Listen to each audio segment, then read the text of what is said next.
Don't be suspicious. Don't be suspicious. Don't be suspicious. Don't be suspicious. Don't be suspicious. Don't be suspicious. John Ralphio? Come to take his son as well.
Yeah, let's go, people! Drum and Bass Friday for the Data Cafe and celebration of 2 years of doing this weird, crazy thing where I talk to myself for hours over the internet. Welcome again back to my stream, or welcome for the first time to my stream if you haven't been here before. Congratulations, Jay Walter, on being first. I mean, I should say, I don't know if I should say congratulations, because you got timed out. It's always bittersweet. It's very bittersweet. But good to see you, Rugmat and 4X. Nice to have you here. My subtitles were 4X as 4X. The letter X. Which is quite funny. How is everybody doing this fine Friday? Feels like just yesterday that we saw each other.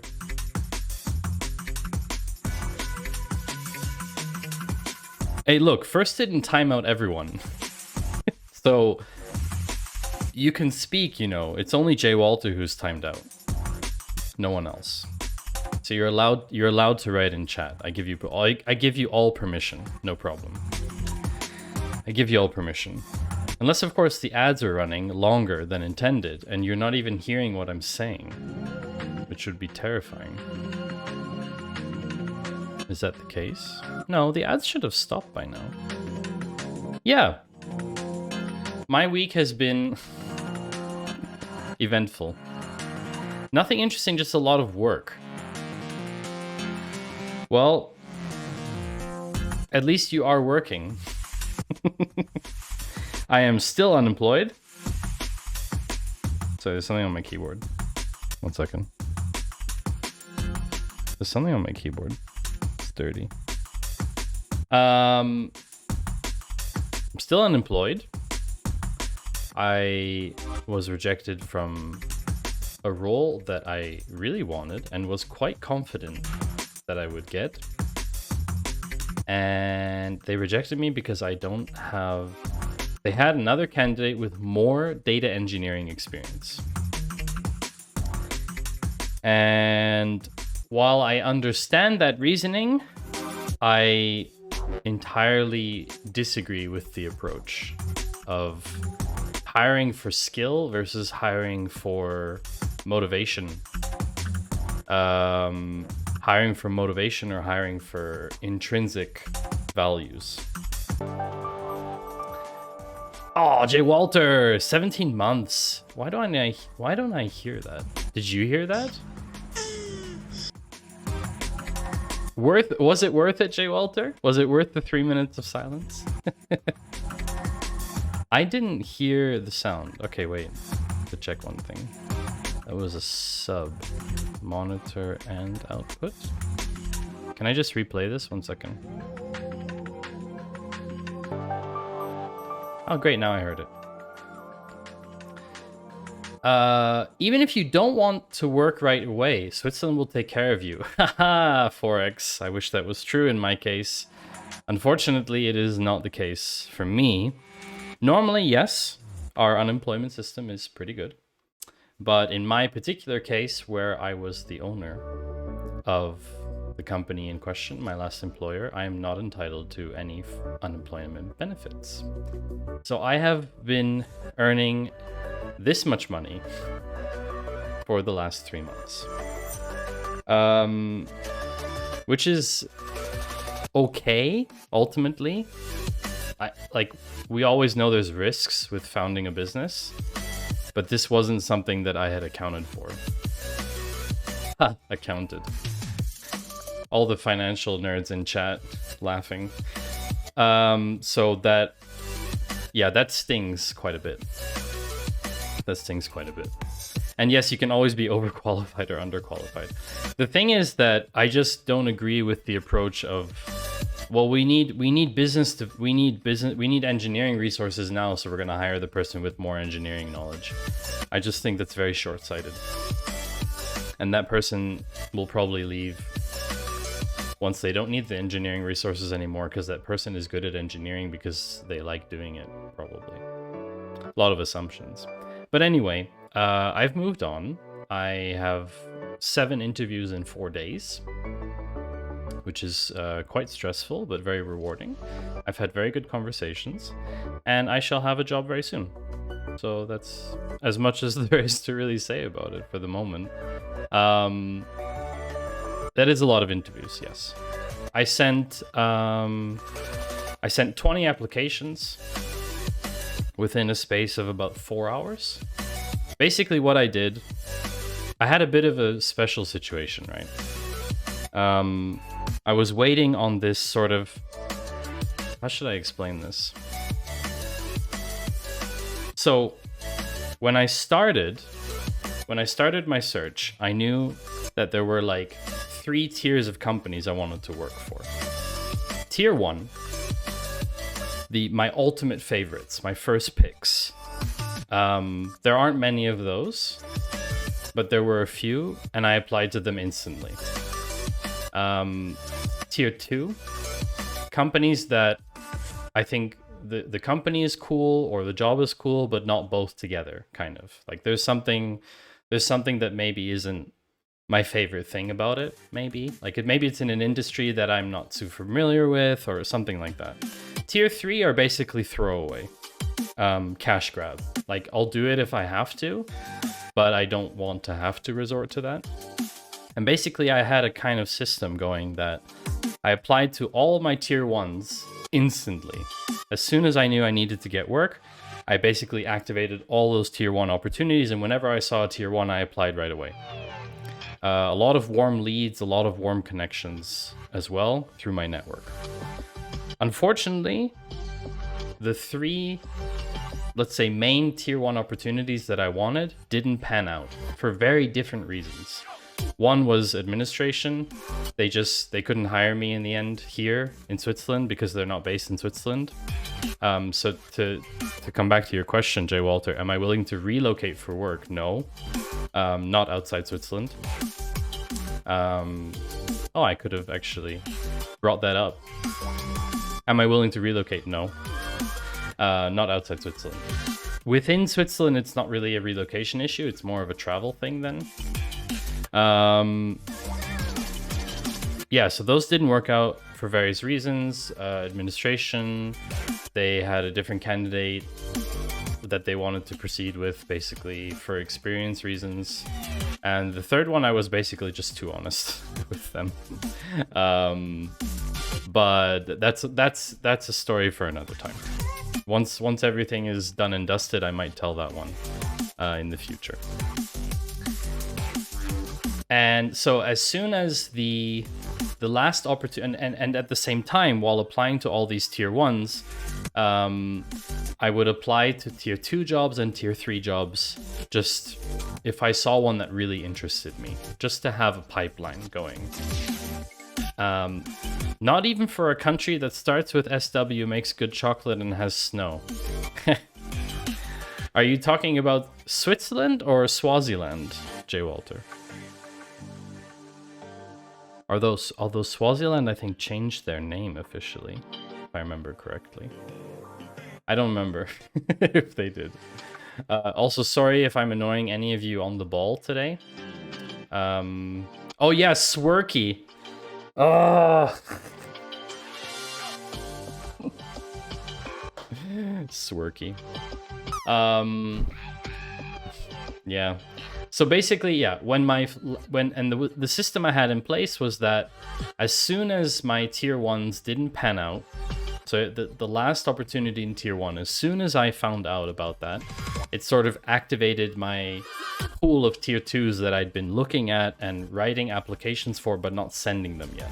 Because I didn't want to trigger like 20 processes and have to inform all of them if I would get that job because of the timing, basically.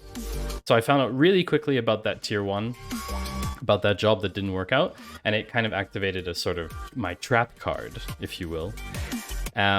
Good land, by the way, Jay Walter. 50 is very respectable. Let me see if I can land. Let's see if I can land. Drop the lol, because everything is hilarious. Hello, join late. What button do I do to press rewind the stream? I don't know, actually, Yos. Can you rewind the stream? Is there a rewind? I don't think it's the horn. Oh! Landed in my own stream again. 93-36. That is a pretty good score. Yos, can you try and beat my own score in the drop game? Yeah, it's definitely rigged by now. So, oh, you're just opening with a joke. But you can try. I mean, you can try and scroll back through the... You can try and scroll back through the VOD. Might work. 97.1 is a prediction. Okay. That's cool. Actually... I think you're going to be short. Yep, you're short. I'm sorry. No, I'm sorry, Yost. I'm sorry that didn't work out for you. Failure!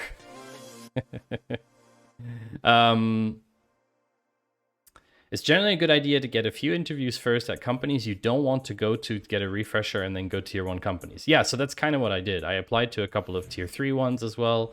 I got a bit of practice in, and then I was comfortable doing interviews. And I performed very well in interviews, and I was told as much by all of the tier 1s told me that they They loved me in the interviews. They just, yeah, there were various reasons. So after that final tier 1 did not work out, congratulations on your haircut, by the way, Yost. After that final tier 1 didn't work out, I activated basically 20 tier 2 applications. Some of them were already expired, like some of them they'd already found a placement for because it was like, I don't know, 2 weeks old or something, but I don't care. I had everything ready. And so I activated like that. And through that kind of approach, I got basically interviews lined up the next 3 or 4 days. I mean, I had, let me think, I need to check. I don't remember. I had 2 yesterday, 2 today. I have 2 on Tuesday. I'll probably have another one coming as well. They need to get back to me, which isn't going to happen now because it's Friday. But yeah, basically 6 to 7 interviews until Wednesday. So effectively 4 days, 7 interviews in 4 days, kind of.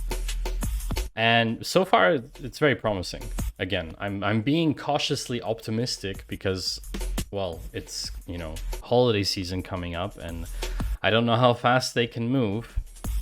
But yeah, Forex, as you said, like budgets coming up next year and stuff like that. It's all too late for me. It's too late. I need to start working. I need to start working on 1st of January. I need to start contractually with a company in 1st of January, because otherwise financially it's going to be really tough. Really, really tough. And I never thought I would be saying that. And that shows you that even with a good social security system, you should always have some kind of safety net. Always. Because you never know what's going to happen. So I deserve a good weekend of relaxation. Yes. I deserve to relax. Terrifying, but congrats. Thanks, Yost. It's a little bit intimidating. But I perform very well in interviews. I think you all can kind of understand that I perform well in interviews. If you've been watching me on stream and you kind of know me by now, then you probably have a good understanding of how I do in interviews, how I explain things. Fractal. My company is actively hiring. By the way, hi Fractal, welcome back. Hiring for 5 to 8 analysts right now, US only. Some tech is still hiring and actively. Yeah. The biggest hurdle I've discovered applying to companies internationally, and that's just very unique to being in Switzerland, is that companies internationally typically can hire out of the UK. So like US companies or Asia, companies in Asia, they can typically hire people in the UK and in the EU. Don't ask me specifics on regulations and visa stuff like that, but that tends to be the case. Switzerland is an exception because we're not in the EU and we never were in the EU. It's a bit different than the UK because they were in the EU, and apparently some of those agreements have been upheld even though they have exited the EU with Brexit. So yeah, Switzerland is a bit of an island. And yes, I know someone's going to tell me it's landlocked. No, that's the wrong one. No. Which one do I want? Is it this one? No. I bound it to a key. Why is it not working? What's that smell? Failure. Ultra failure. Nope. Nope. Nope. Nope. Nope. Huh. Did I not? Wait, did I not put it on a key? 1 second. Now I'm upset, because I'm pretty sure I bound it to a hotkey.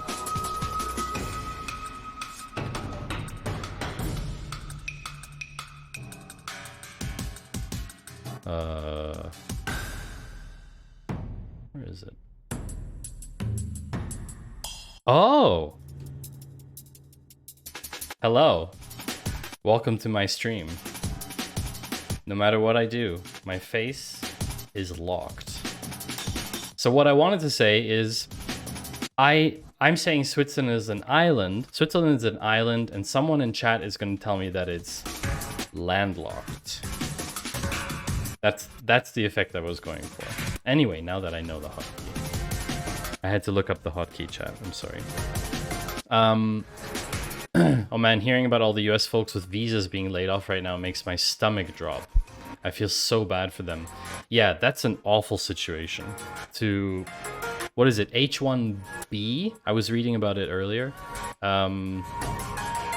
H1B, it's a terrible situation. You lose your job and then you have to leave the country.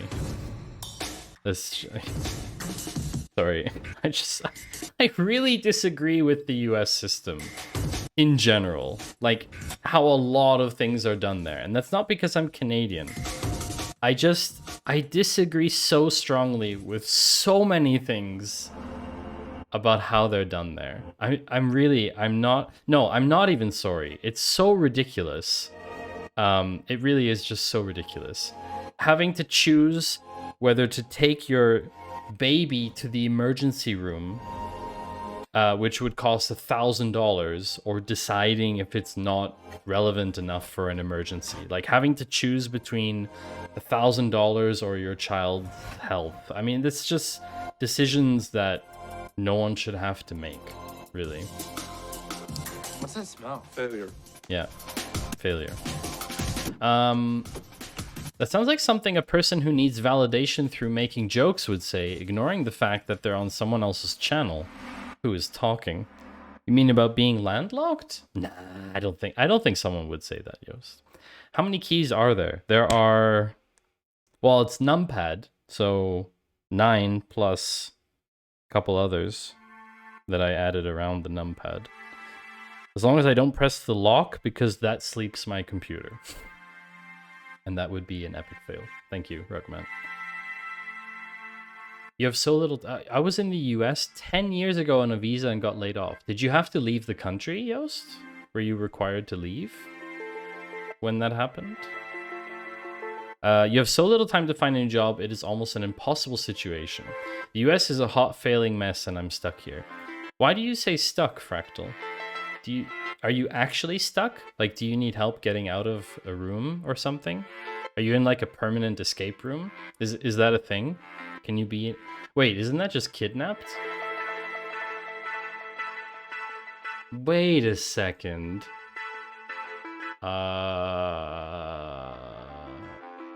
Permanent escape room is effectively being kidnapped? Anyway... Casually explained. Is she into you? Maybe she's from Canada and is just being polite. I'm trying to be as polite as possible. Oh, Yost. I did, but I overstayed my visa for 2 years, spent all my retirement fund, and now I'm not sure what would happen if I go back. Do not recommend. Woo! That is... Yes, please help me escape from Big Daddy capital US. That's... Oh, that's great, Fractal. That's great. Very, very funny.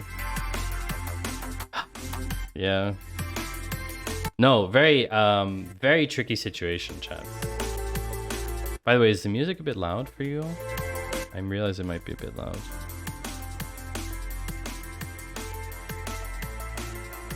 Canadians are not always polite. I have dated some. Oh dear. Oh dear. I won't say anything because I find that stereotyping via nationality is a really, really dangerous route to go down. So I'm not gonna stereotype by nationality. However, we have a certain reputation, us Canadians, for being polite, but it's not necessarily the case that everybody is polite, obviously. Jokes aside, it was an eye-opening reminder for me that my sense of fulfillment did not come from being in the US. I know a lot of visa holders come from countries that they may not want to come back to, like Europe was for me. That's a very valid point, Joost. It's a very valid point. A lot of people, they're escaping something that is far worse, and them being basically yeeted out of the country is in no way preferable to staying there unemployed. Which is why, like, I don't understand the intricacies of that system, but if you've been working and living somewhere for several years, you get laid off. I don't know, like, how the visas work exactly there, but you've been there for quite a while, and then you just get booted out of the country if you don't find another job? That seems terrible for the economy as well.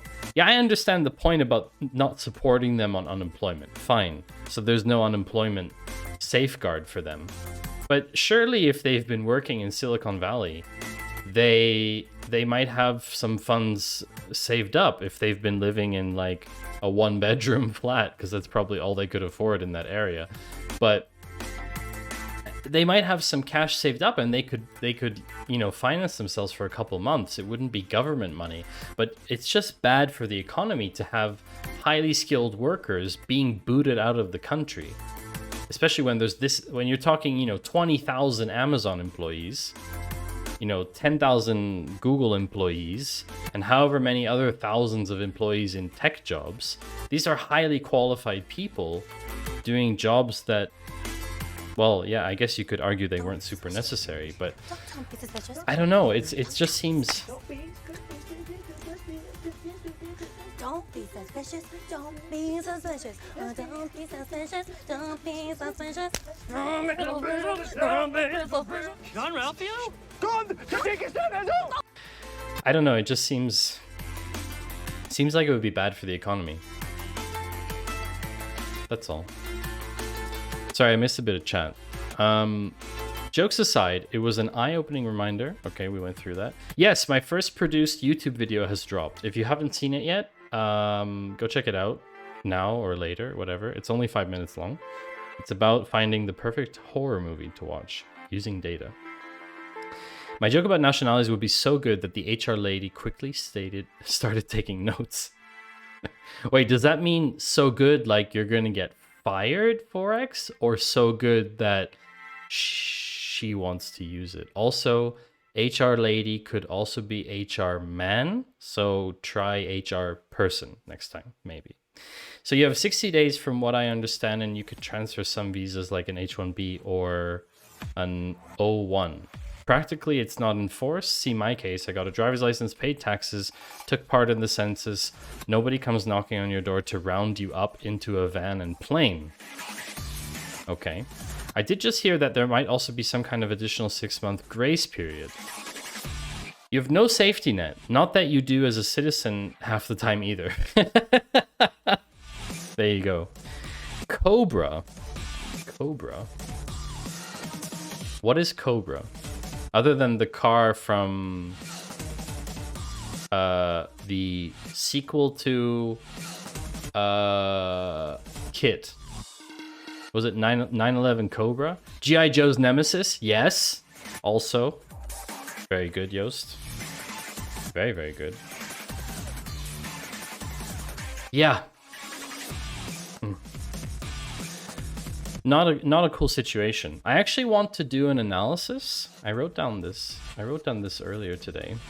What do you all think about this? I have to ask you, chat. I wrote down a thing that I want to do an analysis with, maybe possibly a video version of it. I want to do an analysis where I look at... What did I write down?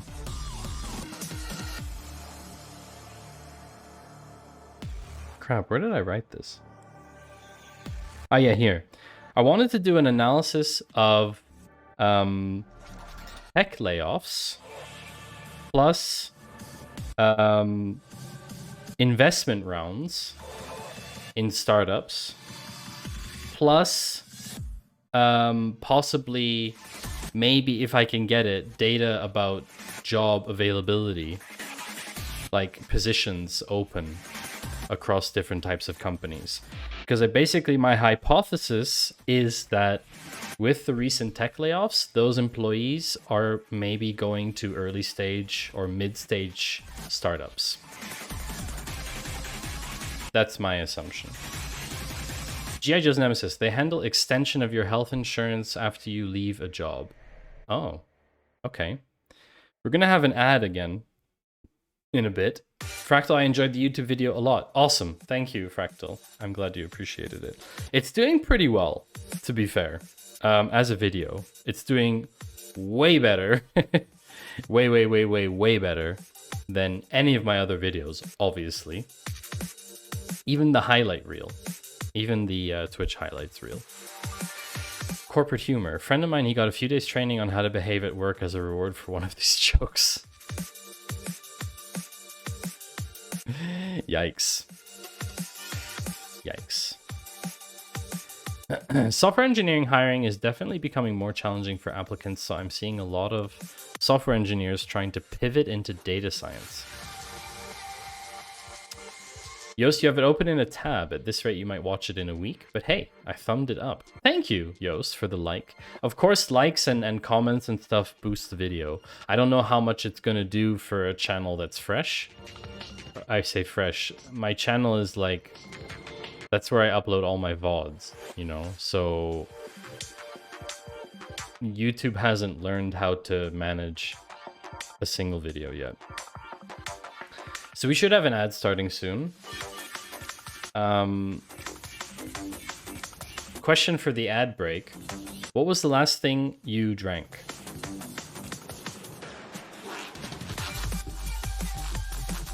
I'll say it again in chat. Question. What was the last thing you drank? Just for the ad break, because I think I've been trying to think about ways to still engage people while ads run, because I don't want to go back to pre-rolls. That people, when they join the stream, they get a pre-roll. I don't like that. I really don't like it. If I want them to miss content, I want it to be deliberate. Like now, when there's a couple of people on the ad break. Ooh, black tea. So I've been trying to think about ways to engage chat while they're on an ad break. Let's drop.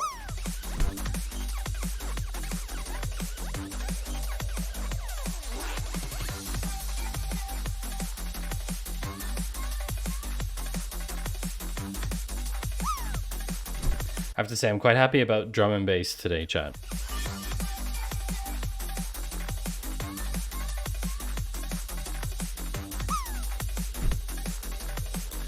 Good land, Rugmat, by the way. 19. Instant coffee with 50% milk. Don't be suspicious. Don't be suspicious. Don't be suspicious. Don't be suspicious. John Ralphio?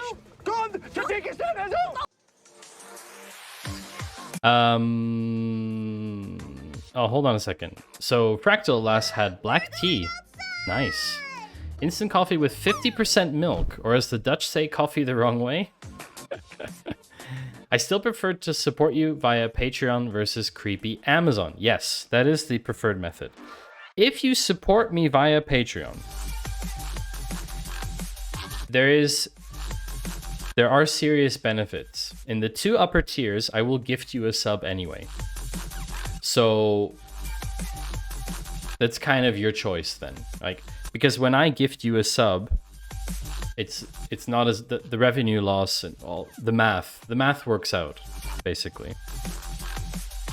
Don't I have I thought I had a thing for that. Ooh, I think I don't have it on my stream deck anymore. Just water. Water is good. Yo spent 30 minutes today dancing to dubstep in the living room with headphones on at 7 a.m. Wow, that sounds like you got all your movement in for one day. No! Yoast! Thank you, Yoast, for gifting a sub to 4x. Very appreciated, Yoast. 4x, enjoy your sub and ad-free viewing and unlocking all the emotes. So I think we have a lot to get through today. There's a couple things planned. I say planned. There are two major things planned. The first thing is we have a video to watch. And the second thing, besides the Data Cafe, is I think I'm going to try and build something for mini menu using card.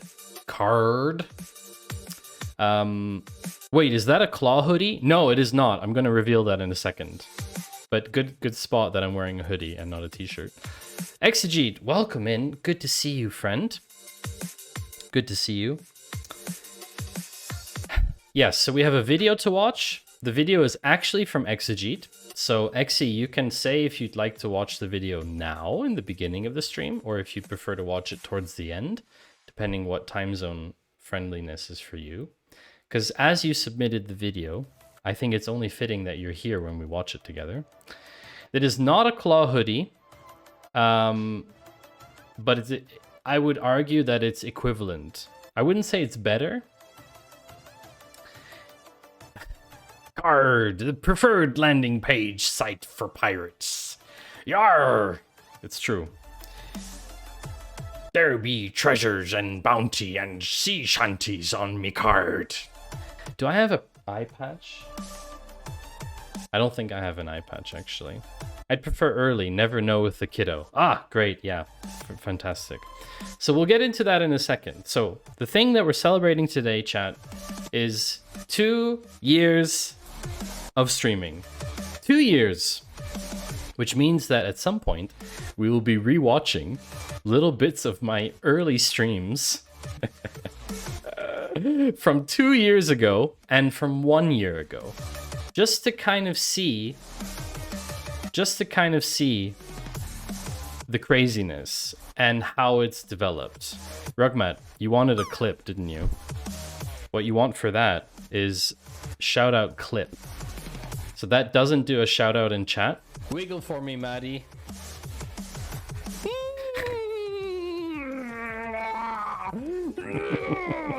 Okay, you only get one of those. Oh no. Oh dear. You got lucky with that one. Where is that clip? Hold on. I gotta find it because I didn't hear it. Oh, here, this one. You got very lucky with that clip choice. Very lucky. Where's the shout out one too? Okay. Background second birthday. That's kind of accurate. Yeah, not bad. Not bad. Order an eye patch after you get a new job. Yeah, probably not before. I'm kind of cash strapped at the moment. Question, how many hours have you spent with ChatGPT, and did she write resumes and letters for you for the companies you interviewed for? I have not spent so many hours with ChatGPT. I've worked with copywriting AI tools for the better part of 6 or 7 months now. We were using one as part of our startup. So I'm familiar with how they work. Actually, that one we were using is specifically for copywriting, for content. So ChatGPT is like a general use AI. And yeah, so did I use it to write application letters? No, I didn't. I didn't need to. That's the point. I already had a lot of I have like blocks of like motivational letter blocks that I can use to like tweak the letter that I need it to look like for that role. And then I make changes throughout depending on what the company's like and stuff. I always tailor them though. I always tailor them. So I didn't need to, no. I could have 4x. I could have. But the ultimate thing is that I didn't need to. So, Rugmat, thank you for doing Long Bunny. I enjoyed the Wired article that came out today about ChatGPT titled ChatGPT's Fluent BS is compelling because everything is fluent BS. I don't actually have that article in the rotation for today. I didn't take a ChatGPT article into the rotation because it's been talked about to death, basically. I just don't think it's worth talking about so much because everybody's talking about it. If we want to talk about it later, we can, but I don't think we need to be honest. There's way cooler stuff to cover. I like to bring you the stuff that you might not have found on your own. That's the point. Like stuff that's really interesting and fascinating and not necessarily mainstream. So yeah. Congratulations, Rugmat, on being not first. I saw that you waited until someone redeemed first so you didn't get timed out. And yeah, 4x, throwing paper balls is always welcome. So, chat, the first thing. No. Why do you... Thank you, Rugmat. The first thing to be said is... You wanted to know what this hoodie is? What does this say, chat?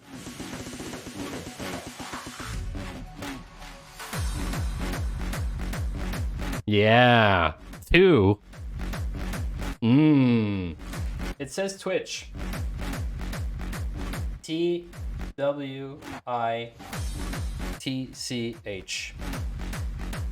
This is a limited edition Twitch hoodie from TwitchCon USA.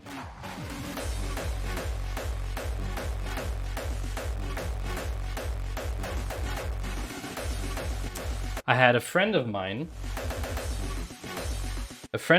from Zach Bussey's community. I don't know if you know who Zach Bussey is. Zach is actually streaming at the moment. Zach is like the primary source of Twitch news and content creator news. That's it. I love the color.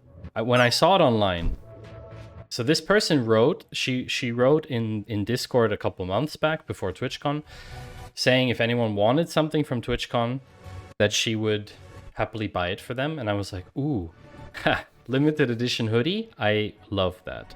So I went to look on the site and I saw this one and I knew this is my color. I love this orange. It is my second favorite color. So yeah, 2 years. 2 years indeed.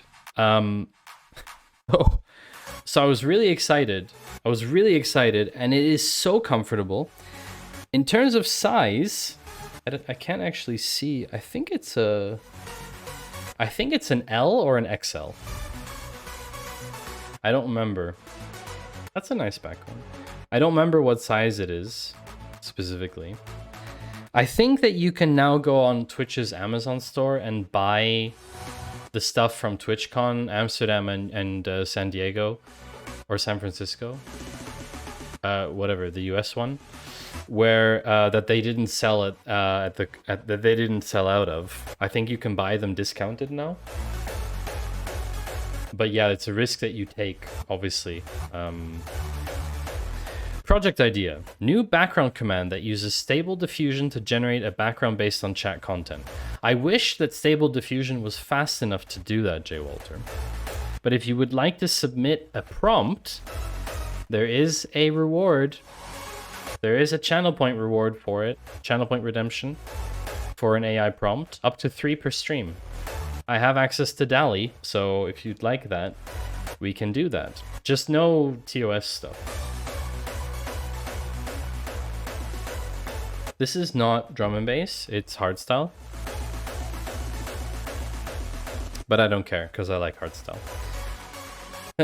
So yeah, the design on the arm is actually pretty cool. It says Twitch on the arm.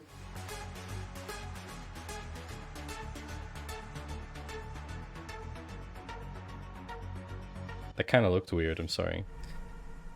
Background SQL engineer getting married to a head of cabbage. Exy, should we put that in the... Should we put that into DALL-E for lulz?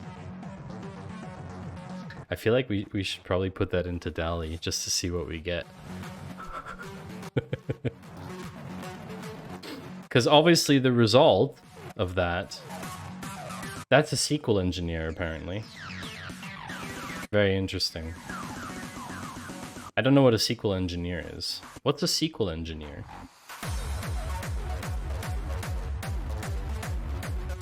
Alright, I'm gonna put it into DALL-E. How many credits do I have? Oh yeah, I have 12 credits. It's fine. Okay.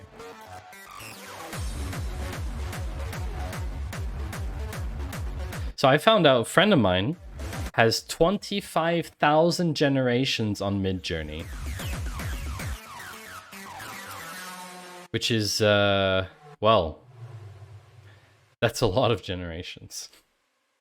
He's in the early beta test group of Midjourney. Oh my gosh. Exy, you will not be disappointed by this.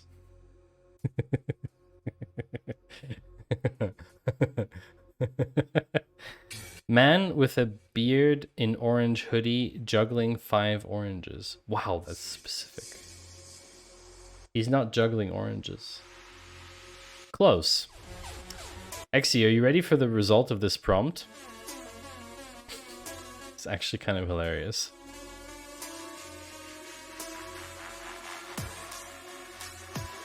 So yeah, SQL engineer. SQL engineer getting married to a head of cabbage.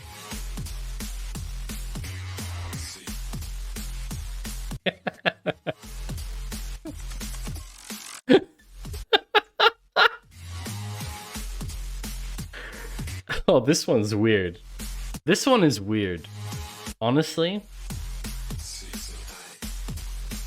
it's when you see stuff like this, you get a little bit afraid of AI. I mean, this just tickles you the wrong way, you know? It's just a little bit too creepy. There's too much cabbage. There's too much cabbage. All right, chat. Meme of the day time. Meme of the day. Speaking of kidnapping and SQL, I've mentioned both of those today, funnily enough. This is my meme of the day. Exclamation mark motd if you want to save it for yourself. I am very proud of this meme because I like to feel like one of my strongest defense mechanisms, if I were to get kidnapped, were to be constantly talking about SQL, I feel like that would probably get me out of it. I'm pretty confident. I'm pretty confident. I do need to check one thing though. Why did that not work? Oh yeah. There's a link here that didn't work. 1 second, chat. There's one link that didn't resolve.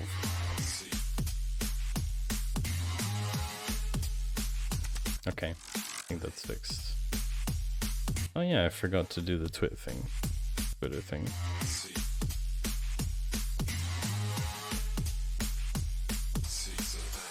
That was unintentional, but totally fine. So yeah,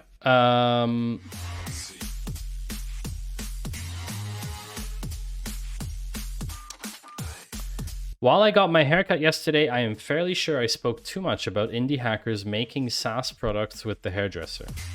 Really? Is there like a limit to that?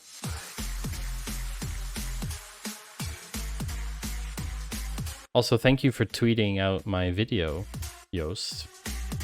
I appreciate that. Weird.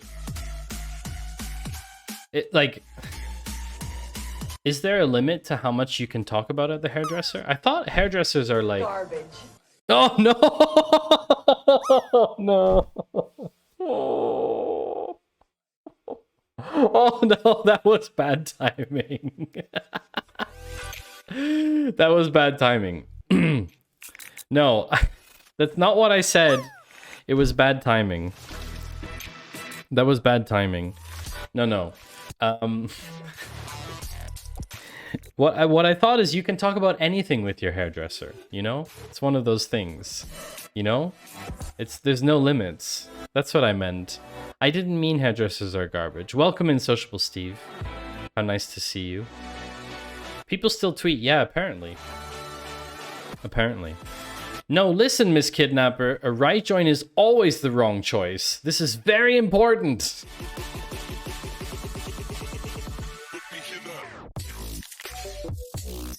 Wow.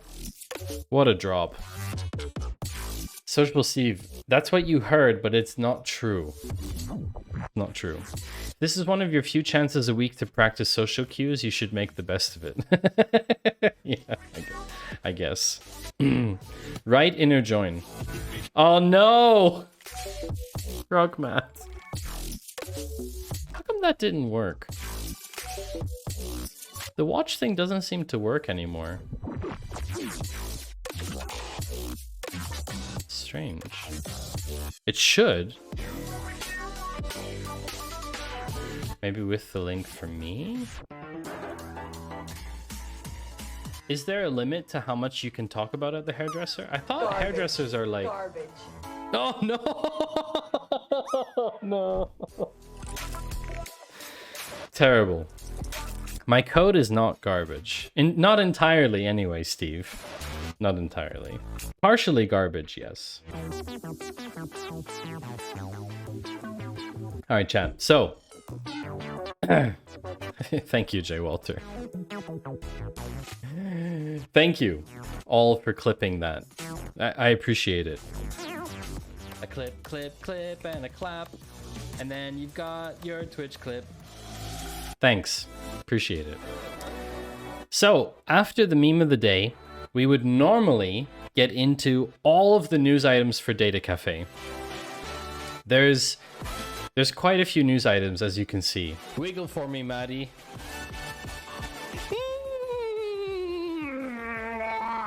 Twice in a row? Okay, you only get one of those. You're very lucky, Rugmat. You're very lucky. VIPs in the channel can use SO clip to generate a shoutout clip without shouting someone in the text. Even yourself. You might need to do a poll. How many hours are we devoting to Twitter? 0. John Ralphio? God, you're taking How did you do that? Oh wow. 4 people. That clip is old. Is actually bring me some water. So he does it with various amounts of attitude and I guess surprise. Classic I think finite. he's a little bit concerned about what we are coding here. Uh-oh. Seems pretty. Are you okay? You want to watch the water, man? You don't spill it. Oh boy. Oh boy. So I think he is a little bit concerned about what we're trying to code on screen here. That's okay. I'll clean it up later. Bye. Yes. Auto-tune rap anthem. Ooh, auto-tune Rap I'm going Panther? to do this once and once only for the internet. Octopus! Oh my gosh, we're getting all the classics. We're getting all the classics, chat. I'll just read That's the amazing. Chat. Read the chat and wrap it up. I'll just read the chat and wrap it up. I'm a Rap Panther. A Rap Panther. Yo! Rap Panther is here. No, actually, Rap Panther is not here. Where is Rap Panther? Salma wasn't streaming earlier. Should we do a shoutout clip for Salma? Maybe? Let's do one for Salma. Root privilege. Hello. Just curious about the decision to manipulate the DOM. Because I'm not using a framework, Root. This is a proof of concept. I'm building first and engineering Kermit. later, my friend. Kermit clip. You are intense. I love that. It's hilarious. I'm like creating this absolute mashup. Oh, we're using a state library. Gotta use a state library. State library. Salma's Kermit impression is great. J. Walter landed for 61. Lovely. Love, love, love. So, I'm still top of the game. So chat, normally we would get into the news articles, but the thing to do first is watch a video together. We're gonna watch a video that Exy sent me about new SQL. Everything you knew until now is old SQL. This is called new SQL. So I don't know what new SQL is. However, it is about a new database called Surreal. Surreal DB. New SQL. I'm scared. Hold me, Maddie. I'll hold you, Steve. I'll hold you. I'm holding you, Steve. Is this new SQL like new metal? No, Okay, anyway. Of course, Prime gets recommended here because it's about Rust. Basically, this database is written in Rust. Find out how it models relational data without joins?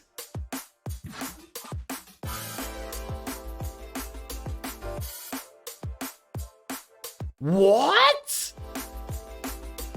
No more right join? No joins? No pain? It must be blazingly fast, chat. Blazing! Blazingly fast. I don't know, actually. New SQL final underscore version 5.997. No, I'm very curious about this. It is a 7-minute, 51-second video. It is a little bit longer than the new video that I just dropped on YouTube, which is okay. Don't need joins if you only have one data. Yes, I like that attitude, Yoast. Put everything in one table, then you don't need joins.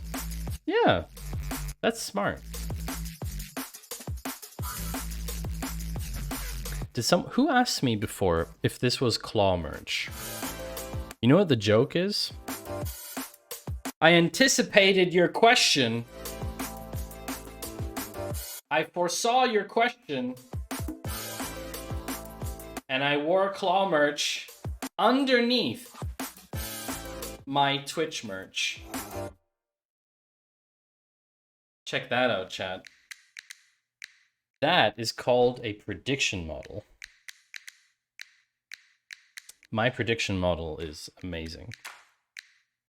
And yes, you can get it in the claw shop. Right join, best join. What's this about no more right joins? Yeah, apparently you're being phased out, right join. You're about to be yeeted out of existence. Is this because you have the heating turned off to save money like me too? No, this is because our apartment is 20.4 degrees currently. But actually, it is a little bit warm for me. 1 second.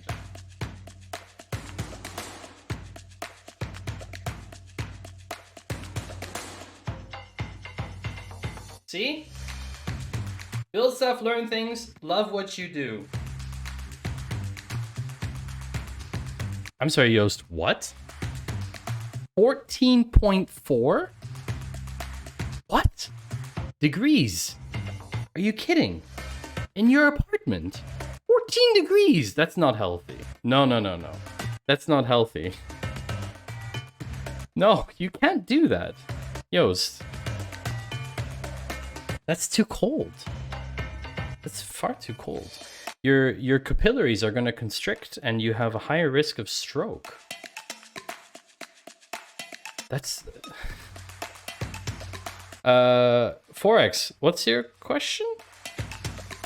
New SQL query. BQuery? BQ? Barbecue? I don't know. All right, chat. So it is time. We're going to run the ad and then watch the video. We're going to run the ad because I don't want to wait another minute, 40 seconds. So we're going to run the ad. You turned the heating on a little recently, might up it again. You think? That is very cold, Yoast. Why did I pause the music? Right join is the best join. Right join is the best join. Don't be suspicious. Going below 18 is not worth it because of the dew point. You will get water condensation and mold in your home. Be suspicious. Don't be suspicious. Don't be suspicious. John Ralphio? Are you wondering what the other memes were, Rugmat?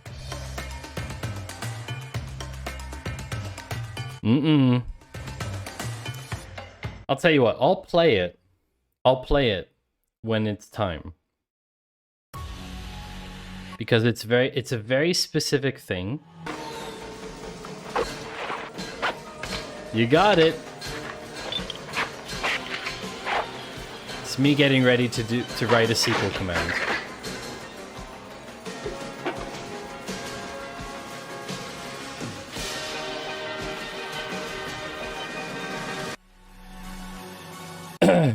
Ah, you were referring to Google BigQuery, which is just one big table. Okay. Okay, chat. I think it's time. Bleed? What? What ad did you get that triggered you to write bleed? Exegete. SQL command. The commando SQL. For that, I would need to be in my underwear, J. Walter. And I don't think we're going to be doing that on Twitch. Well, now that is in my head every time I write SQL. It should be. It should be, because the memes are great. So, beyond surreal, a closer look at NewSQL relational data. Apparently, a database written in Rust that no longer requires joins. Let's see. How amazing. Wasn't the clip from the movie Commando? That's the other alias to trigger it, J. Walter.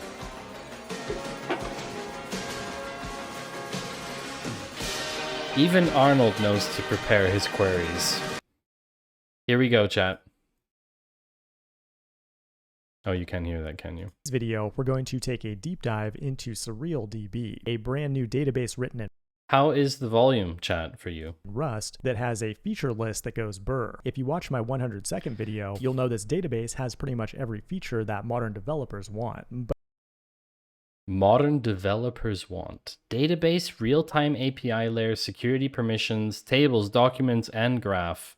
Store and model your data in any way. This is interesting. So it's kind of between traditional SQL and NoSQL. But it almost feels too good to be true, so what are the trade-offs? I asked on Twitter, and Jamie, one of the co-founders, responded that performance improvements around indexes are coming very soon. Does it have read my mind and write the query for me? I want that. So I was trialing secret tool. Don't tell anyone. I've been trialing a secret tool that uses natural language processing to write SQL queries. Shh. What that translates to in Primogen speak is that as of today, it may not be as blazingly fast. Did he just reference Primogen in his video? Wow. Like Copilot, but for SQL, yes. As you would hope. On the database specifically. So here's the thing, Rugmat. Specifically on the database with the columns that are indexed in the schema. And not in, I mean, as part of the schema. Because that's the problem with SQL is you can do select customer, comma, average score from table. It can generate this code for you, but if it doesn't know your database schema, it's going to be wrong. Query, get me all the columns from the users table that are missing a middle name. Yes, exactly, Rugmat. That's, yeah. As of today, it may not be as blazingly fast as you would hope. I don't have any benchmarks on my person, but when it comes to databases, there's always a trade-off to be made. There's a whole thing called cap theorem that real backend developers have to think about. I have never heard of this before. Cap theorem? Has anyone ever heard of that? I've never heard of cap theorem before. It's the first time I hear about that concept. So basically trading off between consistency, availability, and partition tolerance. Interesting. Always a trade-off to be made. There's a whole thing called cap theorem that real backend developers have to think about. So one thing I don't like people saying is real backend developers. Why couldn't you just say backend developers? A trade-off to be made. There's a whole thing called cap theorem that real backend developers have to think about. See, that it just sounds like you're talking down to the audience, you know? Like you're basically making them feel less valuable than they are, you know? And I don't appreciate that tonality at all.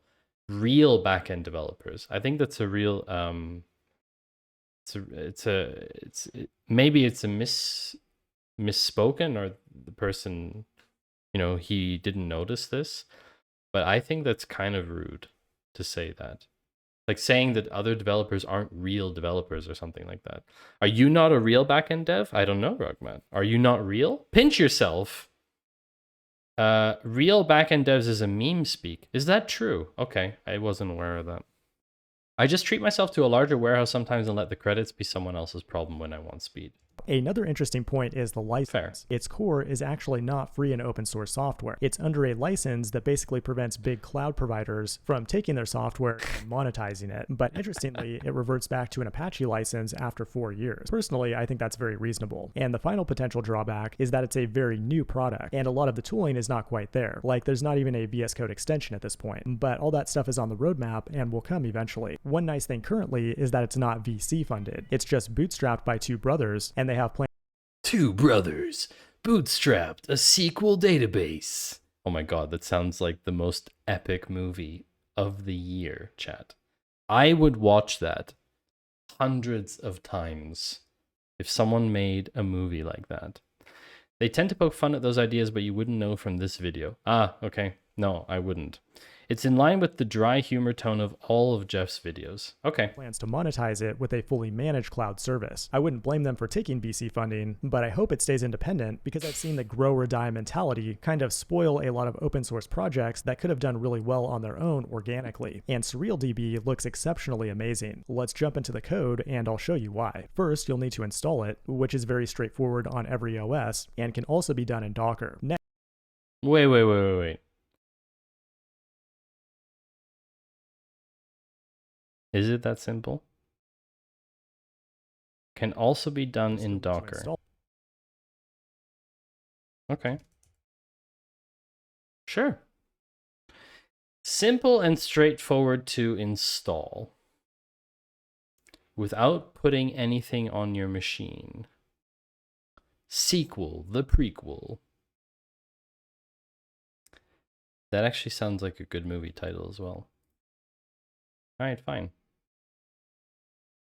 Is Docker running? It's almost ready. Docker run rm-p 8000 surrealdb / surrealdb latest start.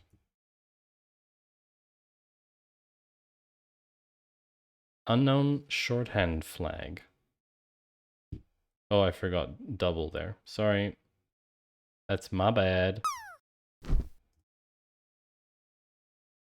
Okay. Pulling from latest in Docker Hub. That's it. Wow, okay. They're not lying. Okay. There is a web server.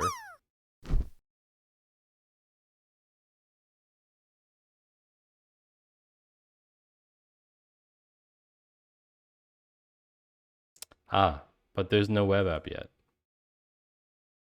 There's no Mac app yet. Mm-hmm. Mm-hmm. Okay. So now I have it. Let's see what we can do with it. It, which is very straightforward on every OS and can also be done in Docker. Next, you'll need to think about how you want to run your code, which can be done in a variety of ways. You can use the surreal SQL command to run it in REPL directly in the terminal, or it has a variety of client libraries like JavaScript and many others on the roadmap. What I'm going to do though is use its built-in REST API. To do that, you'll want a REST client like Postman or Insomnia, or the Thunder Client VS Code extension as I'm using here.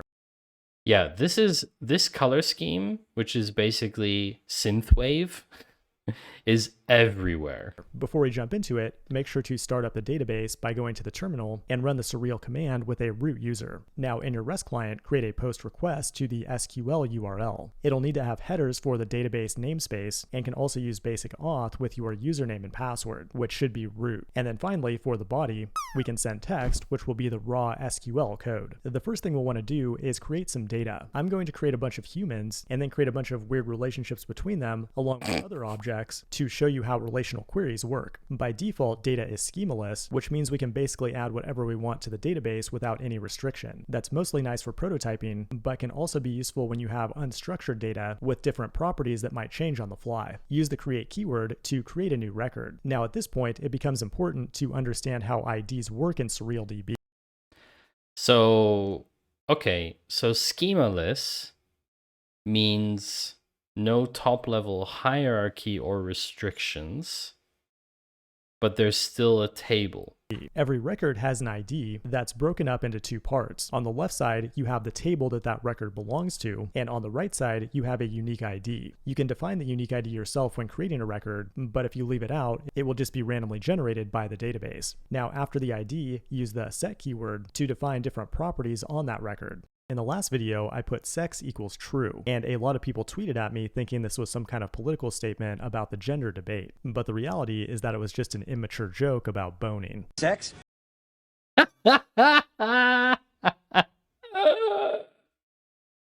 Good job. Yes, please. Now go ahead and click send to send the request, and that should create the record in the database and then return that object as a response. I'm going to create two humans here, Jeff and Chad, and now we can query this table to get all of the records using select. Select feels just like it does in a regular SQL database, where you can also select specific values from a table, and you can also write a where clause to filter the results by a condition, like greater than a certain age, or limit to limit the number of results. But how does it know? How does it know on what hierarchy level those fields sit? Because here, if I'm understanding correctly, or does everything automatically return on the first level hierarchy of result? There are no nested objects, or maybe there are, I don't know. Cool and all, and there are a ton of other features I could talk about, but what's really surreal about this database is that it seems to have the best of all worlds when it comes to relational data. You can use it just like a document database like MongoDB or Firestore to embed things like arrays and objects directly on a record. For example, if we want to create an embedded one-to-many relationship where every human has a set of skills, we can easily do that with an update statement that will add this array that contains breathing and walking in it to every record in that table. This is what you might call a denormalized pattern because all the data is in a single location. Whoa. Wait a second. You can run an update statement to add... Wait, I have to go back. This is insane. That will add this array that contains breathing and walking in it to every record in that table. This is what you might call a denormalized pattern because all the data is contained in a single location. What's cool about this database though is that we can also model in a normalized way with the same mental model as something like Postgres. For example, if we want to create a one-to-one relationship where a human has one best friend forever, we can do that by updating Chad with the BFF property of Jeff. That's nice and simple, but things get dramatically simplified when it comes to joining data. If we wanted to fetch the data for... So, here it comes. Why you don't have joins anymore. Why? Yeah, I'm starting to see why you sent me this, actually. Why? Now I or understand. Chad's best friend forever, we would need to do a join in an SQL database based on the foreign key stored there. Now in SurrealDB, every record has the name of the table that it's stored in, so we can fetch related records by simply referencing what we want with dot notation. It's just extremely intuitive. You've got the normalized data models of SQL with highly simplified data fetching patterns like NoSQL. But now let's see if that holds true on more complex relationships. Let's create a one-to-many relationship by adding a new table to the database named cars. Chad owns both a Tesla and a Jeep. Yeah, I'm curious to see how this works now when the relationship is one-to-many, because the join relationship is one-to-one. I mean, no, that's not true. It's just that the join key is they have to be identical. I'm just curious about this. So we can set up that relationship as an array of record links on his record. But on the other side, a car belongs to a user. And we can solidify that relationship by adding an owner property to each car. I'm going to go ahead and run the code as is, but in real life, you'd likely want to run this in a transaction so all the writes can succeed or fail together. And SurrealDB is fully ACID compliant, by the way. Now we have two different ways we can query. Yeah, so you were asking about ACID, Rugmat. You asked about ACID earlier. It's ACID compliant, which means that you can use transactions to regulate how the statements are run on the database. Query this data. We can select all the cars from the Chad record, or alternatively, we could select all of the cars where the owner equals Chad. Still very simple and flexible. Let's make things more complex by assigning many parts to every car. We first create the park records, then update each car record to link the appropriate parts. But now, what if we want to make a query to get all of the car parts that Chad owns through his cars? What we created is a has many through relationship, but it doesn't need any joins or intermediate tables like you would in SQL. In fact, we make a query just like we did in the previous example of using dot notation. So you can dot notation more than one level.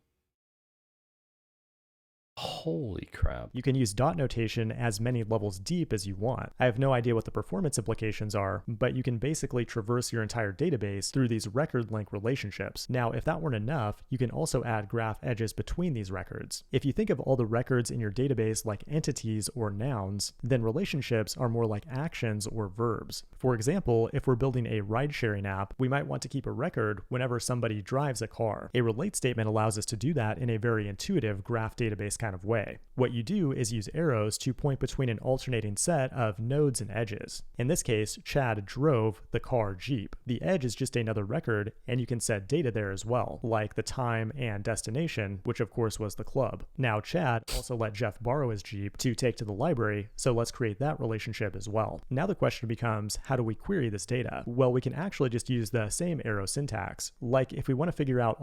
But isn't that messing with JSON-B syntax from Postgres? Because that's actually the same arrow notation is used for JSON-B objects in Postgres. I'm curious how they would handle well, because everything in their thing seems to be JSON notation. So maybe that's why they don't need that? All the humans who drove a car, we can select from the human table, then point to the drove relationship, which then points to the car that was driven.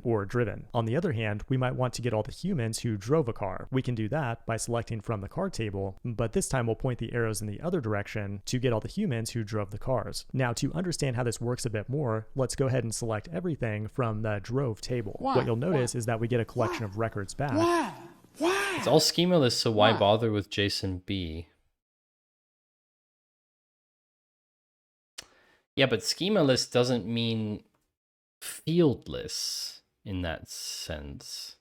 But I see your point. Is like you don't need JSON-B notation because the entire result is already formatted as a JSON. This is kind of interesting, but in terms of data ingestion, I'm not convinced yet. What you'll notice is that we get a collection of records back, the only difference being that they have in and out properties that point to other records on the graph. Now, there's a ton of other features in SurrealDB, but I think what makes it really special is the way it handles relationships. I've never seen an API that's both this flexible and also this easy to use at the same time. So there's something to be said about that. Typically, like DBs like Supabase, or they're not only databases. They're also basically database relationship management with API. I mean, what does Surreal even call themselves? What do they even call themselves? Cloud database. But it's a lot more than just a database, because a database in itself doesn't have an API. Database is accessed via SQL commands. But it's interesting. JSONB is for storing some schemaless value in a SQL format. Yeah, I guess.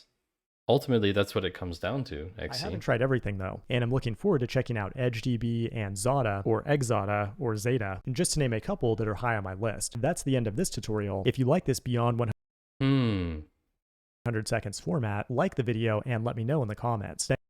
How many seconds? End of this tutorial. If you like this beyond 100 seconds format, like the video and let me know in the comments. Beyond 100 seconds. You want the link to the video? Here's the link to the video. It will, as always, be in my Patreon recap. The recaps are free. The recaps are entirely free. I post them usually a day or two after the stream. And they're free to read, and you can get all the links you need. Yeah, so that will be in the recap. Oh, I see. Beyond 100 seconds because he has a 100-second intro. Ah, okay. I'm not super familiar with the channel. I've seen it occasionally, but I'm not really familiar with it. All right, so that's kind of interesting. I won't be doing something with it now. I just wanted to see if it's actually that easy, and it is, which is cool. So that's kind of awesome. It's actually pretty cool.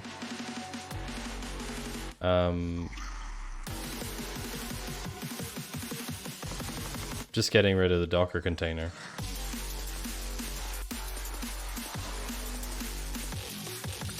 You managed to put something in the DB while I watched the video.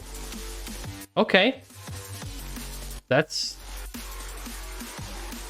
Okay. That's pretty cool.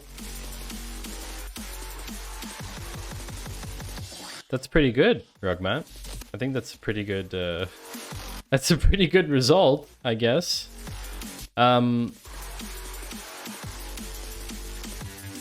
Feels birthday, man. XG, good drop, good landing. 72? Not bad. Celebrate. Are there no matches for this? So his videos are consistently some of the top 10 dev videos every week. If you didn't want to play, then why'd you come to the party? This has 128,000 views. Not bad. Wow, Prime gets insane views. 141,000 views? That's very impressive. It's very impressive. Okay. What's my take on this? It's an interesting prospect. I don't think it's ready for prod, but if they can make it performant, the syntax is super nice. Yeah, my first take on this is data analysts and everyone who works with SQL to extract data from a database today would be required to learn a new syntax just for this one database type. And I fundamentally think it's great that people are innovating, but I absolutely hate when vendors come up with their own flavor of stuff. Like Salesforce's own SQL format, or you know, Zora's own SQL language. Like it's like a complete, I don't use this word lightly, bastardization of a language. And I absolutely think it's atrocious. Now, Is this like a new... Is this like wrecking SQL by allowing dot notation? Let's find out.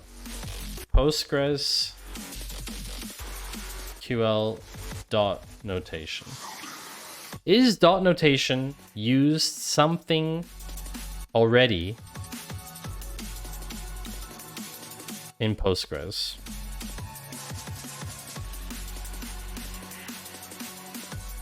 I don't think so.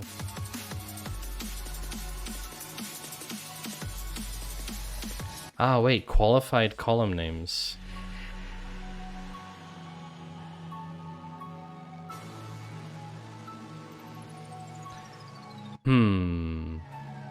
No, I think it's just the standard table dot field notation. In this case, though, this isn't cars dot parts because it's like a relationship. Just Another kind of powerful reason for insisting on Intel Inside. It's an interesting prospect. Yeah, the joins, right? So the joins are kind of...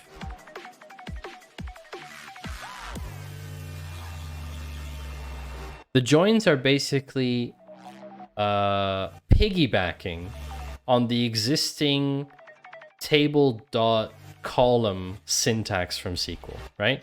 So if you've got... Hold on a second. I need to sketch this out. So basically, if you normally in SQL, if you had a table, let's say you have a schema in a traditional SQL database. You have a schema called exegete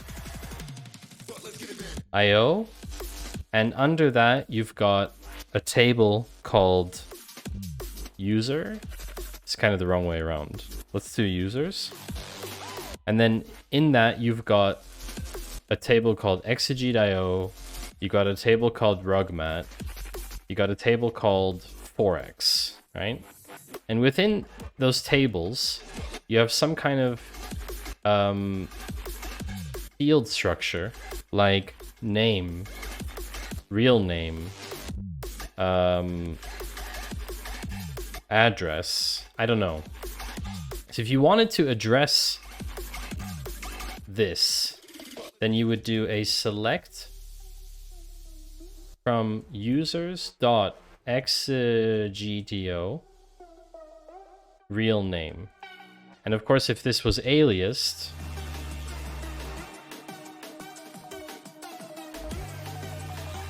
right, then it would be like this.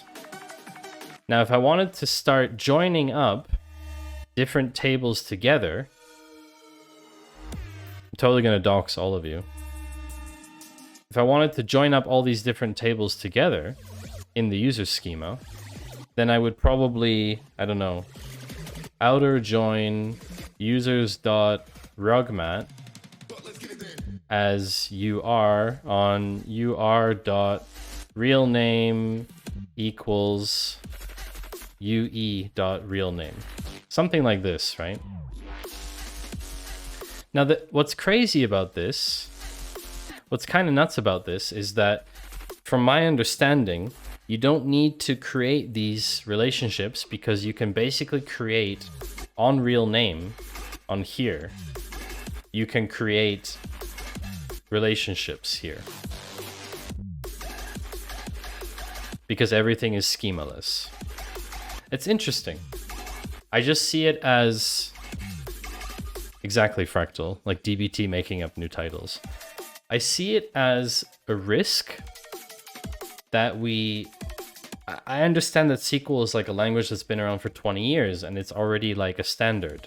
So why didn't they just use a different language? Why didn't they just use something that isn't SQL? I don't understand that. That's the first thing. The second thing is, in terms of data ingestion, when we think about classic web analytics behavioral events, this kind of database doesn't really have a real advantage, in my opinion, because you're typically just doing inserts and you're processing later somewhere else. So you'll never add relationships afterwards with update statements. This is good for like CRM or I don't know. Because SQL's keywords are the gold standard. What do you mean by that exactly? SQL's keywords are the gold standard? What does that mean for you? Like inventing a new language or taking a different language doesn't make sense for addressing data in the database? Because everything had to be translated, would have to be translated into SQL anyway?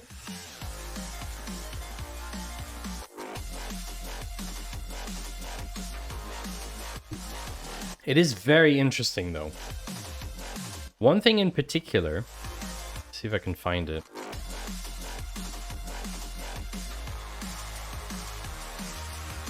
I think it was here.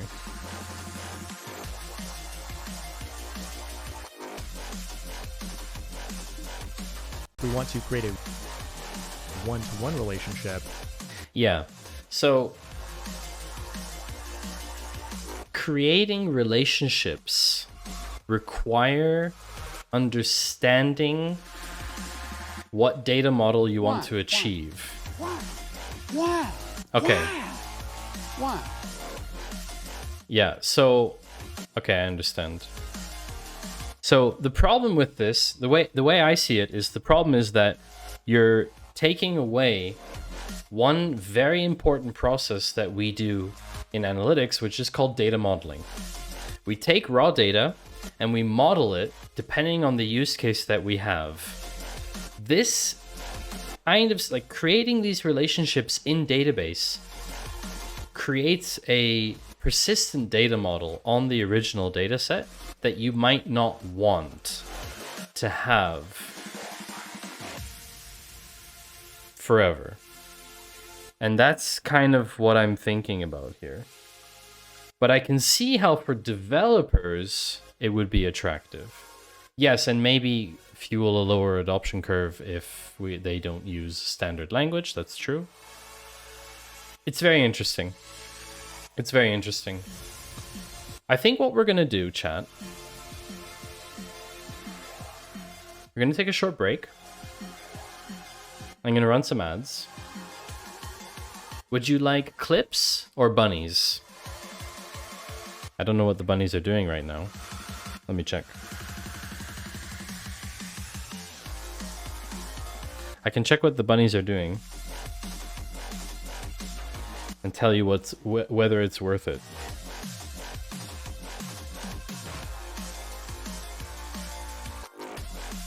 They're just chilling. Not much. Should we play some clips then? We'll play some clips. I'll be back in a few minutes. I haven't switched yet, Exegete. You're not getting your money's worth. Uh-oh. Uh-oh. Now the ads are gonna play. That's such a shame. You're not getting your money's worth. But we can trigger it again when I get back if you like. It's up to you.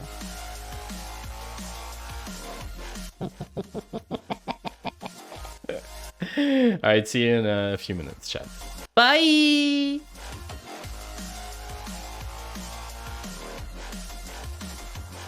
And no matter what happens during the stream, it will end at a maximum of 20. Well, everybody's heard about the router. Router. Router's the word. Well, a router. Router is the word. Well, a router. Well, a router is the word. Well, a router. Router's the word. Well, a router. Well, a router is the word. Well, a router. Router is the word. Well, don't you know about the router? Well, everybody knows that the router is the word. You were...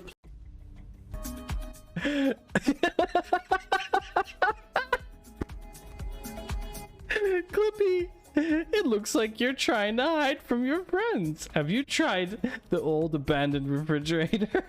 Thank you, Clippy. Priceless. Priceless.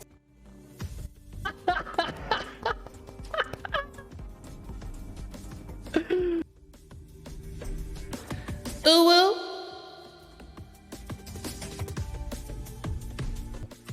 The title of Monday's stream is going to be Can we measure love? No!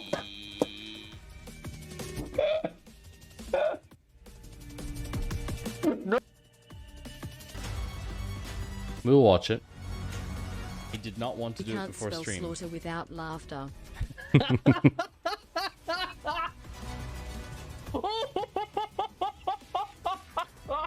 Not bad.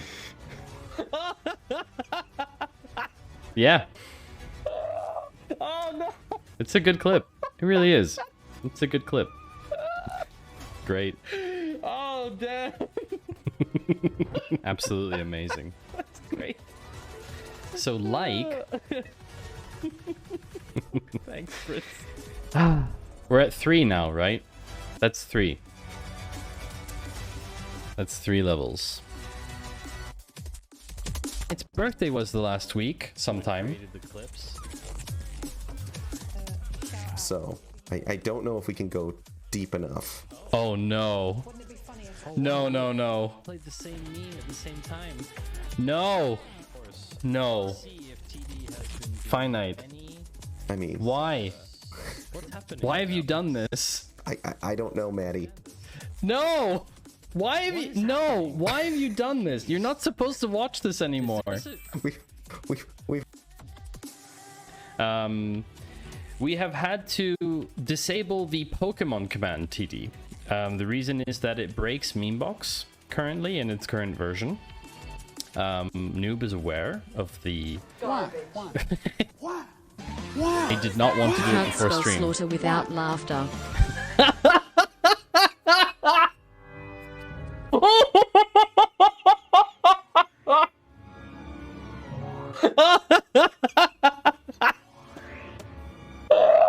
Oh no!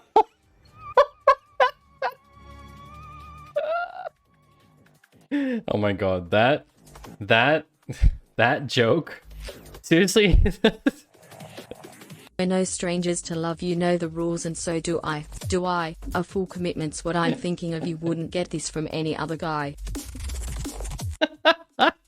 Oh, Exegete. Classic Rickroll. Without DMCA fatality. Oh my gosh, those are some good clips. Fractal, which one was the classic clip that you were referring to? There were a couple really good ones in there. I sometimes just sit here when I get back and I just watch like 1 or 2 more clips. We're no strangers to love. The Karen Router one. Oh yeah, where she sung. She sung a little bit. It was kind of funny. Sounds like something the Pokemon Company legal team would want you to say. Yeah. They can't do anything about SQLite. Wait, but SurrealDB could be a Pokemon? SurrealDB? Can't do it. We'll do it live. Okay. I've wanted to make like I've wanted to make more Pokemon ones. I'll write it and we'll do it but live. I don't have access to the Adobe software anymore that I used. But I can get like a Fiverr commission to do it once I am more liquid financially. I'll commission someone on Fiverr or Upwork to do the ones that I have in mind. There's a couple in the backlog. I think at this point Pokemon needs to be rescued and rehomed from the Pokemon Company. Yeah, it's gotten to a point where they've kind of milked it for everything that they can get, I think. Yeah, I think it needs to be rescued. You're right, Fractal. What also needs to be rescued is this stream. Great segue, Maddie. Garbage. Great segue. So let's talk about a couple of articles that have come out over the past month. Because the last episode of the Data Cafe was a month ago. So I'm bringing you news that you may have already seen a long time ago, but I'm not sorry, because I've picked really good stuff for you. Not like this song, which Pretzel picked for me. So I often pick articles about... Another powerful reason for insisting on Intel Inside. I often pick articles that are high quality, grade A, amazing originals. No, I often pick articles that are about a new technology or something new that's come out. This article is in no way new, actually.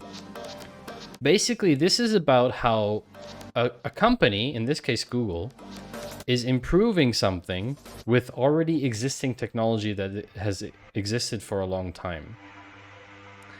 And basically on the Pixel, sorry, this is a bit small.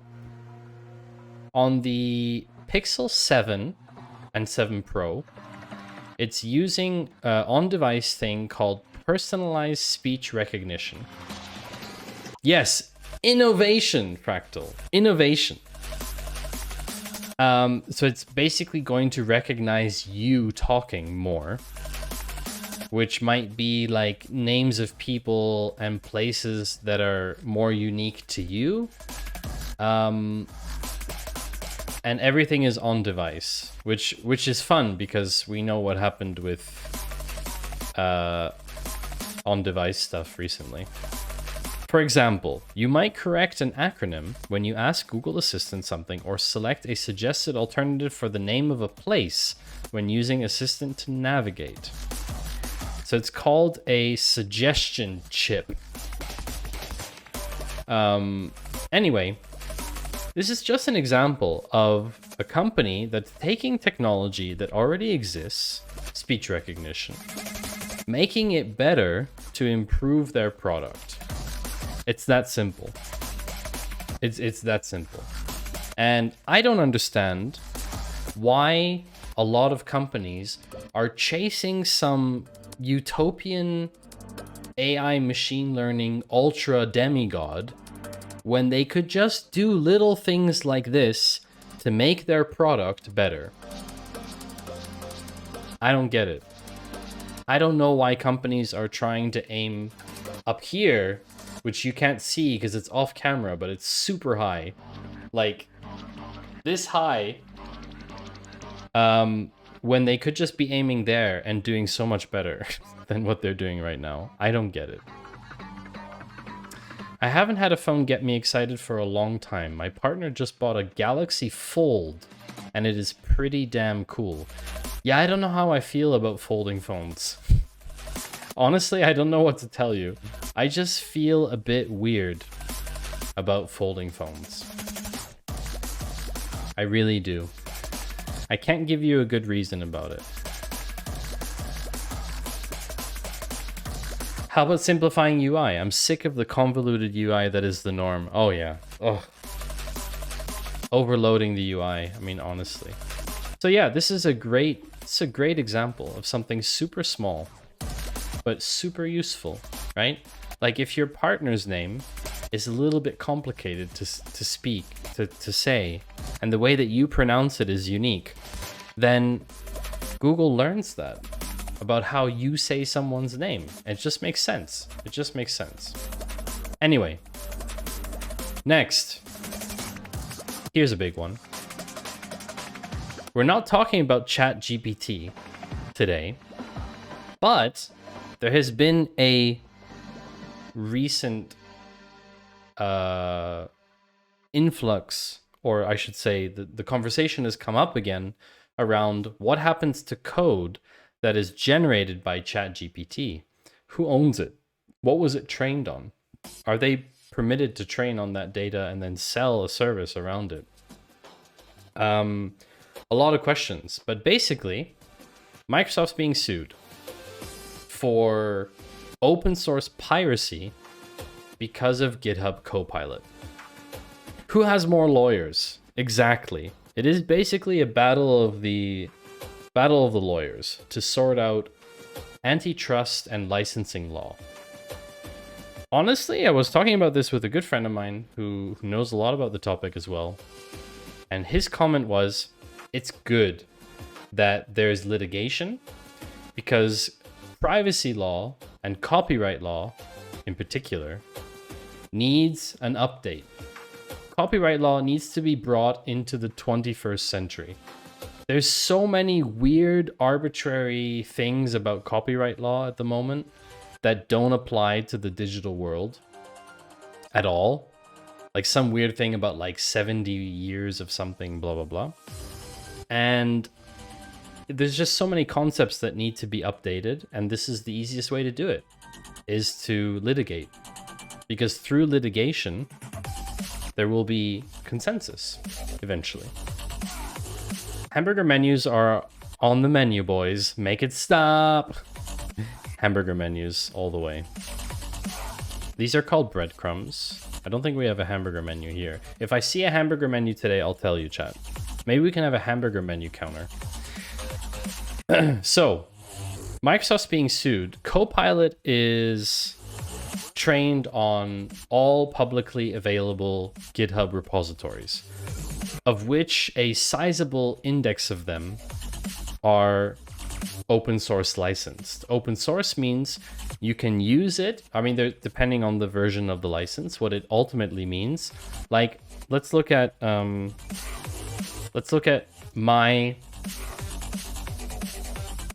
something I've made, and we can look at the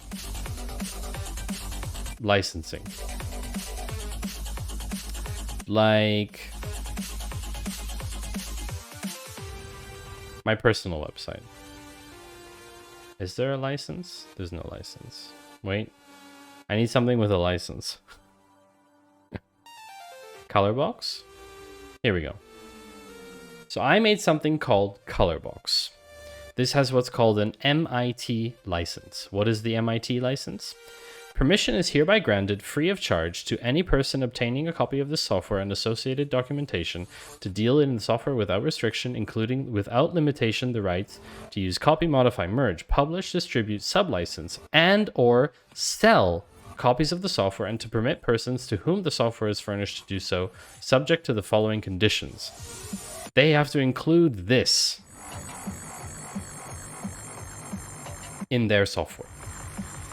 Basically, I took this from Matty Two Shoes' Colorbox, and Matty Two Shoes is not liable. That's it. Litigation leads to precedence, which leads to a bunch of kumquats throwing it out to get a lifetime appointment. something legal, something. So I made Colorbox, and anyone else is free to use it, even commercially. However, there are open source licenses that say, hey, you can use this, but you can't use it commercially. For example, Awesome Developer Streams.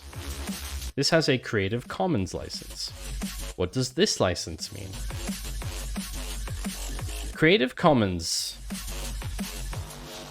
CC0 public domain dedication waives copyright interest in a work you've created and dedicates it to the worldwide public domain. Use CC0 to opt out of copyright entirely and ensure your work has the widest reach. So basically this is a sort of unlicense almost. But yes, it's very weird. It's actually very weird. But the point is that you can license your project in many different ways. And what's interesting about it is GitHub Copilot was trained, right? Was trained on all of these different... Dark mode time. It's too bright. GitHub Copilot was trained on all of these open source repositories, of which a lot of them, thank you very much, Exegete. I wanted to update that actually. I'll come back to that. Maybe we'll do it. We'll do it after this article. So what they're saying is that OpenAI, programmer learn violates the terms of open source licenses, because basically they've trained on a data set that contains material that is licensed for reuse, but not for commercial reuse. While Copilot can speed up the process of writing code and ease software development, its use of public open source code has caused experts to worry that it violates licensing attributions and limitations. Open source licenses like GPL, Apache, and MIT require attribution of the author's name. So this is another problem, right? It's not only about the code being not commercially viable. Even if they say you can use everything, but you need to attribute it to me, that's a problem. And there it is, Exegete. So Copilot's obviously removing attribution, right? So even when the snippets are longer than 150 characters and taken directly from the training set, there's no attribution. So some people are even calling this open source laundering. So here's an example. Explored GitHub Copilot, a paid service, to see if it encodes code from repositories with restrictive licenses. I checked if it had code I had written at my previous employer that has a license allowing its use only for free games and requiring attaching the license. Yes, it does. The 3 lines it suggested are right out of the Source Engine SDK verbatim. So this is the problem, chat. The problem is Microsoft is profiting from others' work by disregarding the conditions of the underlying open source licenses and legal requirements. That's what it comes down to. So it's bad. It's also bad because apparently there's cases of Copilot leaking secrets and API keys, which, to be fair, you shouldn't put your secrets or API keys in public repositories, but we've all done it, haven't we?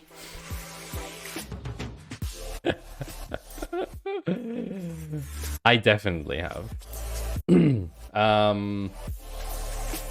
Anyway, the development, so the lawsuit is basically, it violates GitHub's terms of service, DMCA 1202, which forbids the removal of copyright management information, California Consumer Privacy Act, and other laws that give rise to legal claims.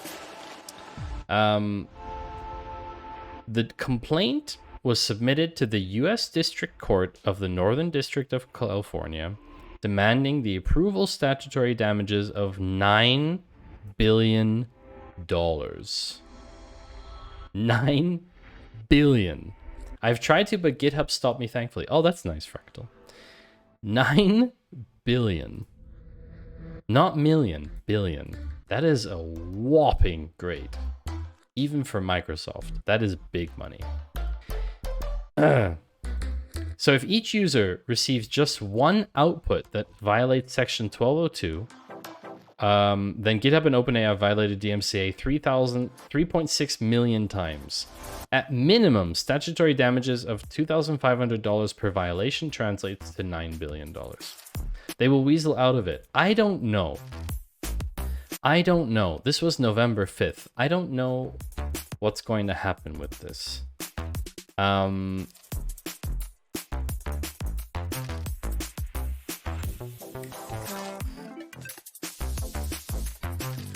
The thing is, GitHub belongs to Microsoft.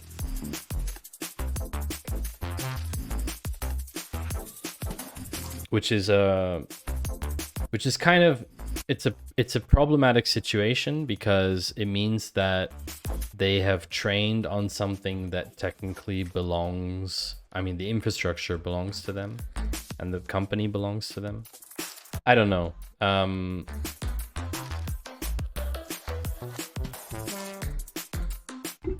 It's very problematic. It's very problematic. I don't know if there's an update to this. Microsoft sues Copilot.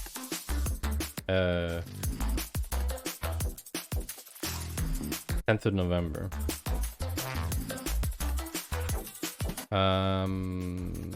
23rd of November. Programmers suing Microsoft, GitHub, and OpenAI over artificial and technology.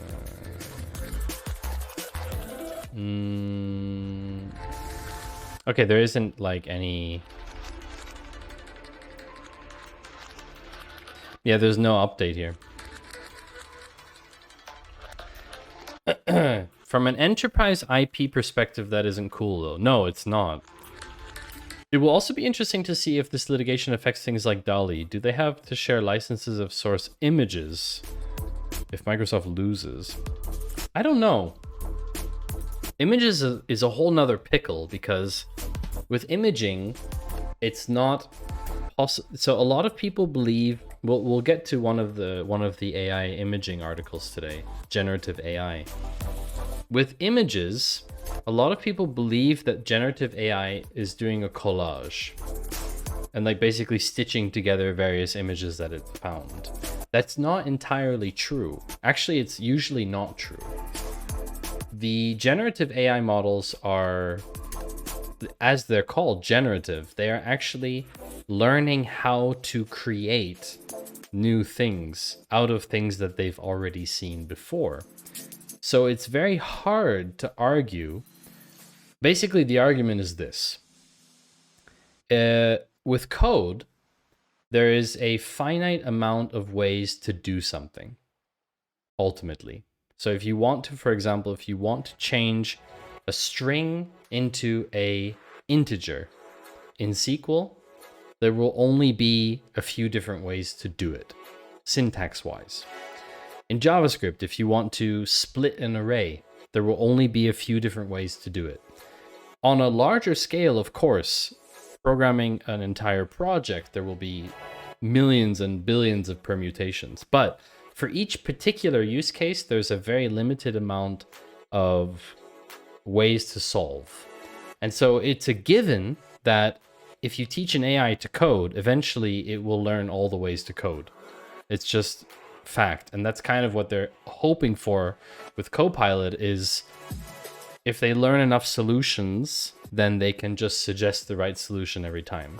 But there's a problem, because how can you trademark or copyright individual code lines? You can't. I mean, you sort of can, but like if I look at my like Advent of Code solution and I copyright it and I say you can't use it, then Copilot will pick it up, and part of that is maybe useful for a solution for solving a problem that someone has later on as a data analyst, and they use Copilot to help suggest a solution for them. And Copilot brings them that solution not knowing that it's originally from me, right? That's the problem. I believe that we can solve that. Generative AI for imaging is a lot more problematic, because once you've shown that thing 2 billion images, it knows how to paint. It knows how to create images. And what's the difference between a person training for 5,000 hours on how to draw like Dali, the artist, or Picasso, versus an AI that trained for several hundred hours on all images available of Picasso? And then you ask the person and the AI to create a new image in the style of Picasso. What's the difference between the generative AI doing it and the person doing it? The difference comes down to attribution. Because if the person creates it, then we know it's person XYZ who painted that, and it becomes theirs. Even if it's in the style of Picasso, it's still theirs. Whereas if an AI does it, it's considered like breach of style or breach of copyright because it's digitized. I don't know. It's a bit strange. It's a bit of a weird thing. Given the finite number of solutions to a given problem, can you prove that it was your code which was used? That's the other thing, Exegete. That's what makes it even more problematic. So yeah, it's a very difficult discussion. Very difficult discussion. Moving on. Speaking of DALL-E and all of those things, check this out. NVIDIA has actually built a generative model as well. Most people don't know about it. It's called eDiffy. NVIDIA's eDiffy is a generative AI model for text-to-image and beats alternatives like DALL-E 2 or Stable Diffusion, according to the company, according to NVIDIA. So there's this whole explanation of multiple denoise and all this kind of extreme detailed stuff. But they're basically talking about how they beat out DALL-E or Stable Diffusion by using better denoisers. So for example, it's better at doing text in images, which we know in DALL-E is a bit of a problem. Case in point, the DALL-E prompt that we saw earlier from Exegete. Better adheres to the content specifications of the original text prompt. So for example, a photo of a golden retriever puppy wearing a green shirt. The shirt has text that says NVIDIA rocks, background office, 4K DSLR. That is pretty accurate. And that text is pretty good. Certainly better than I've seen in DALL-E and Stable Diffusion. Maybe I could finally use this to edit my profile photo. So there's this whole stuff about diffusion models. Base model that can do 64/64. 2 super resolution models that incrementally upsample to 256 or 1024. The models calculate T5 text embeddings in addition to the usual clip text. T5 is Google's text-to-text transformer. And so when you combine those two things, it creates apparently better images. This is hilarious. This duck on a little thing, that's pretty funny. What was the prompt for that? A photo of a duckling wearing medieval soldier helmet and riding a skateboard. Not bad. NVIDIA also shows a paint with words feature where the user can control the position of objects mentioned in the text input by first making a sketch and then selecting words and writing them on the image. That's kind of cool. So how does this actually look?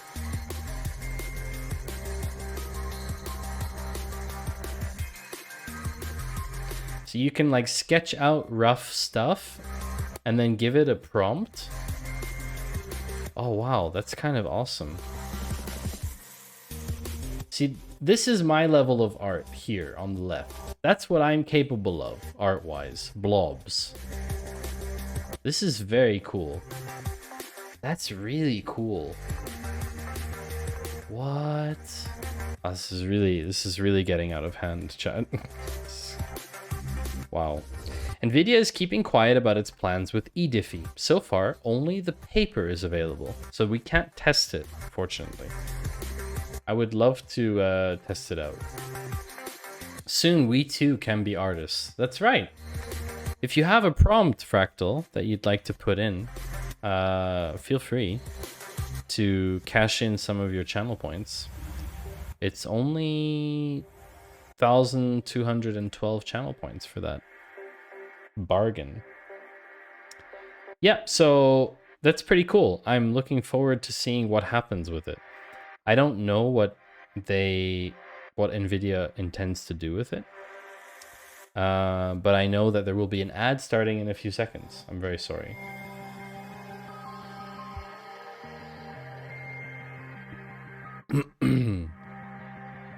Yeah.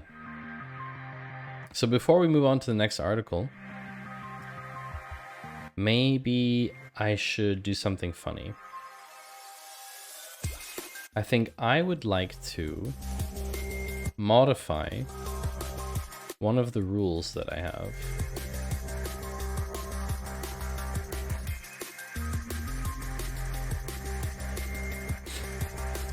Hi, your thoughts on Chat GPT?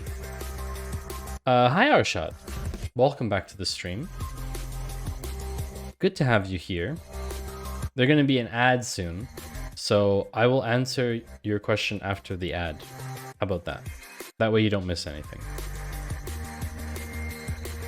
I think that's the best solution.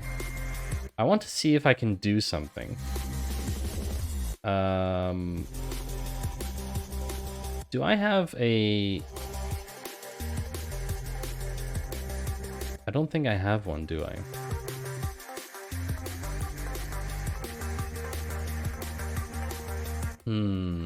I think 90 million is only with Memebox, right?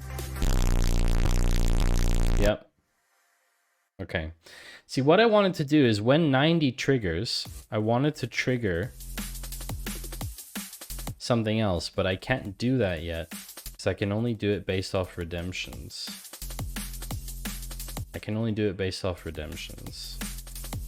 What I wanted to trigger was flashing the Elgato lights, because I have Elgato lights, so I can adjust them. So like here, for example, see this one here. Oh, it's bright, and it would like flash me like this. I think that would be pretty cool. But I don't know how to do that yet if I don't have text access.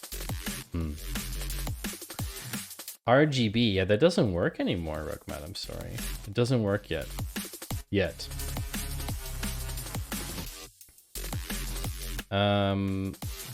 Yeah, I want to have some light stuff. Don't worry. I'm sorry. No, please. There will be some light stuff coming. I'm sorry. I'm sorry. You can see all the stuff that's deactivated. I'm sorry. Time warp, for example. I'm sorry.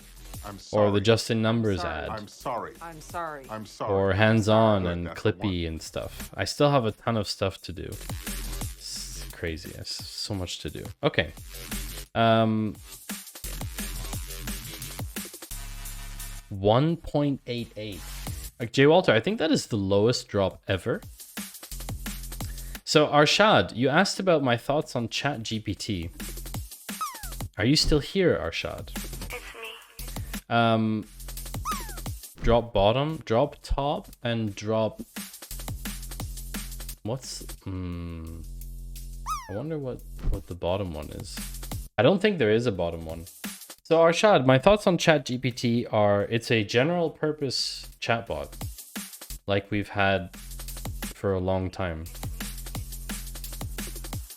They've just slapped a really good UI on it. They've just made a very good user interface for it.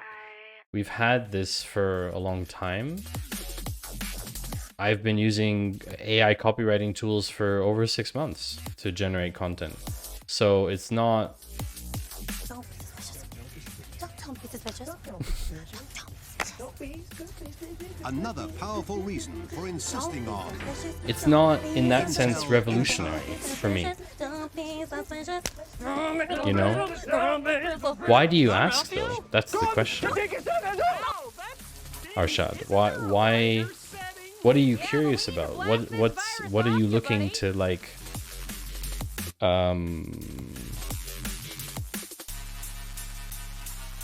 What are you looking to better understand, let's say? Anyway, so this is interesting. I'm curious, what do you think NVIDIA is going to do with this? You heard ChatGPT is going to replace some developers. It won't. There's a very simple reason. ChatGPT doesn't understand what you are trying to do with code. It just copy-pastes code of what it thinks the solution is to the prompt that you put in. If you don't know how to write the prompt or understand the problem you're trying to solve, then you still need the human to understand the problem you're trying to solve in the first place. You can't eliminate that completely. At least not today. Maybe in the future. But right now, no. Is it going to replace... Well, okay, Arshad, to be fair, will it replace developers who today are copy-pasting code from Stack Overflow and pushing PRs and and then taking the rest of the day off? Yes, absolutely. If there are developers like that, it will. Let's see what this is like. To replace programmers with robots, clients will have to accurately describe what they want. We're safe. Very accurate, Ruckman. Exactly. Clients don't know what they want. People don't know what they want. People can't describe their needs accurately. That's why doctors exist. Doctors exist to diagnose what you're actually saying your symptoms are. It's such a trivial thing, but that's the way it works. So I think we're safe for now. Trying to figure out my stakeholders is legit most of my job. See, Fractal? Exactly. That's exactly the thing. That's exactly it. So yeah.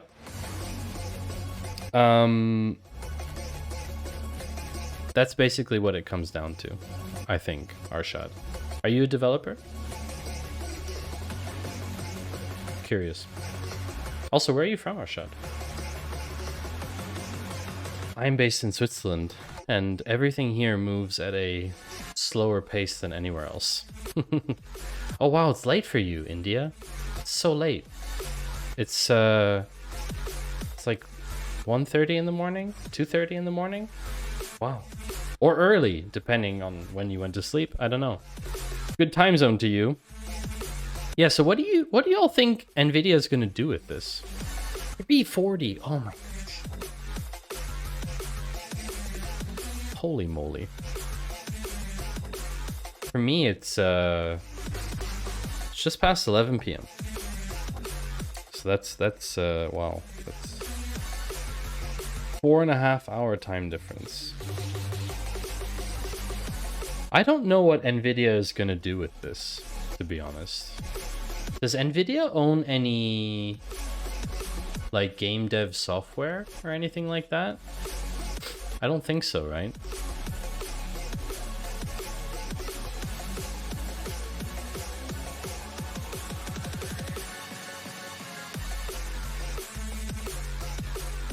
Do they own any studios?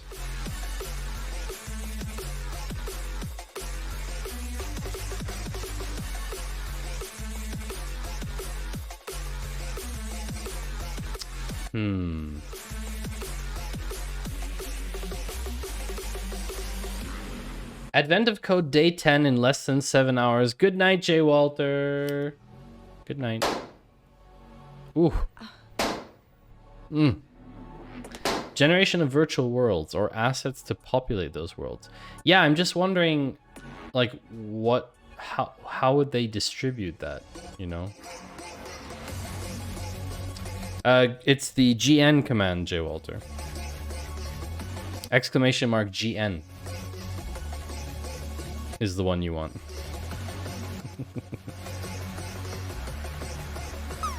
I think? No, it's not. Oh my gosh.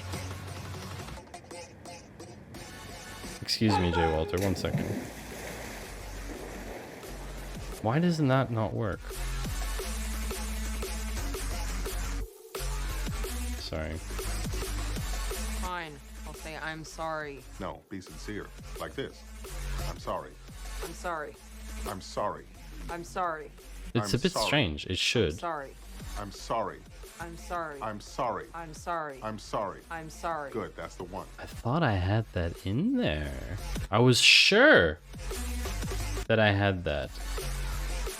No, it won't be case sensitivity. And Secretary Cardona and Mayor Bowser and Chancellor Fairby. Oh, wait. You know, thank you for joining us as well. Oh, I see. I have to do it. The country. I have to do it. That's why.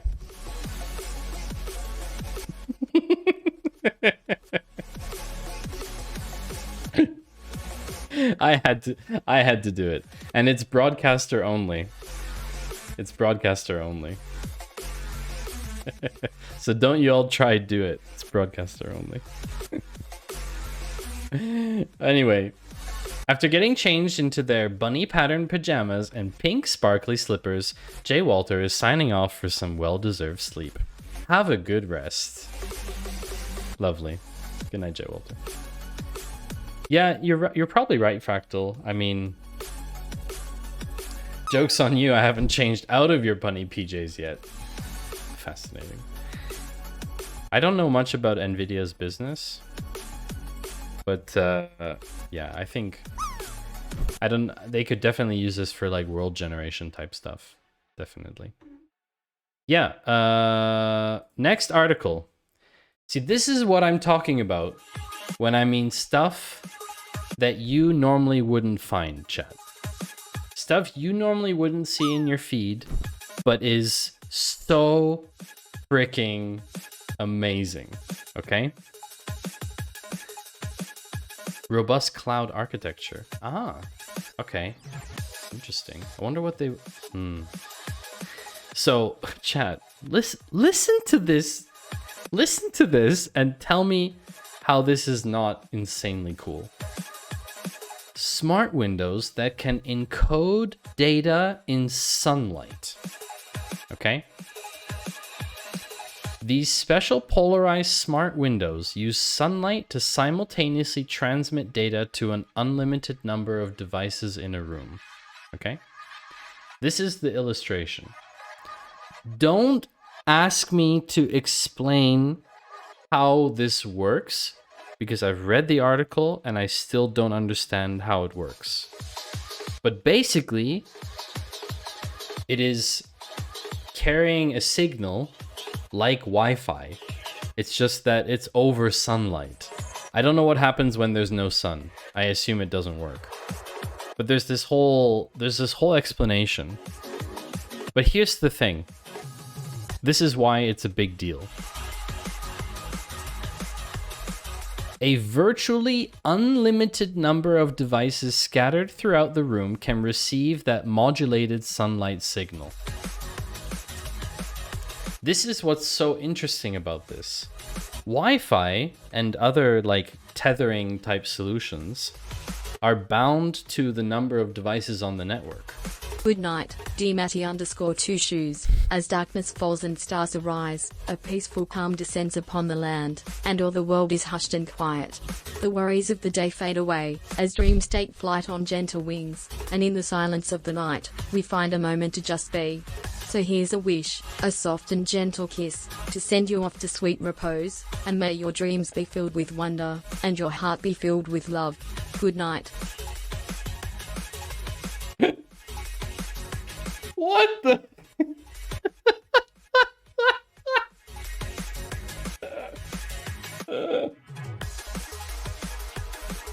Jay Walter, what is that from? What is that even from? Oh my gosh. Welcome in, Dust. Good to see you. I don't know what you've joined through.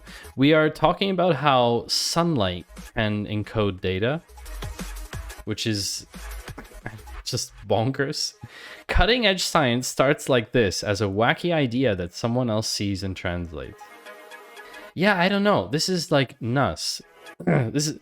Oh, it's probably chat. It's not from chat OpenAI. Never gonna give you up, never gonna let you down.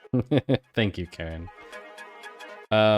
Used to be that you had a smart bulb with super fast diodes in the mix and you coded the data stream into that. Oh, yeah. Too long, didn't listen. It came from the heart. Definitely not from chat.openai.com. So basically, okay. I just want to relativize this. I think this is super cool and super exciting, but they have achieved a speed of 16 kilobit per second, okay? Dial-up was faster than this. just for reference, okay? Don't get too excited yet. So Exegy, this is you can transmit to a virtually unlimited number of devices here. So that's not the same as the light bulb problem. So 16 kilobyte per second would technically be enough for like home automation and Internet of Things type stuff, you know, like turning on and off lights and stuff like that. And the team also thinks that they can get, you know, they can increase the speed, right? So yeah, here's the big thing. It needs sunlight. So They won't work at night when you want lights to go on or off, which is kind of a big thing. And the second thing is they can't receive any data. So, so this is one of those things where it's like, I'm super excited for this. I think this is an amazing technology. I just have no idea what it's going to be used for. I really just don't understand. A smart window that can encode data in sunlight, requires sunlight, and can only send data. I don't know, chat. I don't know where it's going, but I think it's funny. I think it's funny. And it's something that you probably wouldn't have seen in your feed. And that's why I'm sharing it with you today. You're welcome. Dust, how are you doing on this fine Friday? In just under 40 minutes, it will be officially my 2-year streamiversary. And in honor of the occasion, we're going to watch my first stream 2 years ago, and then my stream 1 year ago to see progress, hopefully. I don't know if there's any progress. Probably not.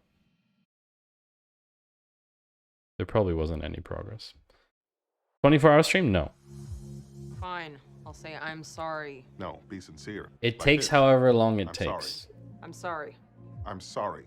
I'm sorry. I'm sorry. I'm The sorry. stream will be however I'm long sorry. I decide it I'm to be. sorry. I'm sorry. I'm That being sorry. said, Sorry. I'm I've had sorry. a Good, that's the grueling one. week. So it probably won't be something like 12 hours. But we still got, we have quite a lot of articles still to go through. This is taking a while. Speaking of which, next article. This is a long form article. And it raises a ton of questions about ethics. And I want to take you through this journey. Because it's actually terrifying. As someone who regularly puts their face on the internet, like now, I'm quite concerned about this because this isn't only a face problem. This is a privacy problem, right? So yeah, join me on this journey of Clearview stole my face and the EU can't do anything about it. One man's battle to reclaim his face shows regulators across the bloc are failing to reprimand the US face search engine. This is about a company called Clearview.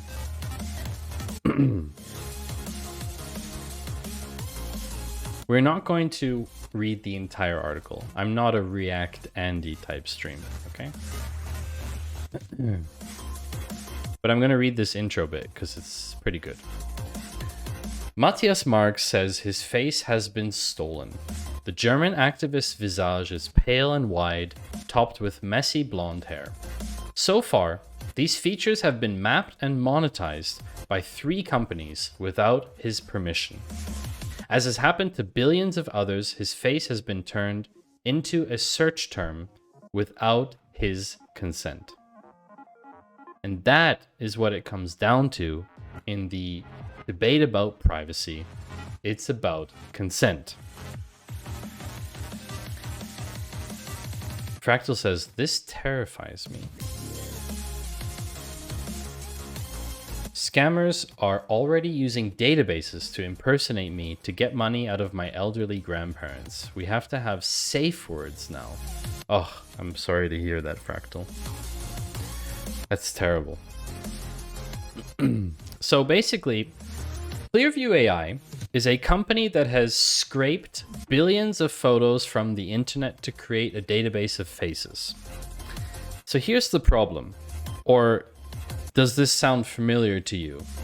A company goes out, decides, hey, I'm going to scrape the entire internet for X, and then I'm going to monetize it. Does that sound familiar at all?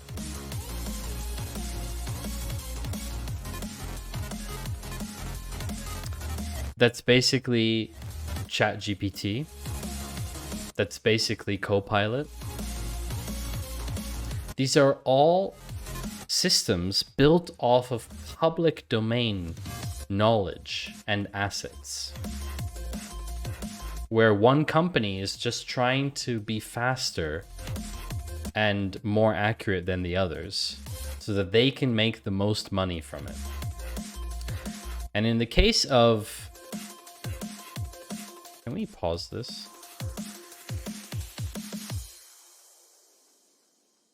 In the case of something like code, you can argue licensing problems, you can argue some kind of implication on a corporate level, but you can't argue moral implications for people's private lives, okay? Someone's code getting stolen is unlikely to result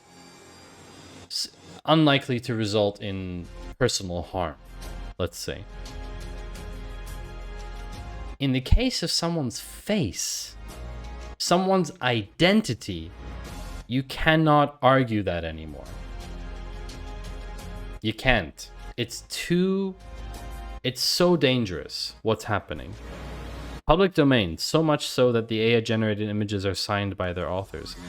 Yeah, that's the problem, okay? So, basically, Clearview's clients, like law enforcement, can upload a photo and unearth other online photos with the same face. We can do the same. We can do the same thing. Any photo that's on the internet, okay, like this one, for example, Elon Musk. I can right-click on a photo. Not this one. Let me see if I can find an example. This one? Clarkio. No way. Clarkio.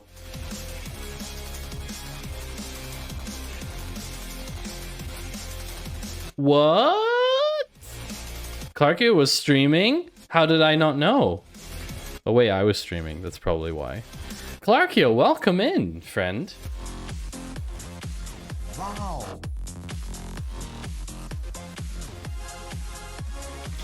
So much hype in the chat. Background win of the week. Is that a win of the week? I don't think so. If you didn't want to play, then why'd you come to the party? Oh, it's a chess win. Well, Clarkio, it's so nice to have you here. I think Clarkio deserves a shout out. What do you think, chat? I think Clarkio deserves a shout out.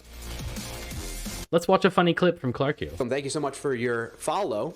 Happy to have you here. If you have any questions, please feel free to ask them in chat. No question is a stupid question. Otherwise, if you'd like to lurk, sit back, relax, and let's learn together. Nice clip. That's a very nice clip. That's a pretty good summary of... Oh my word. Holy moly. 5 gifted. Thank you, Clarkio. Congrats on the streamiversary. Thank you. And congratulations, Chilaxathor and Kian Elf and Manny Moki and Swanny Go. And right join is the best join. Oh, why did right? Oh, no. I'm sorry, chat. I can't believe this.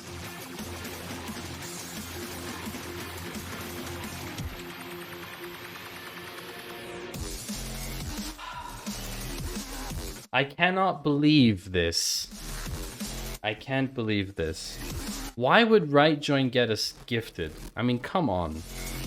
Twitch's algorithm, really. The clip that gets posted every time someone follows. Yeah. Raid and run. You have fun with your kids. Clarkio, have a great weekend. Thank you for raiding. Hope you had a great stream. If anyone is not following Clarkio, which is unlikely, but it's possible, please go follow Clarkio. Clarkio's super cool, super chill. Win of the week, all that kind of good jazz on Fridays. Great dev, really fun stream, really great to watch. So please drop a follow and join Clarkio next time he's streaming. Maybe Twitch's algo is so bad because it uses right joins. That would explain it, wouldn't it? That would explain it, wouldn't it?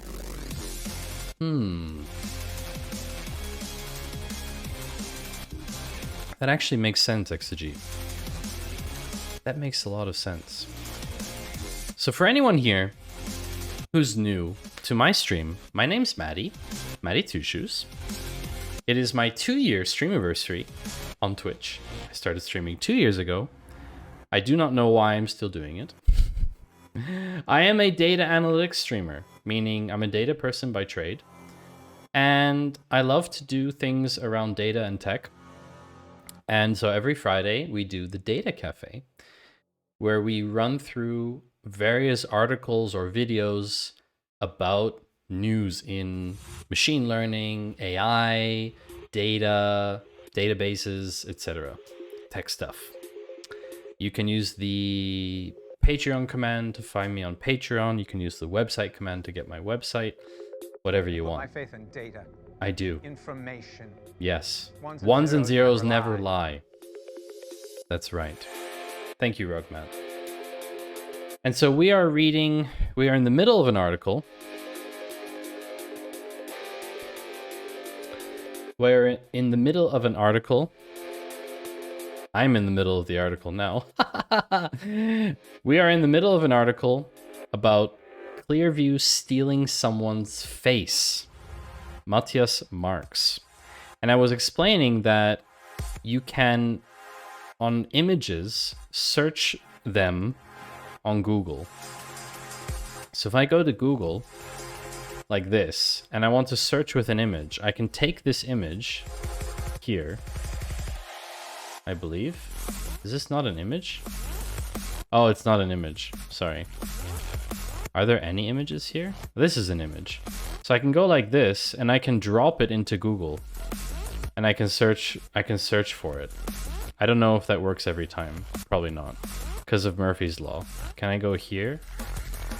Here, search image with Google. There it is.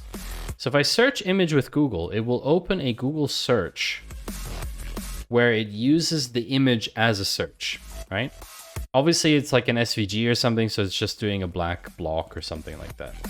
Now, how is this any different to Clearview's AI, where you can upload a photo to find other photos with the same face? It's the same thing. Look, if I take a screenshot of my face right now, okay? I'm gonna do one on my preview from OBS. Oh, I need to do I need to do the thumbnail for my stream as well. I need to record a thumbnail for the stream. So anyway, if I want to search by image, I can drag an image here. So I'm gonna take my screenshot, okay? Will this dox me? Find image source. See, now I can take the whole image, or I can just crop it. Look, I can crop this like that. Will it find me? Find image source. This image doesn't exist on the internet. No other sizes of this image. But what Clearview is doing is basically all of these results would be tailored to me. So if I type Matty Two Shoes here, the police don't know that. They don't know who the person is, but they upload a photo of someone, and then it kind of does it that way. Anyway, that's a very long-winded explanation. The point is, this guy, Matthias Marx, has photos of him in the database, or he assumed as much. So he emailed them. Oh, thank you, Exegete, while we're talking about privacy. Wow. Google image search is very fancy, yes. Marx wanted to know if the company had any photos of his in the database, so he emailed Clearview to ask. A month later, he received a reply with 2 screenshots.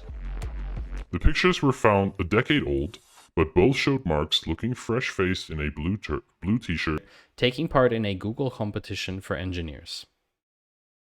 Okay. Marx knew the pictures existed, but unlike Clearview, he did not know a photographer was selling them on a stock photo website called Alamy without his permission. So basically, he's not in control of his picture, which we know. I know that too. Someone can take a screenshot of me right now.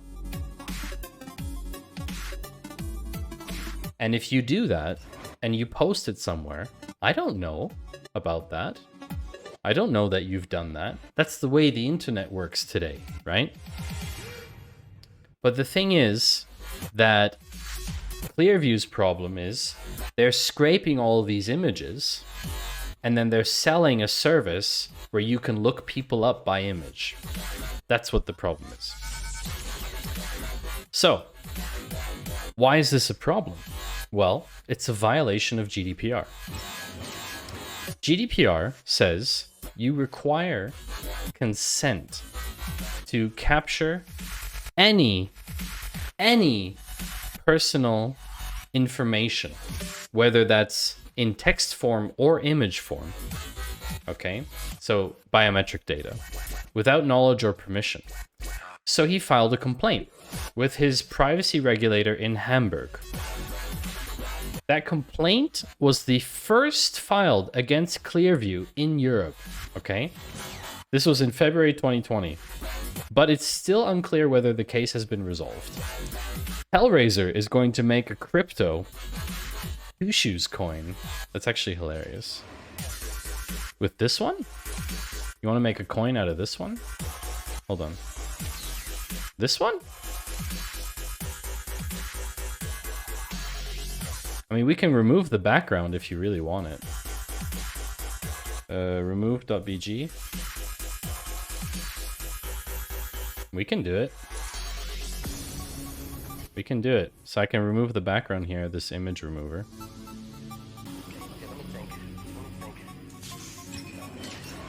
I can get rid of more. What the? Oh, I don't think it's working. Hold on. Ah, light mode. Oh wow. Okay, so it didn't remove everything. That's unfortunate. Ooh, lumens.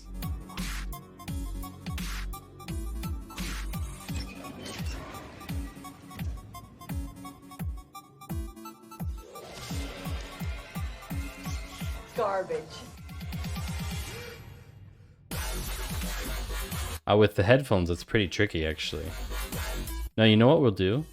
You know what we'll do? We'll do two steps. We'll do a background removal of this one. And then we'll take this one and remove the background on this one. Oh, that still doesn't work. Why not?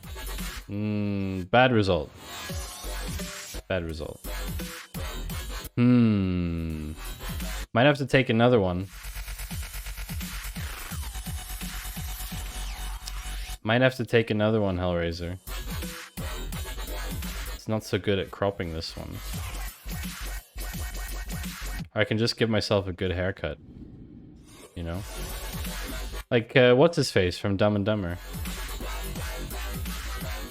How do you specify blurple as the back? Yeah, so you don't. That's the thing.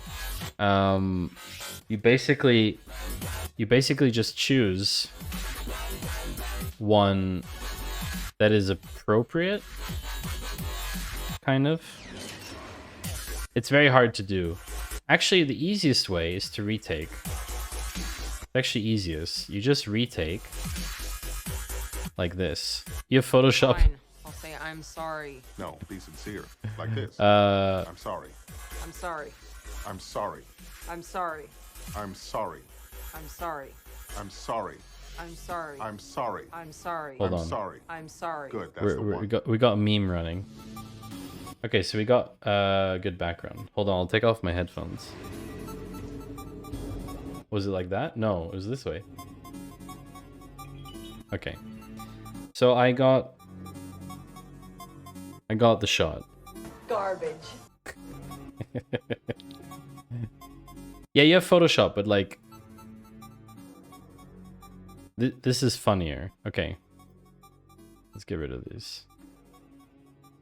So it's better with larger resolutions because it can detect the background better. See?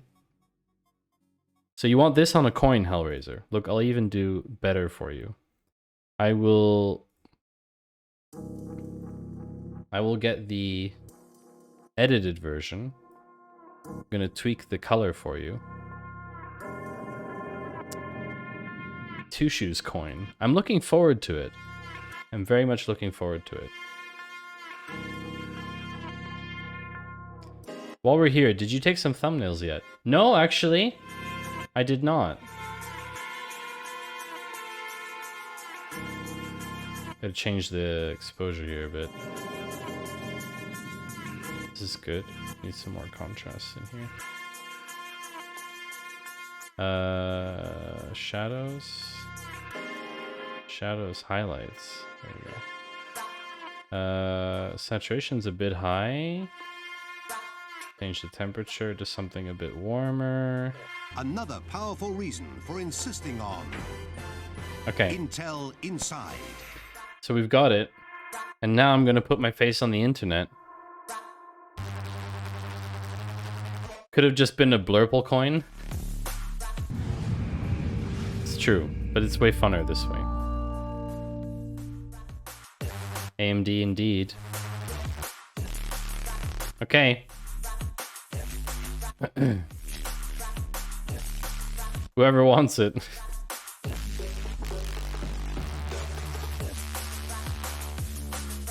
There we go.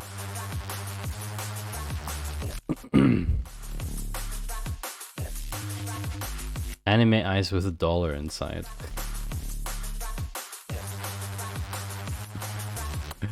Hilarious. Oh, I took off dark mode, didn't I? It is so hard to read stuff in light mode, chat. Anyway, there's a couple ads running. Thank you, Exy. First off the mark again. First off the mark again.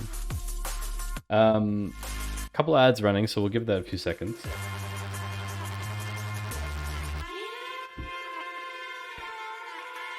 All websites should have a dark mode toggle. Have a great one, Exy. Thank you for stopping by. I hope the video review was interesting. We can definitely continue our discussion in the Discord. If you're not yet in our Discord server, come join. Great conversations happening there. Great conversations happening there.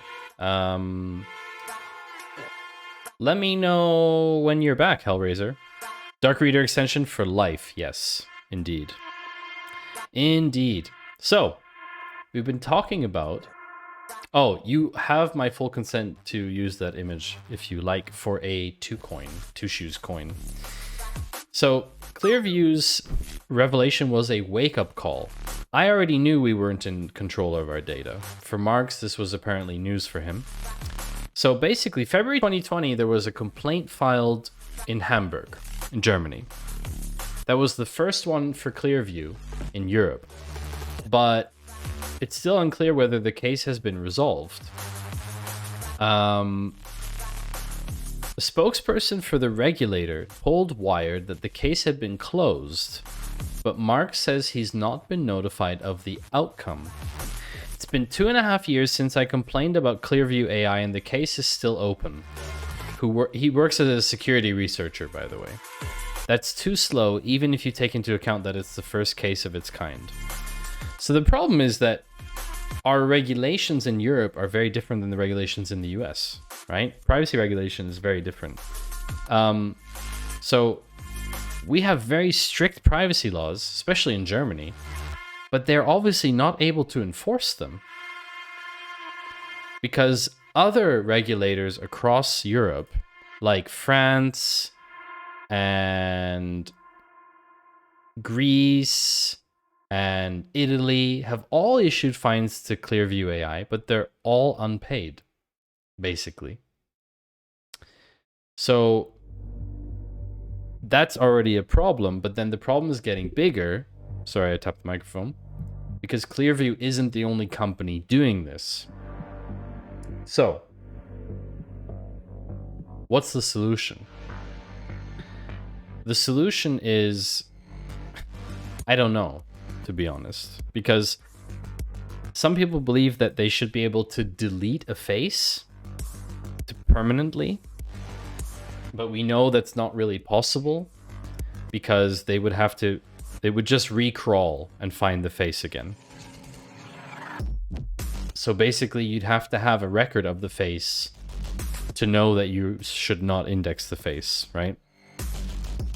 So it's a privacy catch-22. That's the problem. It's a privacy catch-22 because basically those companies would need to have all the faces in the first place to know which ones they should index or not. The company has been telling investors it is on track to have 100 billion photos in its database this year, which averages out to 14 photos for every single person on the planet. So basically right now, statistically speaking, you, chat, everyone in chat watching this stream right now, statistically speaking, there are 14 photos in Clearview's AI. And any company that uses Clearview, any customer of theirs, could upload a photo of you and find 14 matches, up to 14 matches. And that's kind of terrifying because the matches don't need to be exact. As we saw before with Google search, Google's search result needs to be pretty exact. The photo needs to be exact. It can't reverse face search. There's a reason they're not doing that. Probably because they want to avoid this exact problem. But yeah, it's such a huge privacy problem. This is just a trick of the big companies. They make a separate company that downloads the data that would be a problem, gives it to you for free, and then another company comes along and downloads it. Only the empty company can be sued. Yep, that's right. That's exactly right. And that's exactly what they're saying here. Clearview AI only collects publicly available information from the internet, just like any other search engine, like Google, Bing, or DuckDuckGo. But no one's ever said just Bing it, right? That's the thing. Or no one said just duck it. Everyone just says Google it. It's just one of those things. So the argument is, well, we're just doing what search engines do. DDG it? Dig it? I don't know. It doesn't sound as catchy, Rugman. But the difference between searching with a name and searching with a face that's the big distinction. A name is not a unique identifier because a lot of people can have the same name and you can hide your name in public. You can't hide your face unless you wear, face suppressing stuff. Which is exactly the problem because you can't change your face. You can also change your name, but you can't change your face. I mean, you can change your face if you have clever, super cool AI stuff that, changes your face like this. So if the AI scanned me now, I'm okay with it because they're not gonna know who I am based on my distortion. But in a normal case, in a normal situation, it's gonna be a lot more difficult for someone to change their face. And that's the problem. Now, here's the thing is that frustration is growing in Europe that face search engines can keep operating in blatant defiance of regulators' orders to stop processing EU faces. Let's just take the EU out for a moment, okay?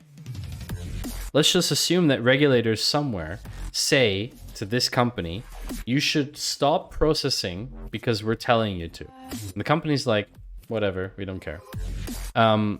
And that's great. And that's exactly what the founders said, is we don't care because we're not subject to your regulations. Whether it's not GDPR or EU or Asia, it doesn't matter what country. The basic response is, we're not subject to your regulation. Basically, we don't follow your rules. That's the, yeah. So this is a problem.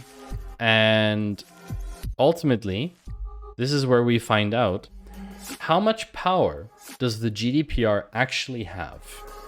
So how strong are the actual authorities here in Europe? How far can they go? Can they stop a company from actually operating in a different territory, like the US? I don't know. It's a real problem. So then he's discovered that there's another platform now that also has his face on it, called PimEyes. PimEyes has even more faces than Clearview does. This is my favorite. One showed him, ironically, giving a speech about privacy. Another showed a local newspaper clipping from 2014, where he has been pictured for providing free Wi-Fi to refugees. Oh, I'm now cute.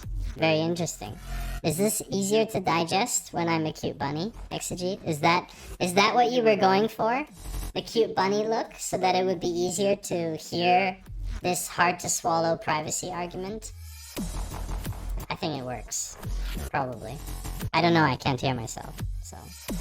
You tell me. There will still be points in your face that can be determined in proportion to other points on your face. They don't mind the image distortion for the face print. Oh, okay, Forex. So you're saying I need to go even more extreme. This will probably... No, this is probably the same. What about bald? Is my face any different now? It's probably not different enough for the AI. Let me think about this. No, bunny won't work. What about like this? What about if I redact? What about if I redact myself? Or what if I place myself behind a mountain or something? Or what if I do like big brain distortion? Does that work? Do you think that'll be effective? Anyway, yeah, the point is like distance between nose and eyes and stuff like that. That's exactly the problem. Yeah, it's a real problem. So, yeah, PimEyes doesn't store anything. So they're different, blah, blah, blah. Yeah, whatever.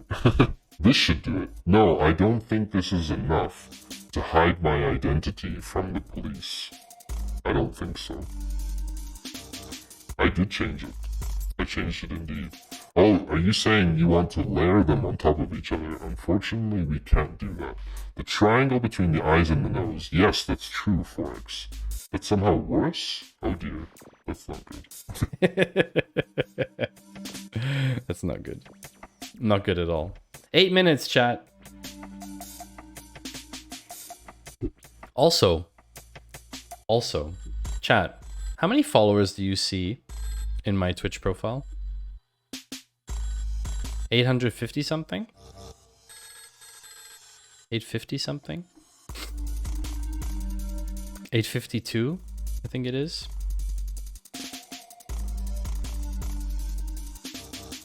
$852. I want to hit 1,000 followers before end of the year. Do you think it's possible, chat? I know that numbers are like, you know, it's just a number and stuff like that. But do you think it's possible to hit 1,000 followers before end of the year? I just think it's a bit strange how I've been streaming for almost 2 years and I don't have 1,000 followers. But then other channels have like 3,000-4,000 followers, but they have lower viewership numbers on average. I don't know. It's a bit strange. It's a weird world. It's a bit strange. Anyway, so PimEyes is different because PimEyes doesn't store anything, blah, blah, blah. Basically, the outcome is when Mark started pulling on this thread back in 2020, all he wanted was for one company to stop collecting pictures of his face. And now it's much bigger than that. Today, he's calling for regulators to stop the industry from collecting pictures of Europeans altogether. For that to happen, regulators will have to make an example of Clearview. Wow. The question is, can they? Yes, PimEyes is super interesting as well. It's a problem. It really is. And I'm curious, chat, how How do you feel about this topic? So knowing that your face is on the internet, knowing that Clearview and PimEyes and all these other companies, knowing that they are making money off of a service that is harvesting data about you without your consent. Honestly, I think it's terrible, really. But it's also capitalism, right?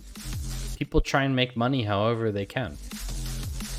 Hellraiser says there are certain stickers that you can place on your face to muck with facial detection. Yeah, I think there's an article about that in my list. Not that it helps with older photos, but interesting to know how DEF CON folks approach the face tracking. Yeah, exactly. It's very popular at DEF CON, so they don't get their picture taken. Or they get their picture taken, but it messes with AI stuff, yeah. I searched for the screen clip of bald Maddie and got Maddie back. Really? Did you, Rugmat? Can you send a screenshot? I don't believe that. You tried me bald. You got a clip of me bald. And it searched and it found matches of me where I'm not bald. That's impressive. Yes, if you want to email people in the community and get a bulk follow, I did the same thing from LinkedIn. I was being petty and I wanted to have 99 plus endorsements on LinkedIn. Okay, 4x, that's not a bad idea, actually. I do have quite a lot of LinkedIn followers. That's not a bad idea, actually. Okay, so that's a problem. I'm terrified about my face being on the internet. But even worse, like, there's hours and hours and hours of video on the internet. And I don't know, someone could make a deep fake of me pretty easily. For what purpose? I don't know. Maybe to like cancel me. So like they'll make a deep fake of me saying something that I would never say. Does this work? I don't know, let's find out. I'm gonna activate Privacy Shield first.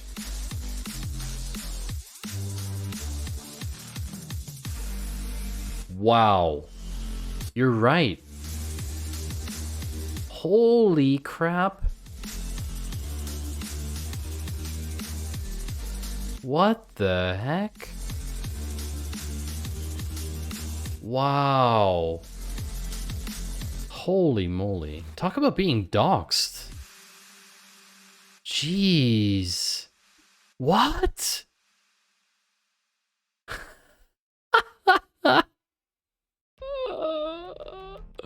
Wow, this thing is nuts. Another powerful reason for insisting on Intel Inside. Okay, these are a bit strange. That's a bit of a weird result. What the heck is this? Hold on a second. I've never seen this photo before. I've never seen...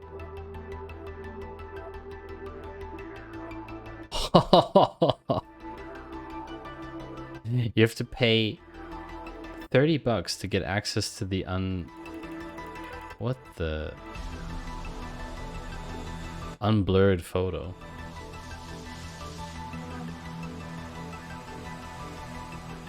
Ah, I know what that is.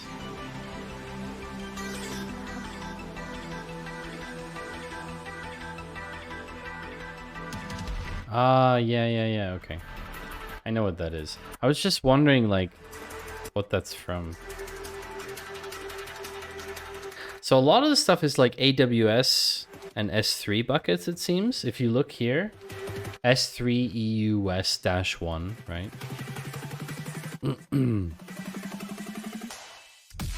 Wow, that's terrifying. A video for later. Wonderful. Thank you. Thank you, 4x. I'm going to put this one in here. Thank you very much.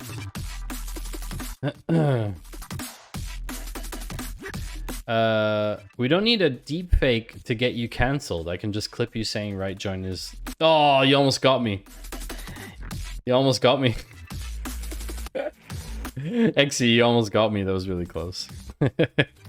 Hi, Loka Samasta Sukino Bhavantu. Welcome back to the stream. Very nice to have you back again. You can try Google's image search and Tineye? Is that the one? I feel like that's not... Hold on a second. I feel like that's not... Oh yeah, Tineye. Oh. Interesting. Yeah, we tried Google's reverse image search before, but Google's reverse image search isn't good with similar photos. It's as good as... Paste or enter image URL. Okay. Can I upload? This one. Maybe I should... Oh, 0 matches. So this one is trying to find exact matches. Okay, so that's the thing, right? It's trying to find exact matches. Match engine.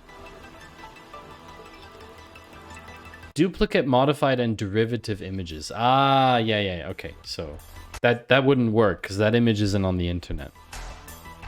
Right. But my profile photo would find that. Okay, I understand. Cool. Thanks, chat. Always interesting to talk about this. What is also interesting is funding news. I like to talk about funding news. You know, part of the news cycle is also not only looking at part of the news cycle is not only looking at, you know, new tech or whatever like that, but also looking at what companies are getting funding, because that also signals what kind of technology is going to come. We looked at this SurrealDB before, and there's this company called EdgeDB that's raised 15 million and is going to be launching a similar product to SurrealDB. So it's pretty funny, XE, that you sent me that video, because apparently EdgeDB is doing the same thing. Database as a service, DAS. And then there are HR tools that are based in Central America that offer face-based matching and give you personal data. Oof, that sounds ugly as well. We plan on eventually introducing turnkey integrations with Vercel, Netlify, GitLab, GitHub, Sentry, Datadog, and many other services, making EdgeDB Cloud the key component of future application stacks. Launched in 2019, okay. EdgeDB's product is fundamentally a relational database or a collection of data items with predefined relationships. But apparently, again, this whole thing with the thing that I hate, it's introducing its own query language called EdgeQL. What do we know about companies introducing their own query language? No. We say no. We say no to companies introducing their own query languages because it's garbage for them to do that. Just use what is available. There are so many languages out there that have been progressively, increasingly Garbage. Yeah, some of them are garbage, but they've gone through so many iterations and been improved so many times by the community at large. What makes you think, as a company with your 20 to 30 employees with 2 years experience, that you can bring a better language? I just don't see it as a good use case. I really don't. Also, it is officially now my 2-year streamiversary. December 10th, 2022 marks 2 years that I've been streaming on Twitch. So at this point, I would like to say one thing. Thank you. Thank you to everyone. If you didn't want to play, then why'd you come to the party? Thank you to everyone who has been here, whether it's 1 minute or since I started streaming or anywhere in between. It has been such a journey. Honestly, I never could have imagined in my whole life, I could not have imagined that I would spend 5 hours being upside down and being played with by chat. No, I could never have imagined spending 5 hours on a Friday evening talking to a camera and strangers over the internet about data analytics stuff and stuff that makes me warm and fuzzy inside, you know? I really couldn't have imagined that. So thank you to everyone. I always appreciate all of you equally, but I especially appreciate those of you who've been here for a long time and have always been really enthusiastic and supported me and you know, told people about the stream and everything. So I really appreciate that. Good night to you, 4X. Thank you for joining. Maybe you also get a good night command. Why not? Why not? Good night, 4X. Thank you for joining again. Yeah, it's been quite a journey. So I think now is a good time, because the article about EdgeDB is basically they got funding and they're trying to do something with their own language, which I think is, yeah. Thank you for, thank you, XG. Thank you, Rugmat, as well. Now I think is a great time to take a short break and then look back at my first ever Garbage. No!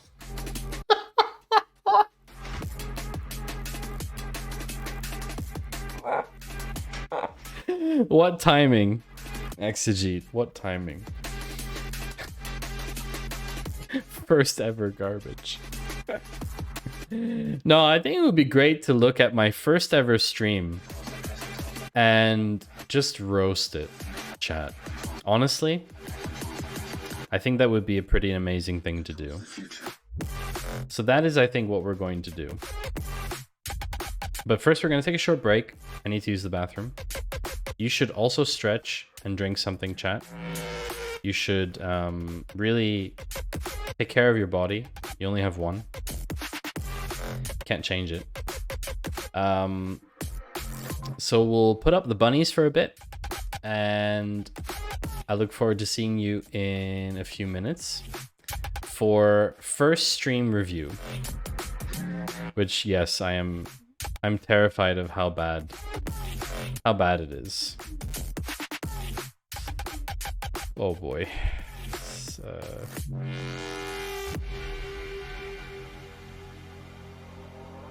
I even just saw one of my thumbnails on my videos that has a typo in it. Oh my gosh. Yeah. Alright, chat. I'll be back in a bit.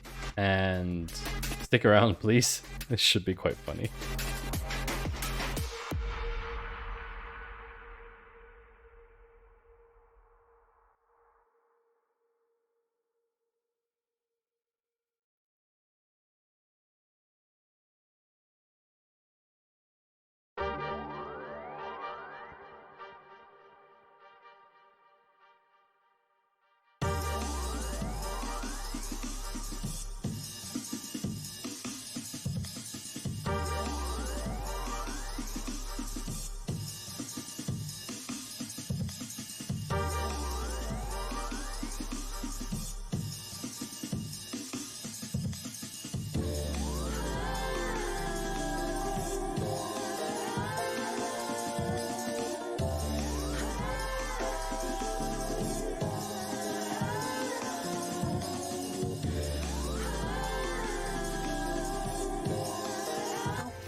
Thank you for joining us as well. Another families powerful across reason the for insisting country. on Intel Inside.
All right, chat.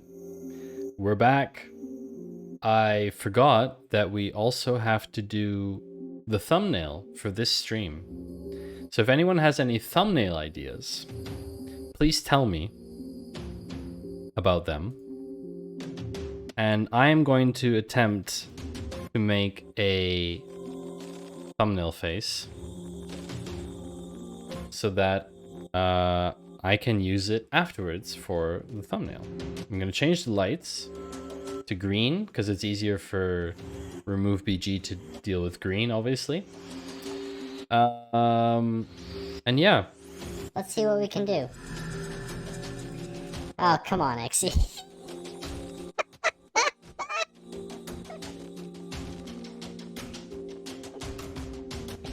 Why? Why are you doing this to me? Why are you doing this? Why? Why, Exy? Why? Why do I need to look like a bunny? All right. So, okay, what we can do, what's this one? It's like 2 years. It's like Where it came from. and probably and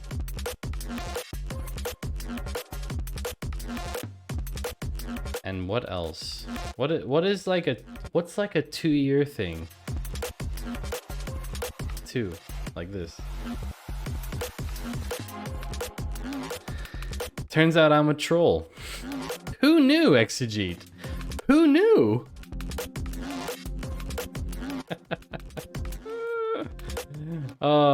What about like this one?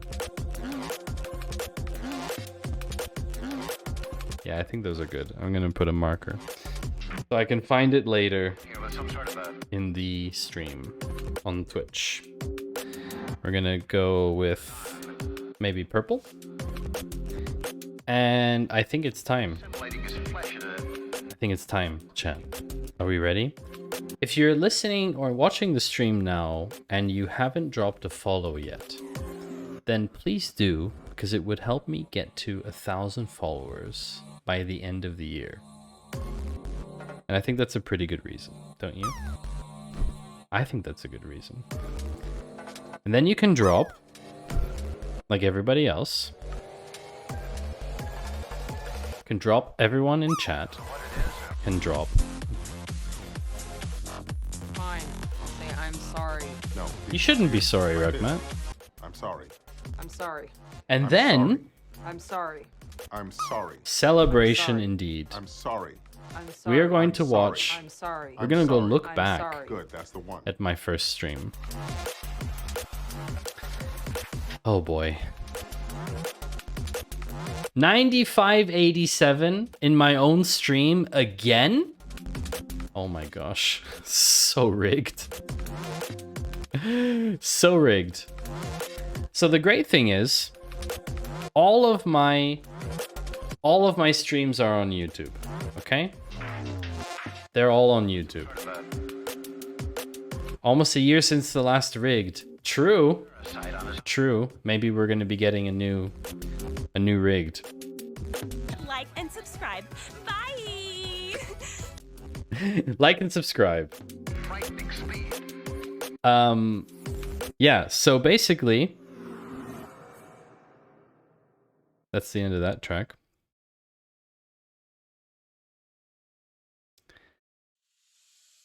We're not going to watch this whole thing because it is painful. But we're going to watch a few bits of it. And I want your honest opinion, chat. How much progress has there been since 2 years ago, since my first stream? Okay? I'm just curious what you think, chat. All right.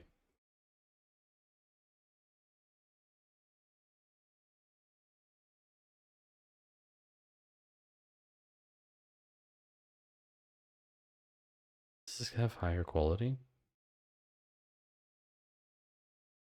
480p. Okay.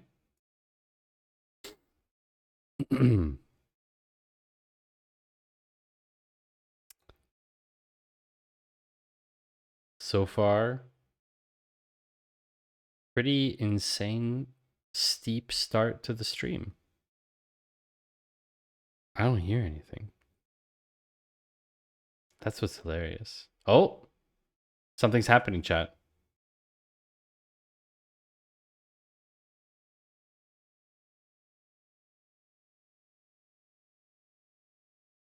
Is there really no better quality than 480p?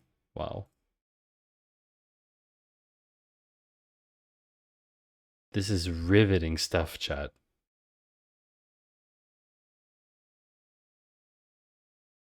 So let's zoom a little bit.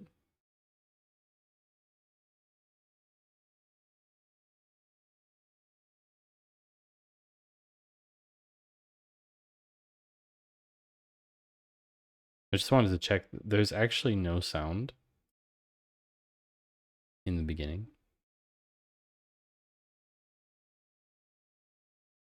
Why is there no sound on this video?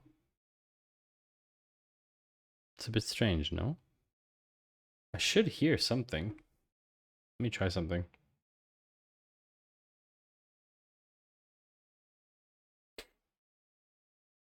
It's strange.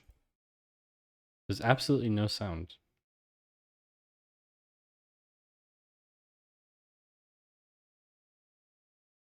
There should be sound. Okay, let's try a recent video just to make sure there's sound. My partner and I sat down a few weeks ago to watch a horror. Yep, okay.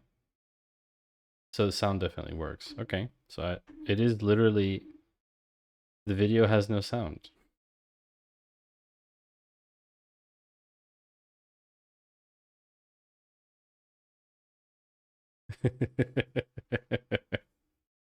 Okay, did I figure it out at some point? That's the question. Oh. Somewhere around here. Trying to figure out why no sound is in the stream. Sorry, 1 second. Wouldn't be a real stream without technical issue, right? Oh.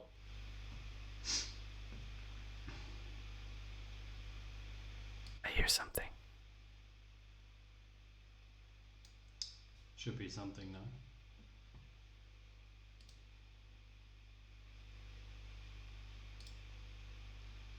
Wonderful.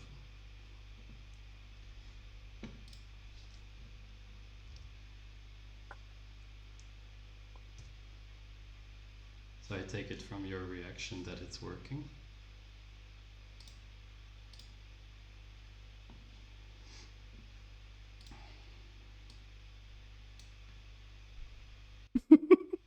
Oh, this is bad.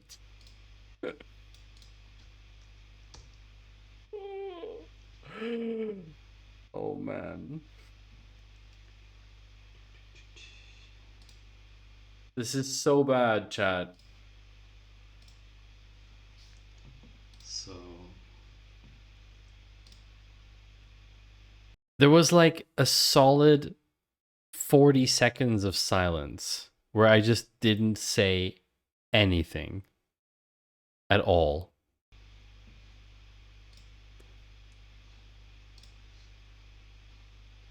Hey, GPEM. How you doing? I'm currently in honor of my 2-year streamiversary rewatching my first stream 2 years ago. And it's bad. It's way worse than I remember. So you can hear me okay now? My first stream was 1 hour and 18 minutes. Let's get into the nitty. Let's get into the nitty gritty. IDE. It's just a graphical interface for interacting with the database. So we have here just Postgres, and we don't have any databases yet set up. It's just like the standard standard setup that comes when you start Postgres image. What we set up here. So first thing will be here to import. I mean, I don't know why the quality is 480p. I'd have to look in my files, but I think that's the highest quality I recorded, or it's what Twitch gave me, or I don't remember what I did for my first one. But you can see, yeah. Or are some dates spread across 2 rows, for example? So we have here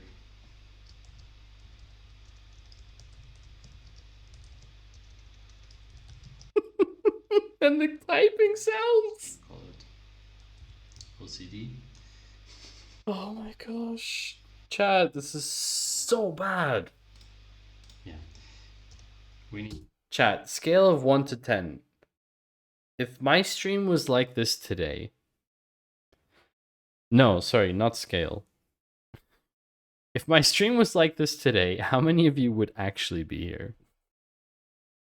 Because I don't think any of you would be here if my stream was like this today. It's awful. We need to select this date rep, which we're gonna call our date. So if I was doing this very clean, like in tutorials, then I would also use this as. Oh. But yeah, I don't need to do that if I'm writing code for myself. But I feel like my accent is different, chat. Can someone confirm this to me? Hold on a second. I need a part where I speak really clearly. If people want to pay attention and see what I'm doing exactly, it makes more sense. I'm doing also trailing commas instead of leading commas, so you can also put a comma like this in front of the column. And it's a bit easier to work with, because if you have some other thing here, like count, for example, then you can just uncomment this. But if the comma is, I really think like my accent sounds different. Don't you think, chat? Does my accent sound different to you than now? Maybe my accent changed because of Twitch. That would be weird, right? UTC time or something like that. So that's why the last day of 2019 is in there. So maybe we will just order it ascending to see. Yeah, so we have here, it's actually from the 1st of January. I mean, it's so monotonous.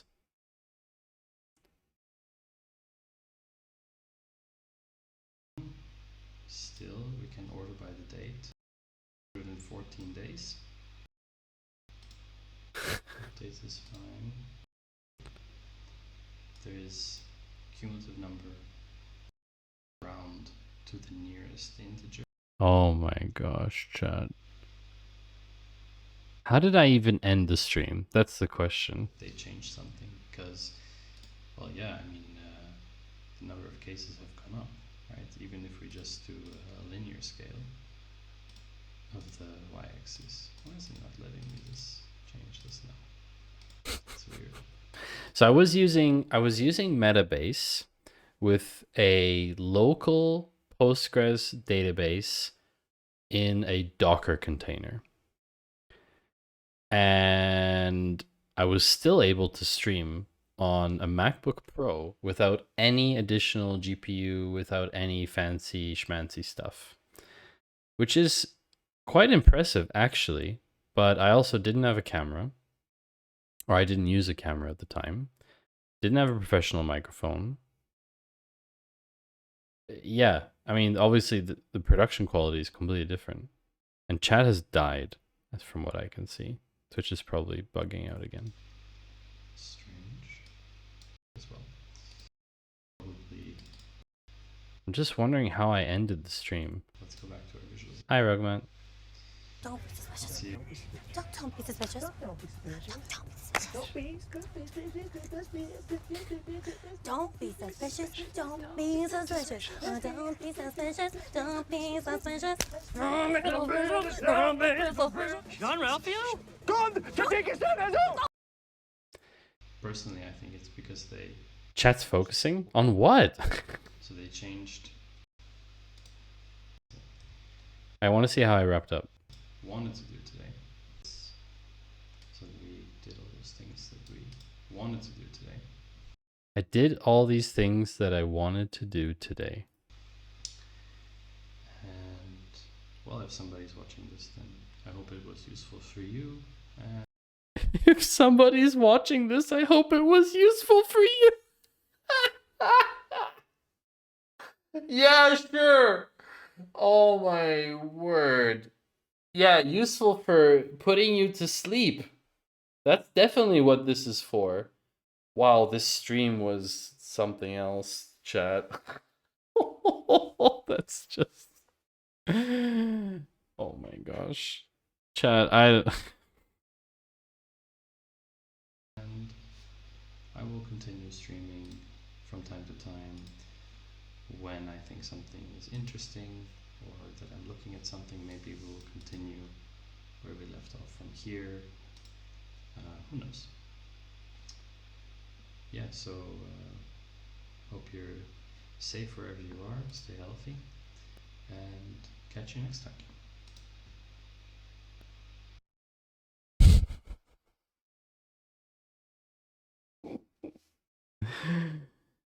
Oh my gosh. That was so bad, chat. So that was my first stream.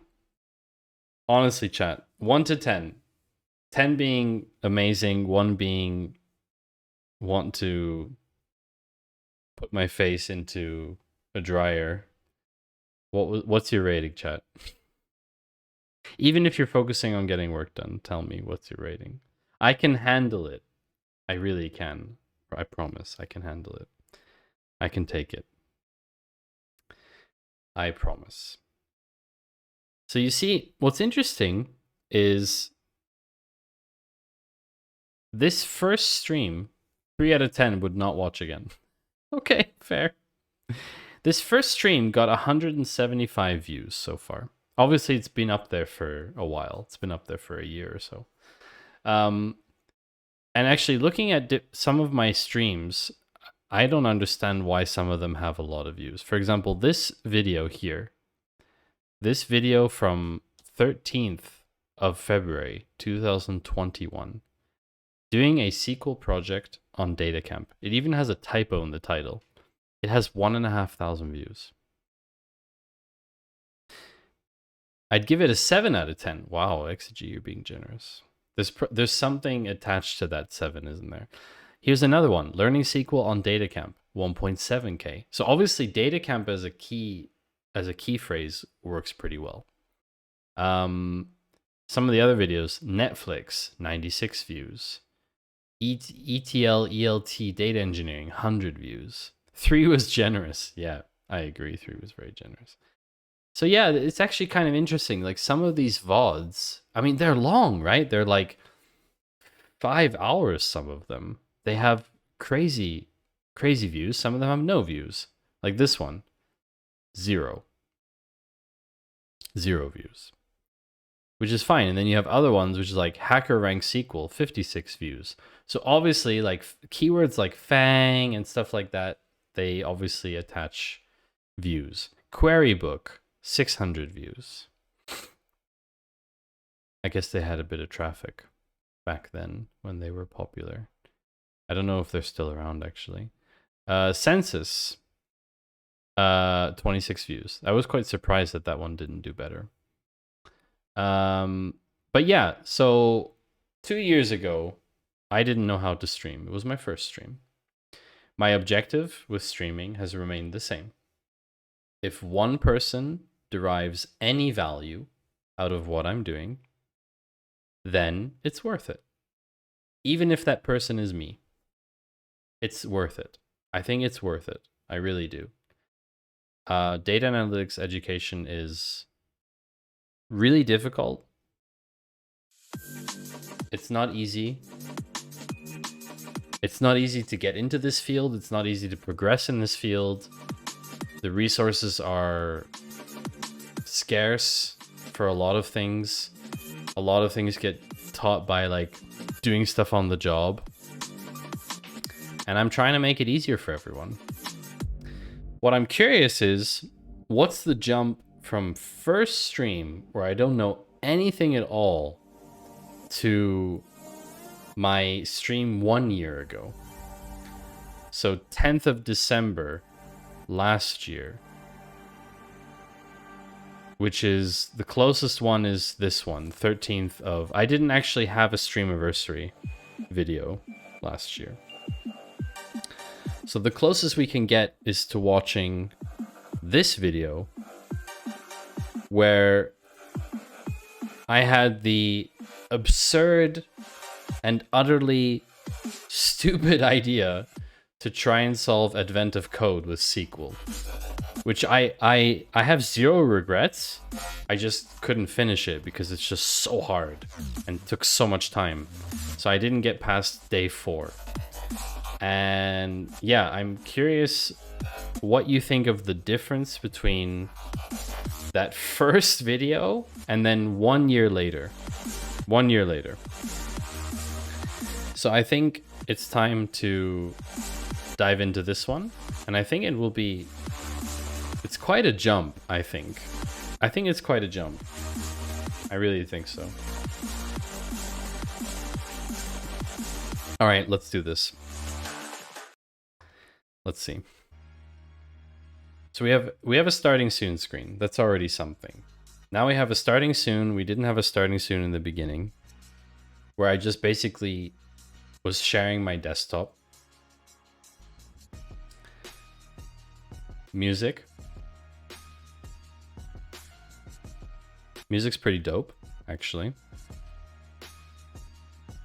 Volume level's pretty okay. But you don't know how long I'm in starting soon for. You kind of just have to wait it out. I gave you a 7 because it was quiet.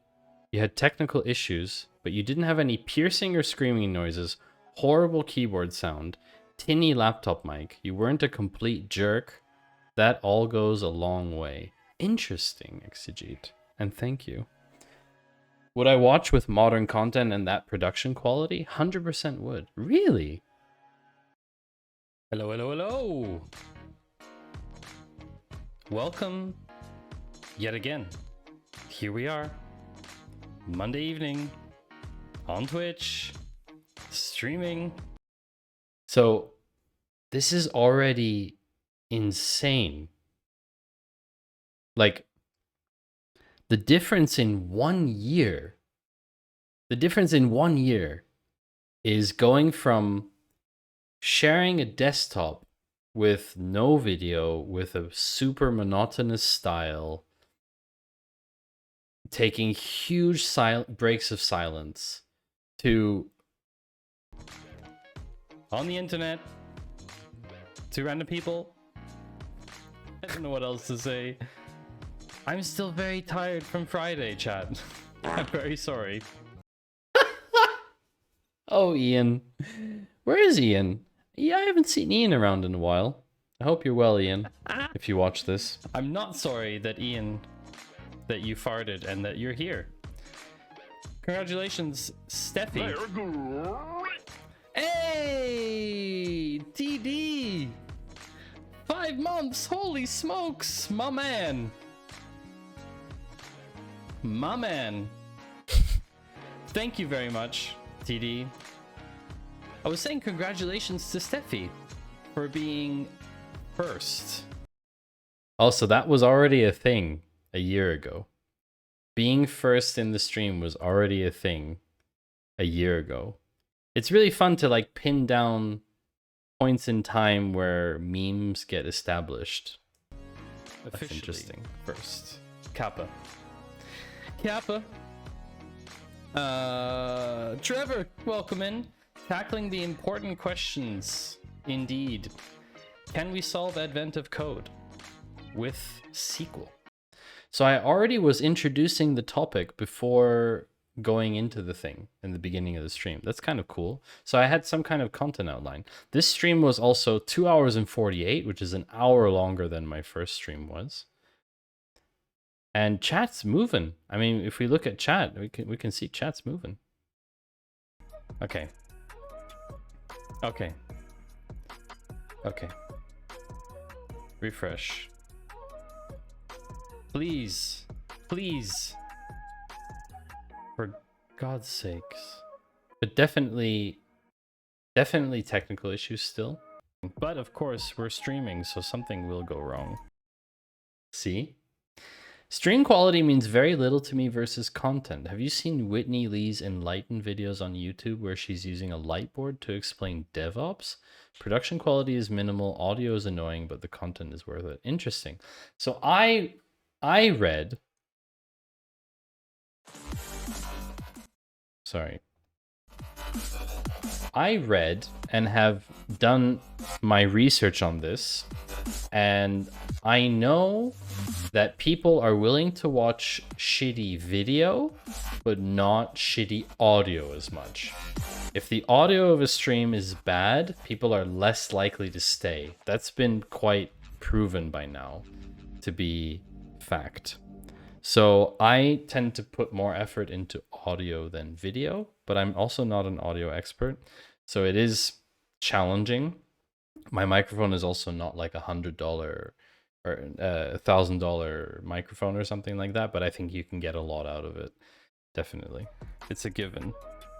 We cannot stream without something going wrong. It's not possible to be a Twitch streamer and have nothing go wrong.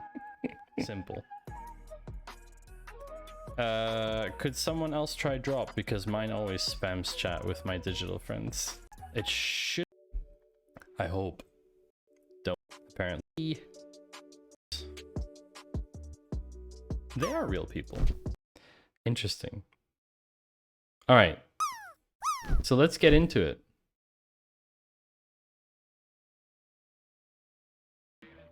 There are, oh, before I forget, there are 2 new channel point redemptions.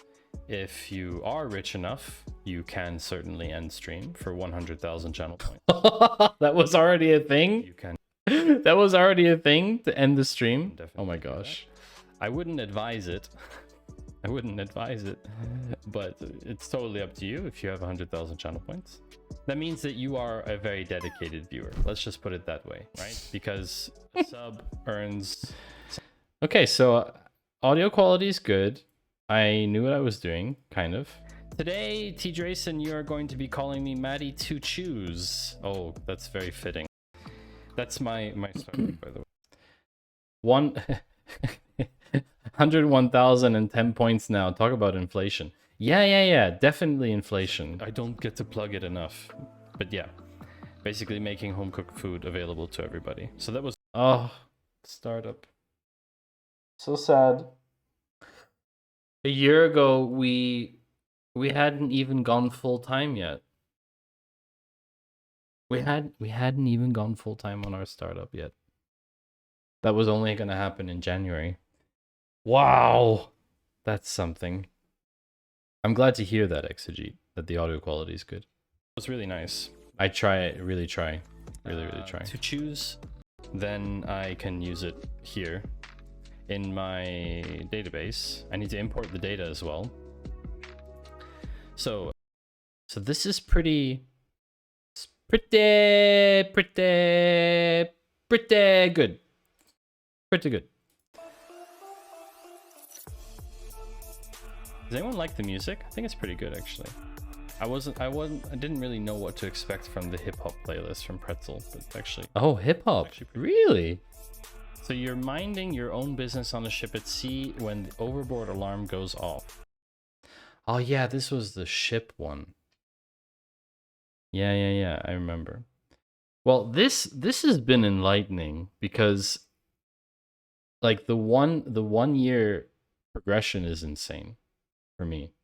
To see that, to see like what it was to go to this. Maddie Steam's shoes. Is that what you should call me, Ruckmat? That's a bit of a weird one.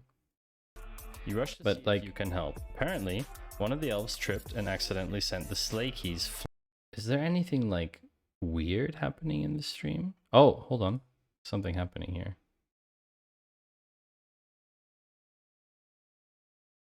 Some stuff happening here. I think Squishy was here. I need to count it, right? I mean, you can read the code because my font is large, right? Lag count. Take these two out. And we will not forget the group by this time. Chat, group by. I always forget group by. It happens anyway. 2 descending. Is advent of code using SQL? Nice. Thank you, Sociable Steve. Welcome in. Oh, here comes my friend. Seriously, I need to change that on my stream deck. So I already had a stream deck. Steve, welcome in. Squishy Steve. So this is the count now. So I had shout outs and overlays and all kinds of jazz. I really had a lot of stuff. It's actually kind of impressive. Oh, if I add the offset, it adds an additional row. Oh, UK. Best way to learn. Break things and fix things. So it's overall, it's pretty good. I mean, I don't know. Is there like a BRB scene? Did I have those already? This can't remember. Oh, look at that. Yeah. Oh, right. With Fiona. Oh. That takes me back. Yeah, of course. That was last year. Last year, that makes sense. Time is so strange, chat. Honestly. Such a weird thing. I could parse like I could parse all of my streams with some kind of like video analysis tool to find all the sections where we had the bunny cam, and then look for movement and then make like a collage or like a, what would you call it? Montage of all of Fiona jumping off the couch or something.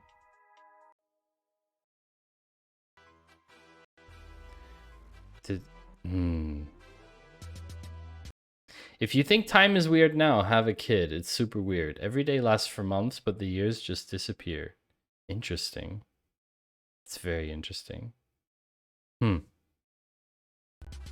Hey, chat.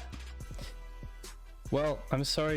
I already had my chair, so I have my gaming chair. I'm not using it right now. I already had my gaming chair. That's actually interesting. Lost all your points again. One day. Oh, 22. We used to play words on stream too. Forgot about that. I forgot about that. This is like, it's per Twitch user. We didn't do 22, no. Okay, everybody's ready. Let's go. Wow, we played for a while. Command line. There's a channel point redemption for it now, XG. Although I think it's too quiet to play at the moment. Okay. Again, the same question, but different constraints, I'm guessing. Okay, I need more screen real estate, chat. We're gonna go. That's a problem. Is anyone else working on Advent of Code at the same time? So I was asking chat questions. I mean, the progress difference is huge, really. The difference between year 1 and here, drop is lagging again like it did this time last year. Really? No, it's not. Someone else drop. I want to see if drop is lagging.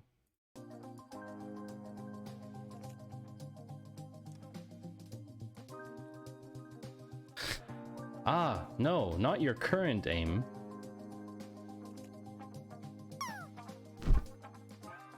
There's no drop lag. What you talking about, XE? Ooh, Loka. Oh, wait a second. No, I think you're gonna overshoot. Sorry. Wait a second. Increases your depth by...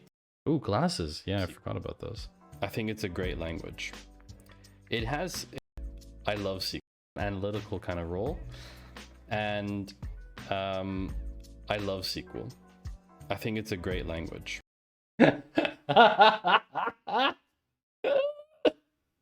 Not unexpected at all. I love SQL. I think it's a great language. It's doing that thing where it speeds up and slows down. Oh, that's Docker. It has like a narrow focus for sure. Like it's not, you know, it's not JavaScript, but because of that focus, it makes it quite powerful. So it's pretty interesting to attack these kinds of exercises with this kind of idea, with this kind of language.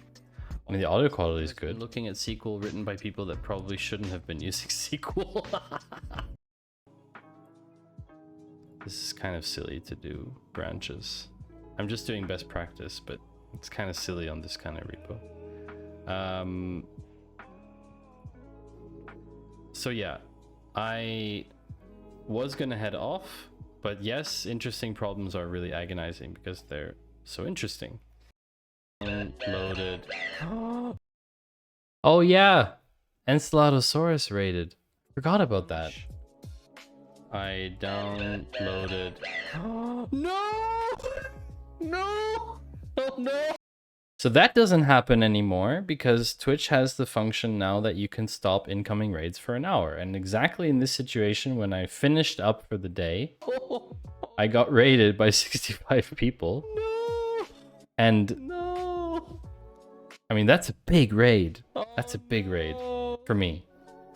So of course I didn't want to leave. Oh no. Didn't want to leave. Raids in 5 minutes for somebody who is thinking of leaving. Wow. Oh, look at this. Oh, it's been so long. How are you up in Sweden? Oh, thank you for the follow as well. Oh, that's funny. That's where Jesse followed me? Oh, that's interesting. I didn't know. It's such... Yeah, maybe. You streamed it loud because more raiders came in and made it extra long. Oh, thank you everyone for the follow. This is... It's always when you do the redemption. File. Tiny hands. Tiny hands. They're gonna be making a comeback, chat. I promise. Tiny hands will be back very soon. Definitely. I have the tiny camera. Okay. Chat. I have the tiny camera. Look. Right here. See, chat? Look at this camera. Look at this thing. Focus on the thing and not on me. It's like this tiny little camera thing. It's from like Wish or something. I bought two a while ago. Basically, it's this tiny camera that I use for the keyboard camera, and I just haven't set it up.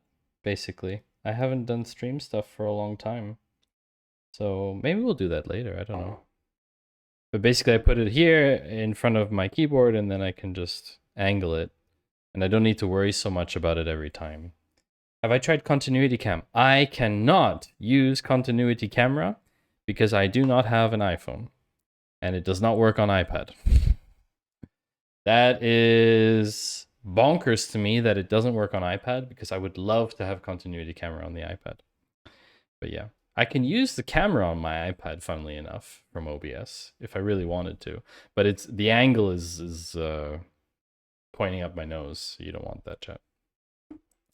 Okay, so the verdict is, how did I end the stream? I'm just curious. There's nothing else I can say. I was just not prepared for that. This is like normally it's very unlikely Yeah, it's. I will take you all to a really cool stream. How about that? I will take all of you to a cool stream. Where did we go?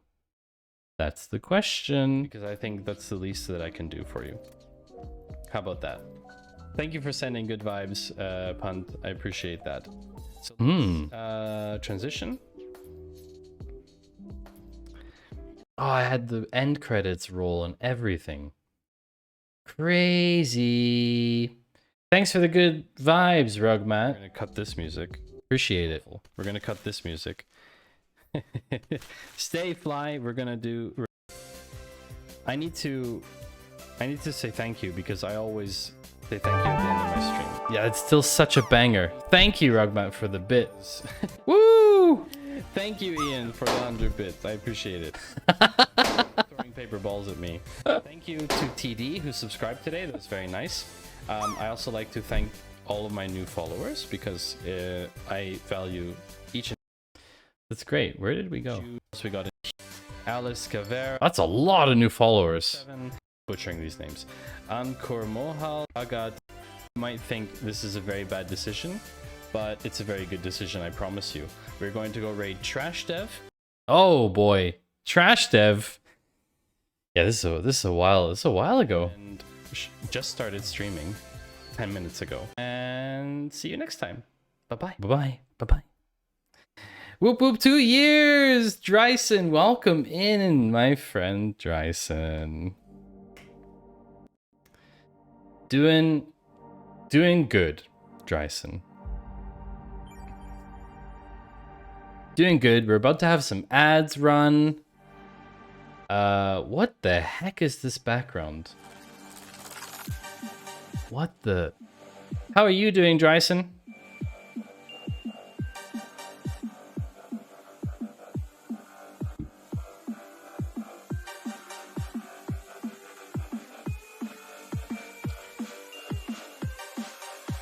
Dance party, yo.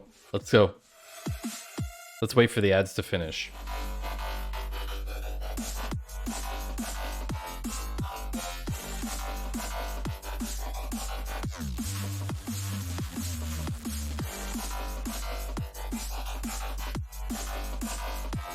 What?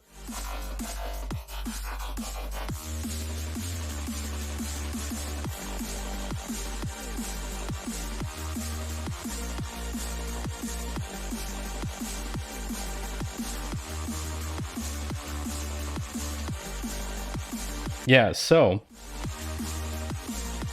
Astro Singularity. So surprised to see you here. Do you code? Dryson codes? Yeah. Rave. This track is just so good. That's the thing. Pretzel just sometimes absolute bangers.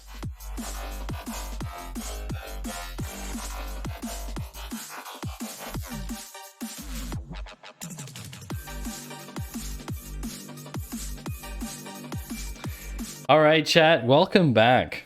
Welcome back, chat. Good to have you. Good to have you.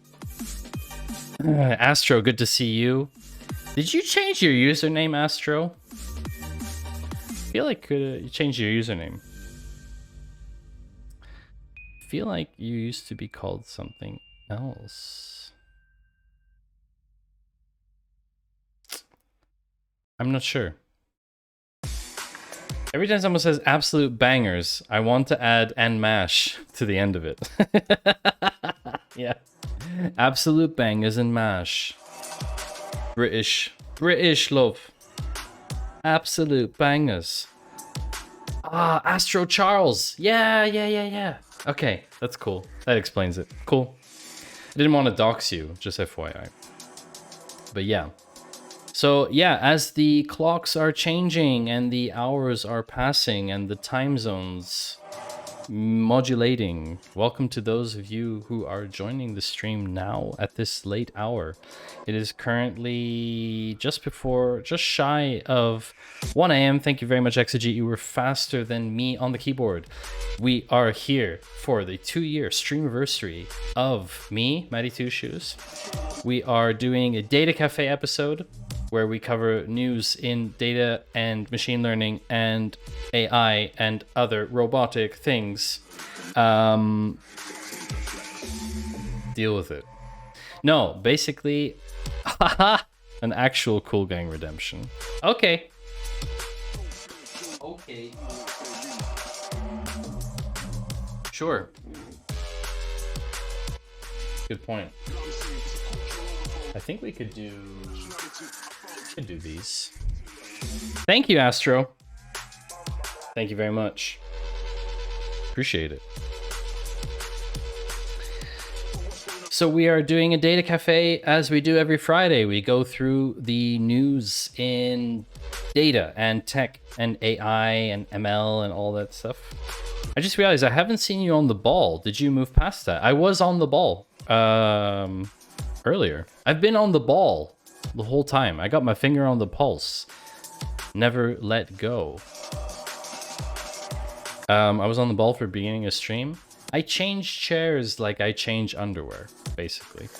I have 4 different sitting options and a standing option. So yeah, we talked about EdgeDB. I would like to come at you with something that is weird. Really weird, chat.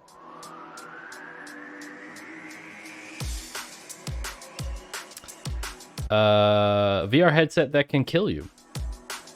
I know this isn't new now. I'm aware of that. I'm very aware that these are older news items. Thank you.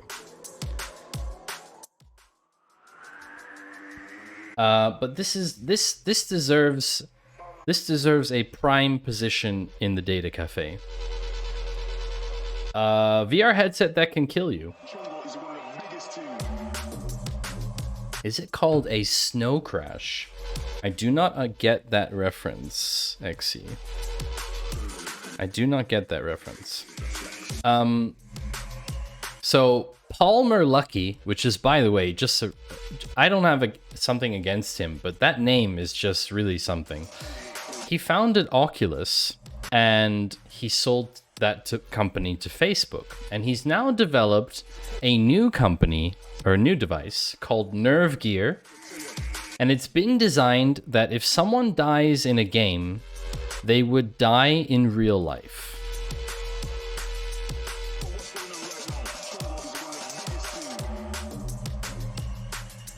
Yes, chat. We're at that point where people are making technological devices for entertainment that could kill you deliberately. Not a Neil Stephenson fan. Doesn't ring any bells, unfortunately. The man credited with bringing virtual reality back to mainstream attention claims to have created a headset which can kill you. The real question is, how does it kill you? How, chat? How is it going to kill you? And so let's find out. Not by trying it.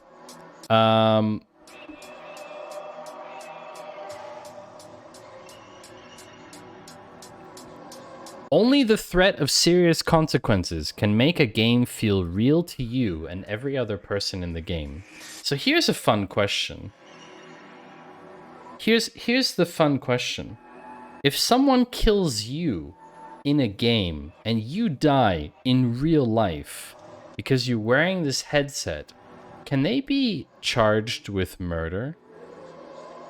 Thanks, Exy. Can they be charged with murder or worse? Manslaughter, I guess, is worse than murder or something. Can they be charged with murdering you? What if they didn't know you had the headset on? This is so weird. Okay, so here's the answer. Mr. Lucky said the headset comes equipped with 3 explosive charge modules positioned above the visor. They can be programmed to trigger upon death inside a VR experience, instantly destroying the brain of the user. Okay.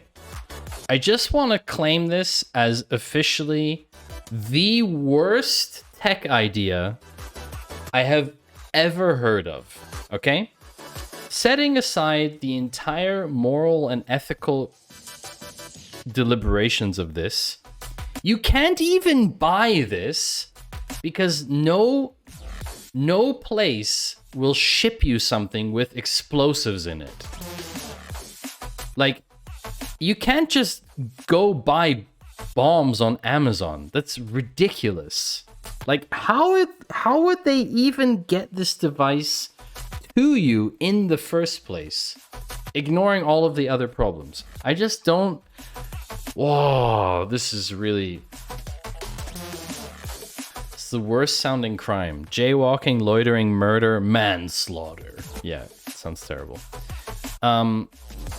Before you rush off to the metaverse, the headset has purely been made as a display model for now. Mr. Lucky admitted there were a huge variety of failures that could occur and kill the user at the wrong time, and that's why he hadn't tried it yet himself.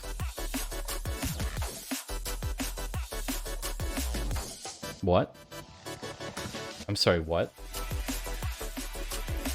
It's technology. Everything can go wrong.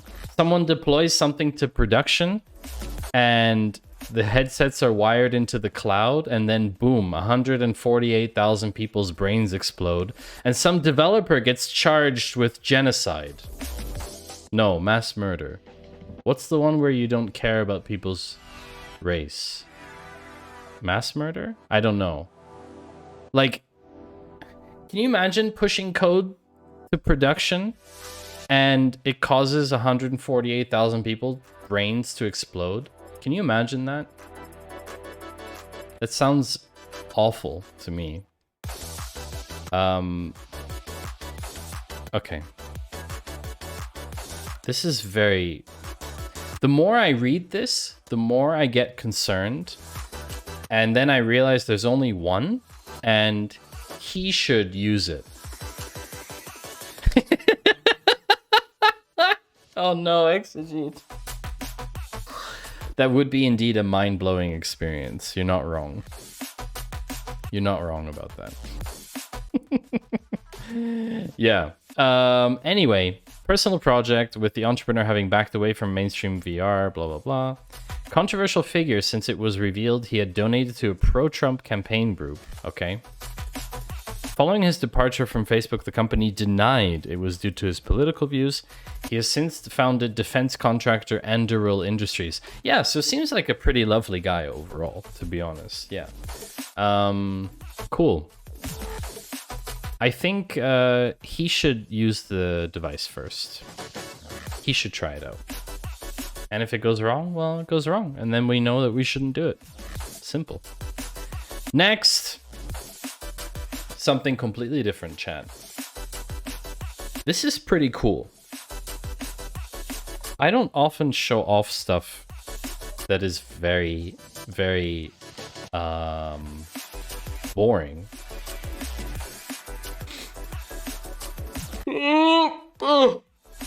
Excuse me. I don't often show off stuff that is boring by nature. This in itself is boring, but the implications are really cool. So normally, if you have a database today, Postgres, MySQL, you name it, it's going to be hosted somewhere. If you want to access the stuff on the database, you're going to be executing SQL queries somewhere. Whether that's in some kind of database management tool, whether it's a cloud tool, whether it's through an application that you built, it's running in like a container of some kind. That's totally your thing to do.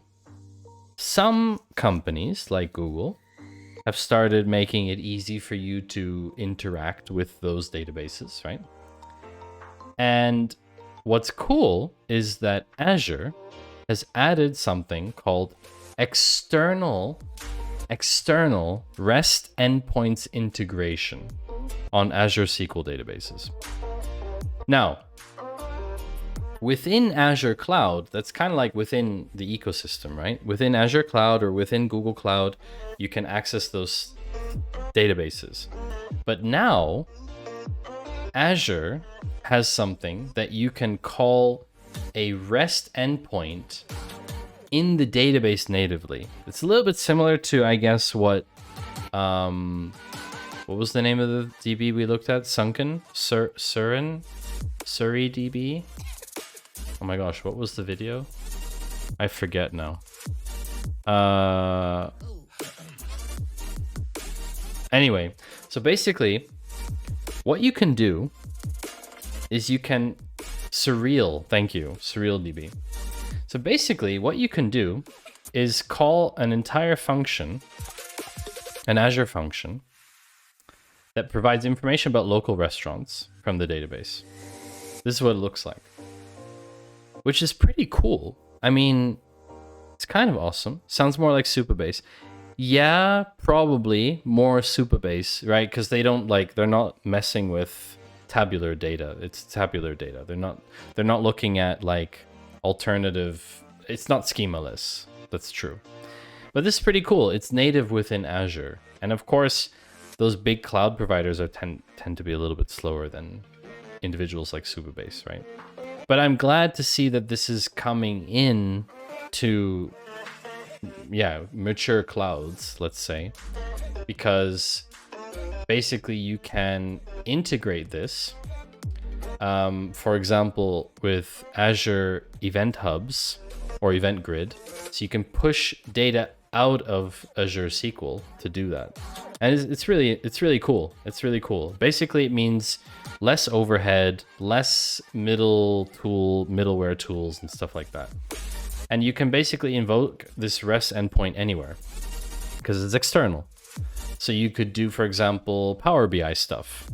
You wouldn't need to like load that stuff intra somewhere else first and modify it, right? Which is cool. And of course, AI ML stuff, which I'm not so familiar with. So that's cool. Boring, but cool. What's not boring is how many of you have used Notion before? Show of hands in chat. I've used Notion.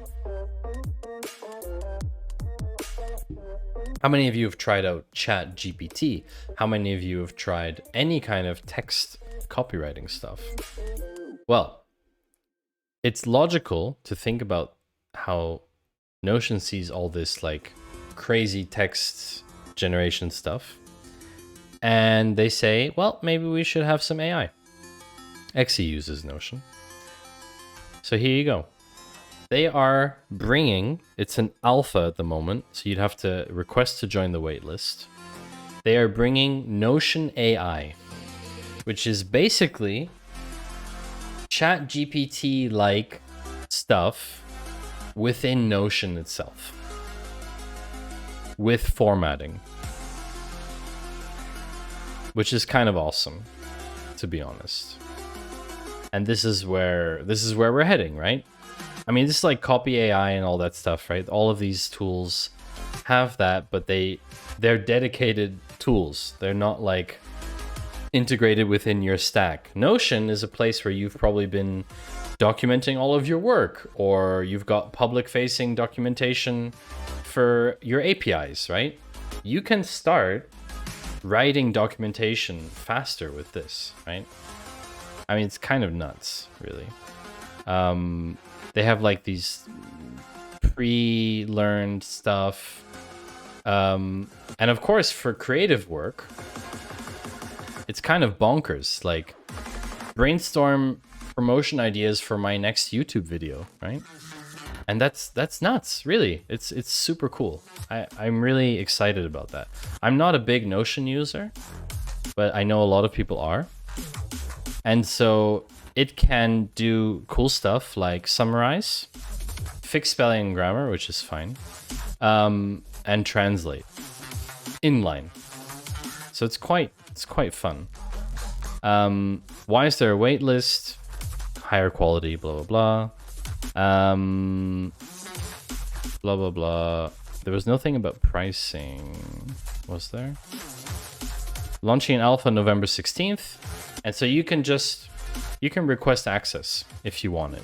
The link will be in, as always, all of the stuff we're looking at today will be in my Patreon recap. Sometime over the weekend, I think I'll release it with all the links of all the articles. I use Notion as a reading list. That's the biggest thing it's done for me. iOS share menu, add to Notion. Oh, nice. Okay, that's cool. That's actually nice. Yeah, and of course, come join our Discord. If you'd like to chat about this kind of stuff, it's the best place to do it. So, on to the next. This is a very technical article, but I think it's worth knowing about. Basically, Amazon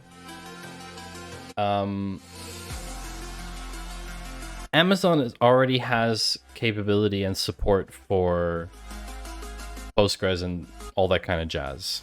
But what they've built is something that they're calling bottomless consumption-based object storage, which is not built on Postgres, but built on S3, but offers Postgres, which is kind of interesting.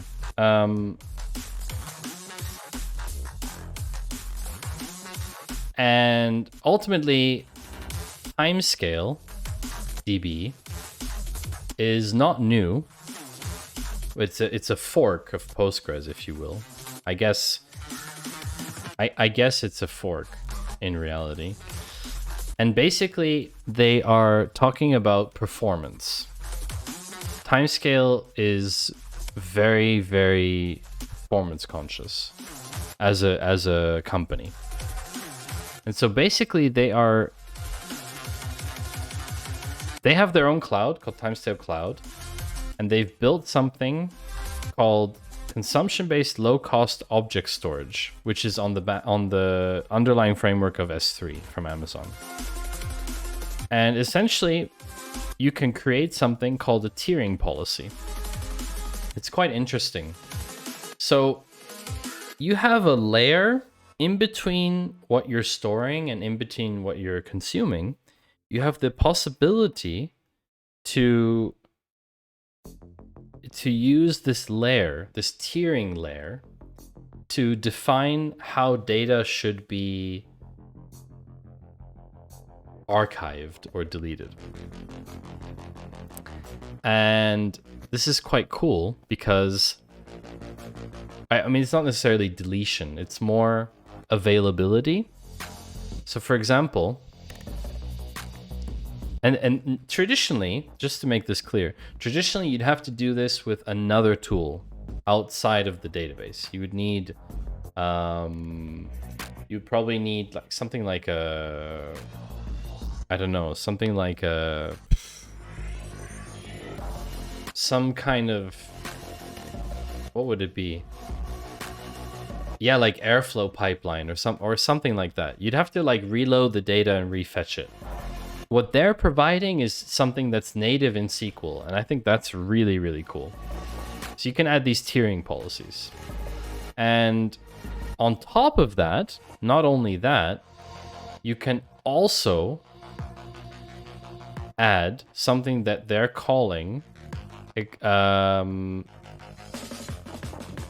hypertables that stretch across multiple storage layers with these different tiered policies.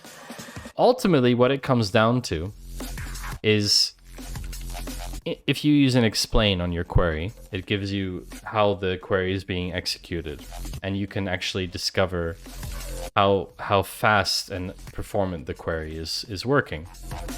That's what I meant, like they're very focused on performance. And so this is insane performance of basically making data highly accessible, but at the same time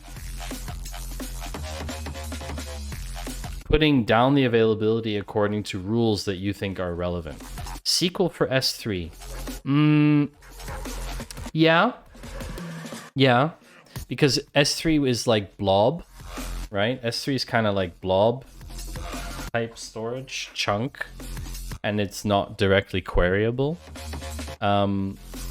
But what they're saying here is like the ability to keep your regular and tiered data both accessible via SQL helps you avoid silos and application level patchwork that come from operating a separate data warehouse or data lake.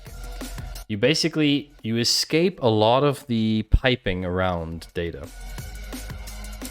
It's quite interesting. I haven't tried it. It's also not something that like, not something I have a use for right now. But this is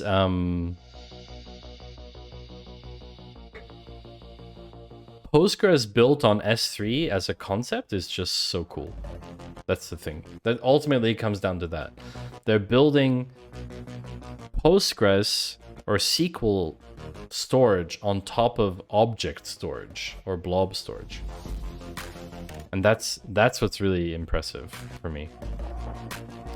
So yeah. Also, I like the little touch here with the red indicator of the article.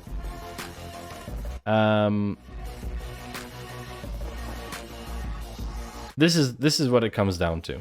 XC. The ability to tier data to S3 within the timescale cloud saves you the manual work of building and integrating up a custom system or another data store like Snowflake for archiving historical data.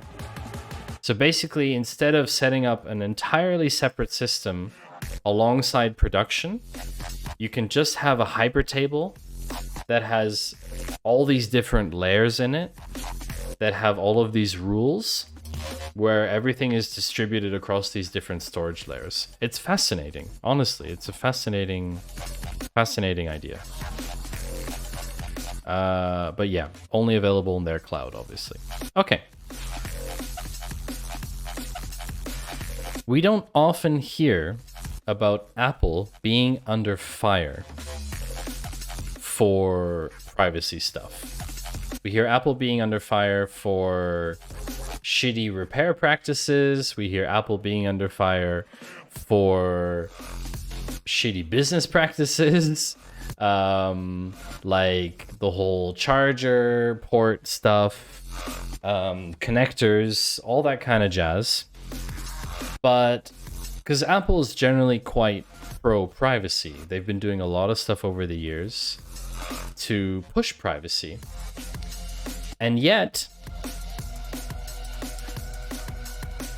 researchers have found that iPhones collect data even when you have said in the iPhone analytics setting that you do not want it to. And so Apple's being sued. They're facing not just any lawsuit, they are facing a class action lawsuit, which is kind of a big deal. This was filed Thursday, that's 3 weeks ago, November 11th. Yeah, a month ago now, sorry.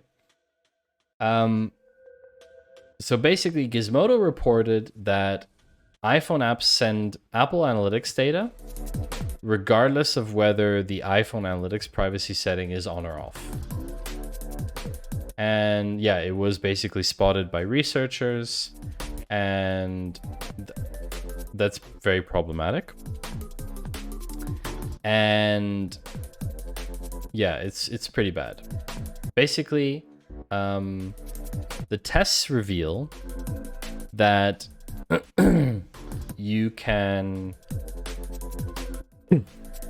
basically, it sends data like your device stuff and ID numbers and what kind of phone you have and that kind of stuff. Also about like how you're connected to the internet. This is basically used for fingerprinting. Have you looked at Lightstream? I don't use SQLite. Stop building slow, complex, fragile software systems. This seems pretty straightforward. I don't use SQLite though. I only use Postgres basically. I haven't had any other use case to switch, Exy, but thanks for the link.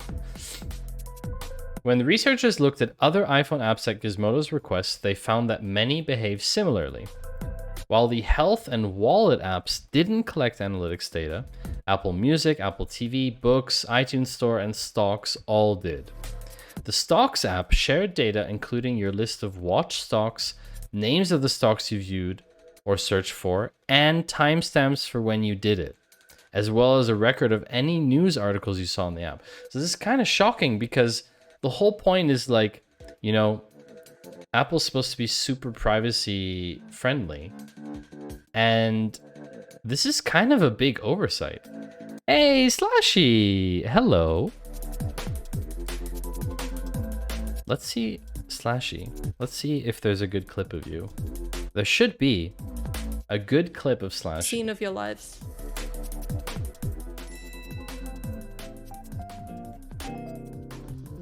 Okay, doesn't look like that big of a deal, but check this out. Love this scene.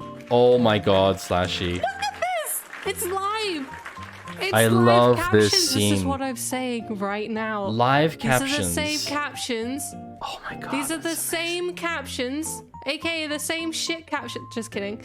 The ones that go to Twitch. Wow. Okay, and okay, it doesn't always catch my cat ears, but like. So cool. And you know, normally I'd be dressed more professional. You know what? I should be dressed more professionally. 1 second. It's cold though. It's cold. Don't blame me.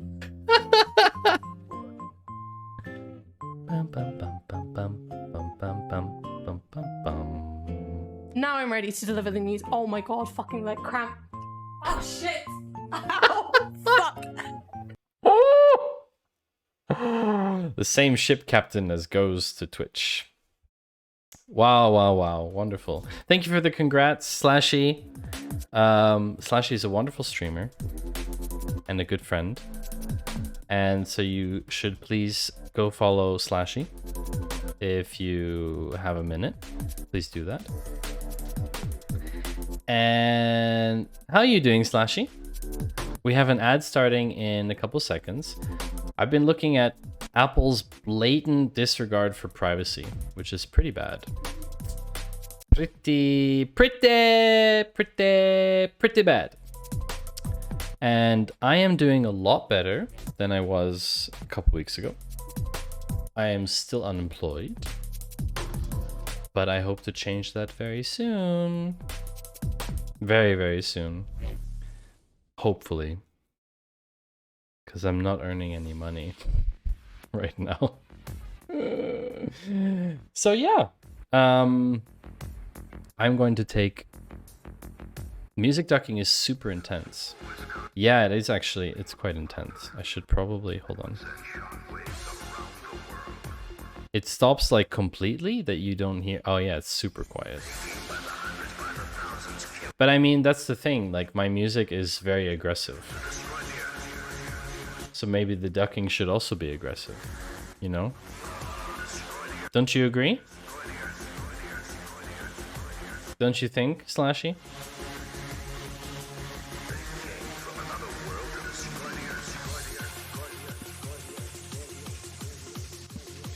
Aggressive ducking, let's go! No, I'm joking. Yeah, I have to tweak some stuff. Probably have to tweak some audio stuff still. But thanks for letting me know, Slashy.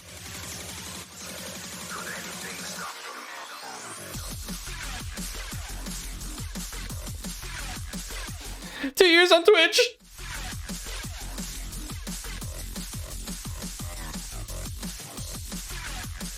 Oh my god! Aggressive ducking! What am I doing?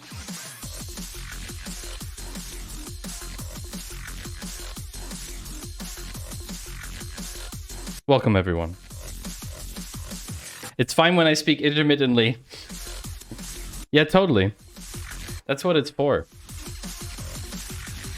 But if I speak for a long time, then there's no music playing because the music is chopped off by the ducking and then my voice is like stopping the ducking from happening.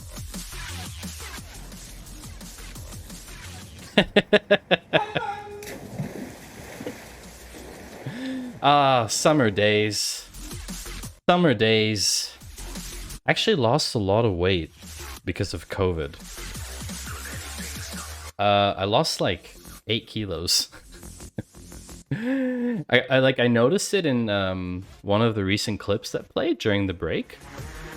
Did you yell Kanban, like Kanban board, before jumping in? Yes, I did. It's the Kanban cannonball. Instead of cannonball, it's Kanban ball. Yeah, crazy. Crazy stuff. I miss summer. It's -2. Oof. Wiggle for me, Maddie.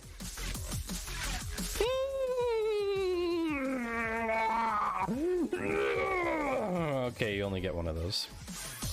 How is that playing so often? It's supposed to be random of like the past year. And it's playing like the top clips. I know, right? It's not good. They must have changed something again. These eFuse GG sidekicks. They must have done something again. I'm gonna log in. I'm gonna log in and have a look at this. This is tickling me now. We must resolve this, chat.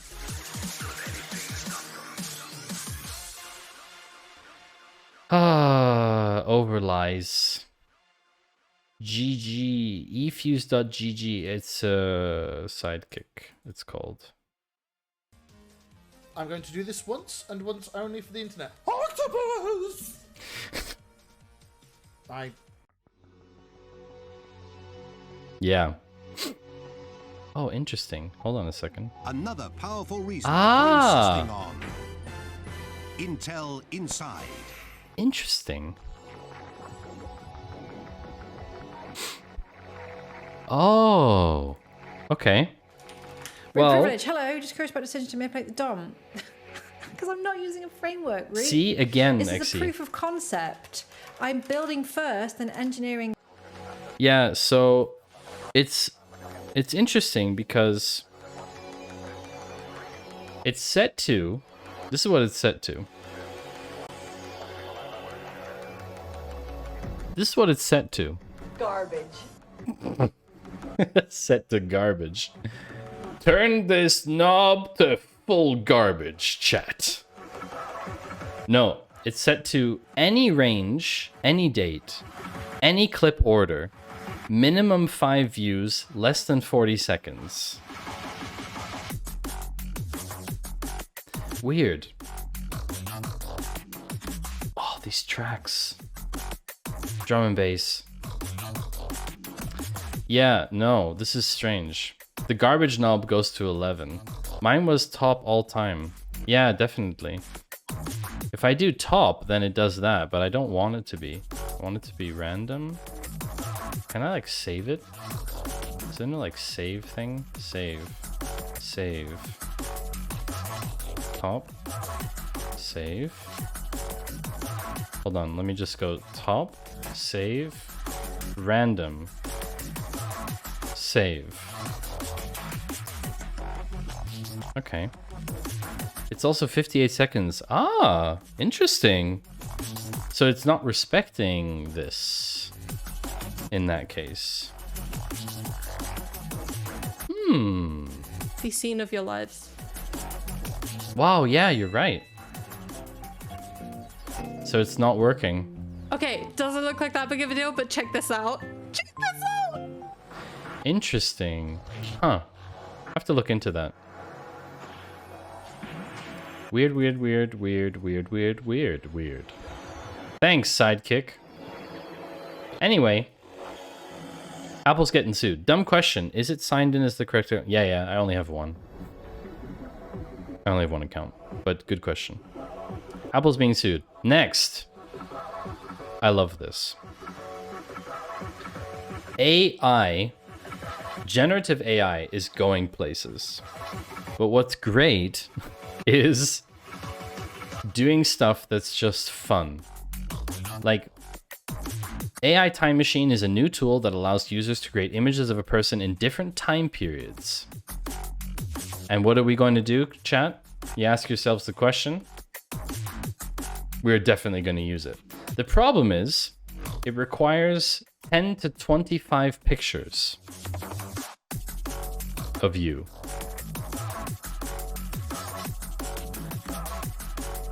It's also in German for some reason. Why is it in German?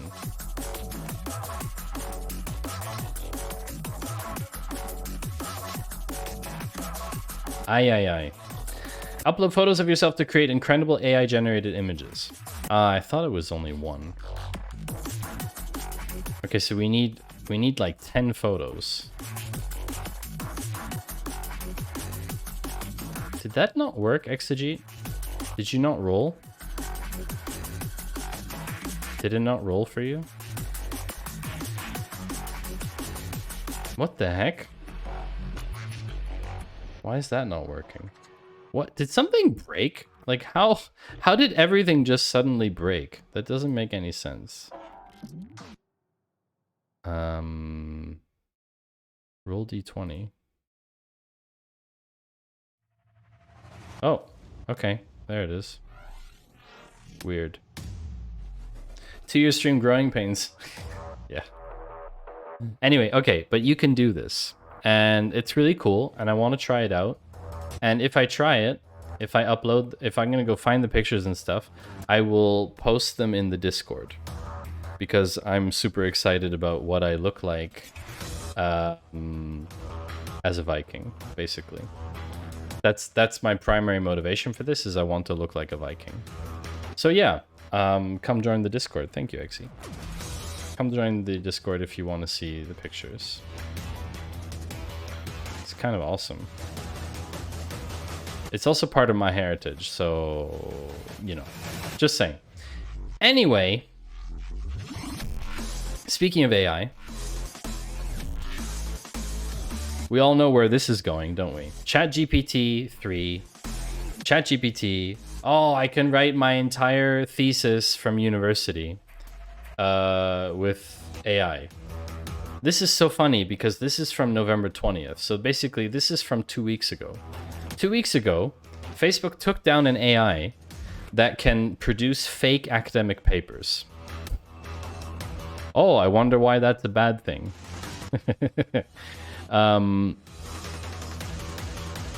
The AI it created can write vaguely plausible but nonsensical academic papers. Can you imagine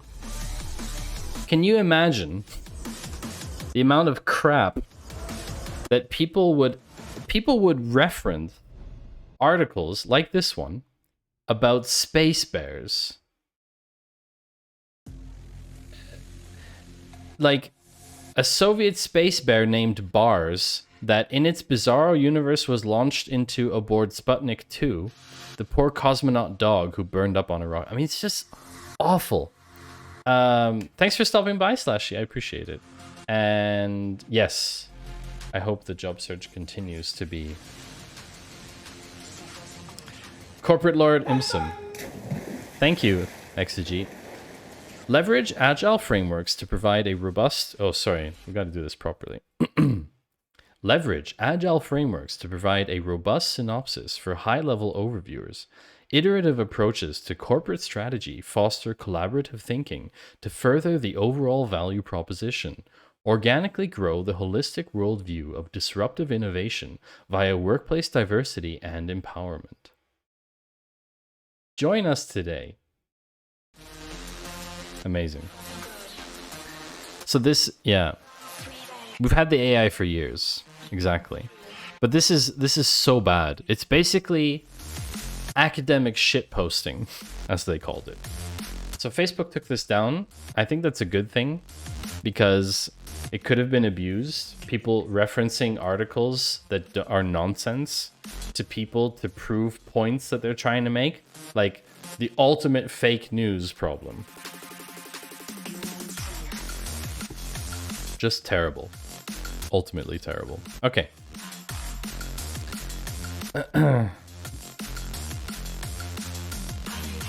Remember we were talking about Apple's privacy? Oh, this is the same article, isn't it? Oh, this is the reference article. Sorry, that's the reference article. My bad. So, in this week's edition of Weird Stuff on Data Cafe, a glass that can remember stuff. Remember we talked about like windows that can transmit data via sunlight like an hour ago? Now we're talking about glass that can remember information. Imagine you could combine those two things so that your windows in your home become data storage devices. So this is really interesting. And this is kind of the point of this article, and I'm not going to read it on stream because I don't do that. I want you to understand this sentence, or these two sentences. Digital computer memory can only hold one value, 0 or 1. And the most important thing is that that value is unstably preserved by transient electrons. We've all heard the story of the rogue electron that bit flipped some guy's thing on a computer. It's a huge thing. Data can become corrupted effectively. Scientists or researchers have looked at a new type of memory on glass that can hold a variety of states, not only 0 or 1, but different states, like biological memory. And that is absolutely, if it's true and if it can be put into some kind of production thing, is absolutely mind-blowing and groundbreaking research. Giant translucent CDs. I don't really know what this glass looks like. Let's take a look.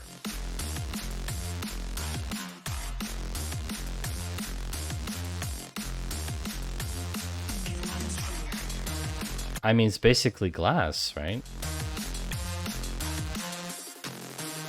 But yeah, like clear CDs.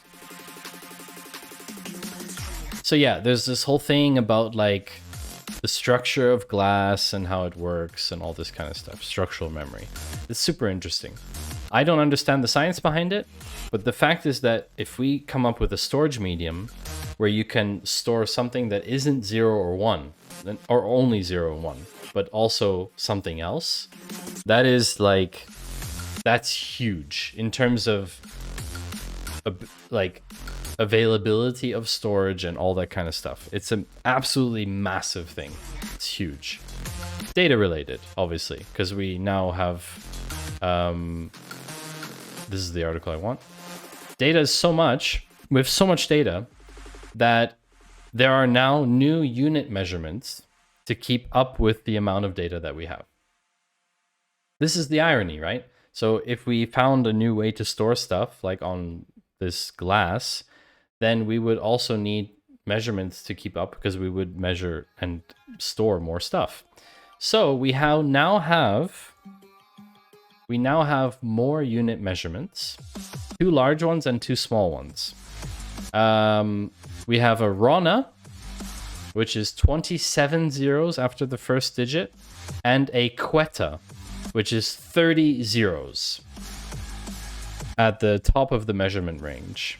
What's ironic is that QETA is still not enough zeros to describe how much your mom weighs.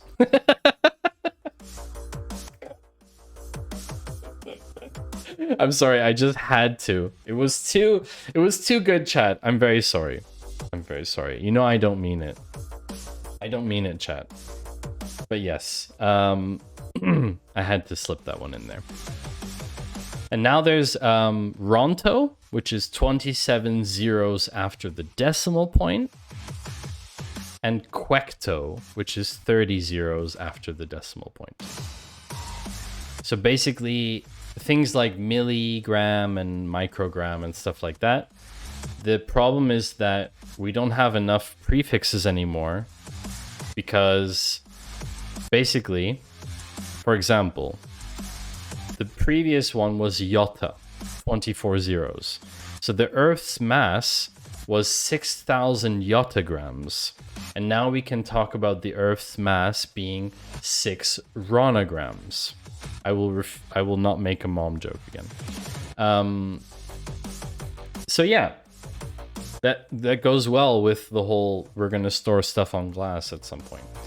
The world is projected to have generated 175 zettabytes of data by 2025. Apparently, Shopify did 4.3 petabytes of data transfer per day during Black Friday. Wow, that's a lot. 4.3 petabytes. Holy moly, that's a lot. So yeah, we have new prefixes now for data, which is good. We need precise things. Speaking of precision, but remember, Rails doesn't scale. Exactly, Rails doesn't scale. Of course not. No, of course not. This is very interesting.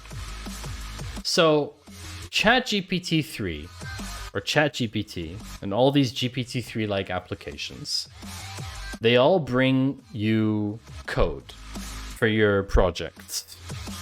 And so you start dumping all this code into one place, and the code in itself isn't the problem. It's just the whole interactivity of all the code together doesn't work. Google has a solution for that now. They have a secret project that is teaching artificial intelligence to write and fix code to reduce human engineers in the future. So basically generative AI, but way more powerful. Way more powerful. We don't need to go into detail, but the project is named Pitchfork. So if you ever hear of that, like Google Pitchfork or something, or Alphabet Pitchfork, that's what it is. And yeah, basically, Pitchfork is now part of a new group at Labs named the AI Developer Assistance Team. Blah, blah, blah, blah. Pitchfork was built for teaching code to write and rewrite itself. That's the objective of this thing. I don't know what the state it's in. They don't have much detail on it because it's quite secret. But yeah, it's named Pitchfork, which is what our developers will grab when we fire them all. That's a great one, Exy. Very accurate. Yeah. So that's that.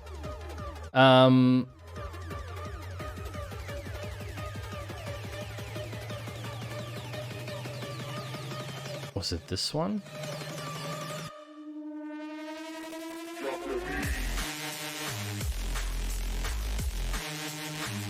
Why did I...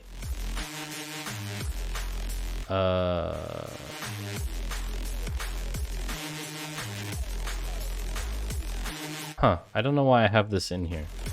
I don't know why that's in there. In other news about fines, I do actually own a pitchfork, great for cleaning up pine needles and leaves. Interesting. I don't have a pitchfork. Oh, I'm sorry for light mode, chat. There was another fine for something that a lot of you probably use every single day. Yes, you may not be interested in your face being on clear view, and you may not be interested in iPhones because you don't have an iPhone, but I can guarantee that most of you are probably on Discord. Discord was fined 800,000 euros by the French Authority of Data Protection, CNIL. Why were they fined, and why is that important? They were fined for a lot of different things. First of all, they were fined for failing to respect data retention. So basically not deleting and not having a policy. They had 2.5 million French user accounts in their database that hadn't been used for more than 3 years.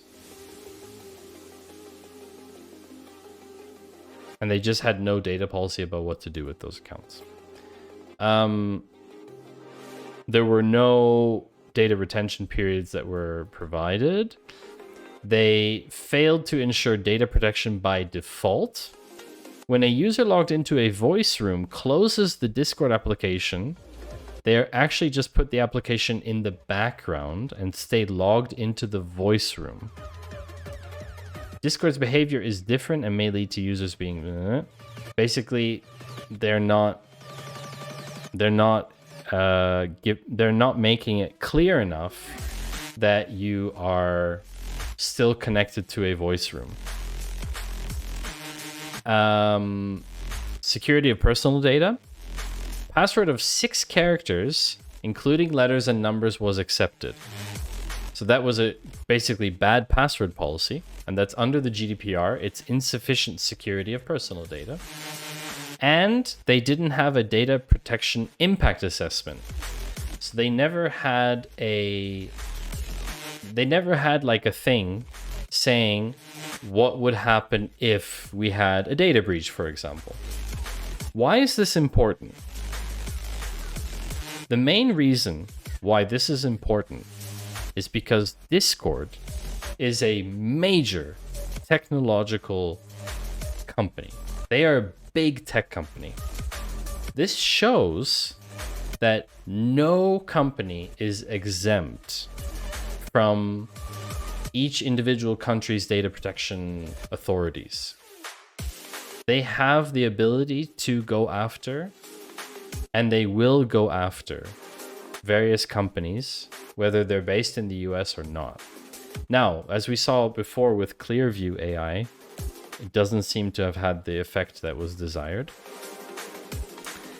But yeah, non-compliance is kind of... Oh, that's cool that you can actually increase the font here.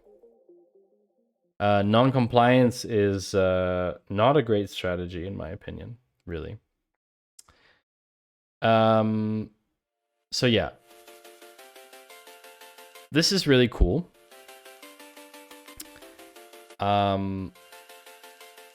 For those of you who don't know, we've been having a problem in our apartment with temperature for quite a long time. We have been battling with the thermostat in our apartment for a year and a half or so. And the issue has been that despite our settings being the lowest, so like in the summer, we wanted the lowest temperature, we continued to have 25 to 27 degrees Celsius in our apartment. And now in the winter time, or like last year in the winter, it was the same. We had turned the heat down all the way, and we still had 26 degrees in the apartment, which made no sense because outside it was like minus 3, minus 4 degrees Celsius. We would open everything, and then we would close the windows, and everything would just go back. The temperature would shoot right back up again. And so we've been fighting with our landlords. They're a big company here. It's going to go to court. And they were here a couple weeks back, and some technicians made some adjustments to how the water flows in the system of pipes beneath our floor. That's basically the one part of the system is this so-called free cooling system. It's basically water that runs through pipes in the floor, and it's either warm water in the winter or cold water in the summer. And so the floors have like that, you can feel the temperature. And they made some adjustments, and now the temperature has dropped over a couple weeks now. It's dropped to like 20.5 degrees. So that's quite nice now. So yeah, and so why I'm saying this is my partner, she is always cold, even in the winter with the heating turned up all the way, or even in the summer, she wears socks to bed, which is, for me, like unfathomable to do that. And we've been arguing about the thermostat. I told her I can't adjust it because it's part of the We're collecting data right now at the moment, and what's interesting is I saw this come up in a search that I did, which was basically about, it's a search that I did about the effect on temperature on cognitive performance by gender. And basically this paper that they authored, which has been peer-reviewed and everything, back in 2019, looked at 543 individuals where they did a series of tests with them, math, verbal, cognitive reflection, and what they found is that men and women perform very differently at different temperatures. At higher temperatures, women perform better on math and verbal tasks, while the opposite is observed for men. This is really interesting. And in contrast to math, temperature has no impact on cognitive reflection for either gender. Our findings suggest that gender-mixed workplaces may be able to increase productivity by setting the thermostat higher than current standards. So it's interesting because there's always been this debate between people in the office about how cold or how hot it is. And so I kind of wanted to just back this up by saying it's true. It's absolutely true. They found very strong correlations for it. So I wanted to say that it's true. That was the announcement.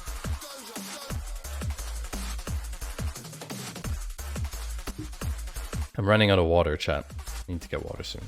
But I think we'll be wrapping up soon. NVIDIA has launched something called Magic 3D, which can create 3D models from scratch. So right now we're talking about like stable diffusion and stuff, which can do 2D images, right? This thing can do 3D objects.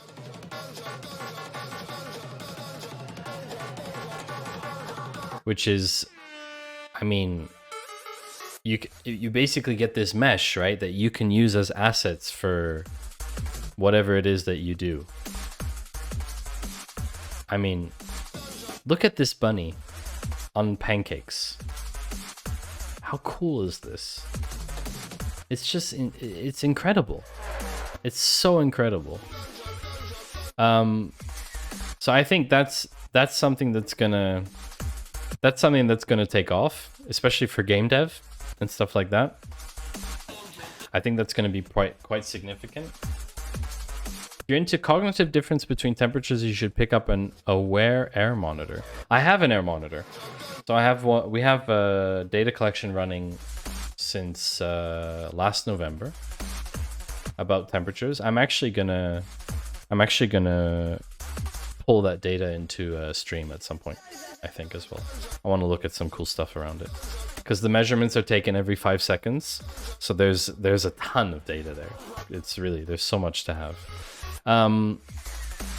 Yeah, so 3D for everyone. Magic 3D. I'm really looking forward to seeing more of that. Amazon had an event last week called reInvent, or 2 weeks ago. Aware does CO2, PM 2.5 temperature and humidity. Yep, that's what mine does. That's exactly what mine does. Amazon made a couple of announcements at reInvent, which I'm quite excited about. One is called Aurora Zero ETL integration with Redshift. So it's basically a native ability to move data without having to have something like Airflow or anything run on it. That's kind of, this whole zero ETL approach is kind of interesting. Like they want to stop you from having to move data back and forth between places. And the next level is Amazon Redshift and Apache Spark. Spark is like big data, huge data processing. It's open source. And apparently you can move data between those two platforms without having to extract and transform and do all that stuff. You can already try Redshift Apache Spark if you use those tools, but Redshift Aurora is in preview. I think that's pretty interesting to see this sort. I think this is a big trend coming, to be honest with you. I think zero ETL is going to be a big deal. And so the last thing for today is a video. I want how much they're charged for transfer. I don't know. I do not know. The last thing for today, chat, is a video. It's a video about human versus AI drone racing. This was done at the University of Zurich. Basically, they had a guy, Thomas, and 2 other champion drone pilots. They visited the Robotics and Perception group at the University of Zurich, and they basically took on challenges against AI. The first AI was cameras above the arena that plotted for the drone, and the second was a camera on board the drone. And I want to show you something really cool. I want to show you this because it's kind of awesome. So we're going to watch this video and then we're going to call it a night. Versus machine. It's the ultimate test of our physical human limits compared to Going.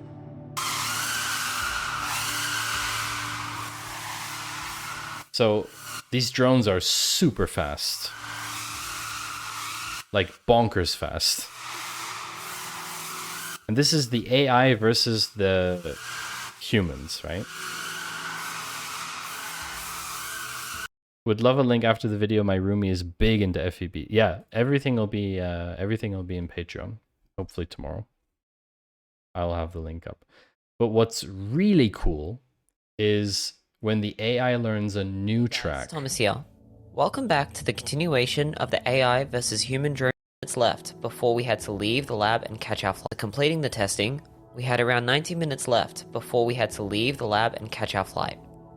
The team asked if I'd like to create a brand new track for them and use it to demonstrate how the AI is trained and allowing us to document the process. The team had never attempted training the AI on a new track in such a short time, so it was going to be exciting to see how it would perform within the time constraint. First, I had to design a track. The only prerequisite for this was the entire course had to fit in the vision of the Vicon camera system. So they designed a completely new track from scratch that the AI didn't know yet. Okay? Then they trained the AI. What you're looking at here is the AI simulating and working out how to fly the track. This is so fascinating. The video is really good. I really recommend it. And basically, so Thomas went and tested the track. That's the professional pilot, right? Then there's a simulation.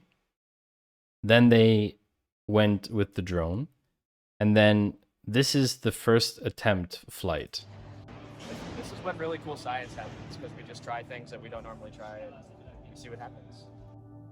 Okay, this is it.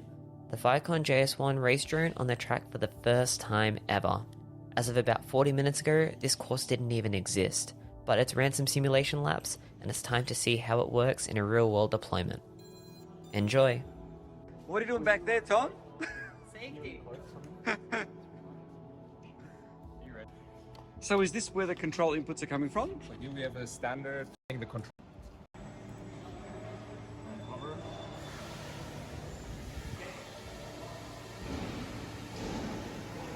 So now this thing... Scary as. This is so scary. This thing is going to fly a course that didn't exist an hour ago. Under an hour, and it's going to launch.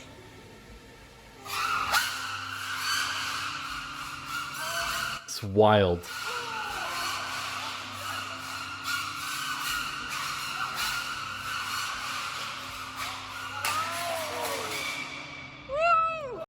First attempt.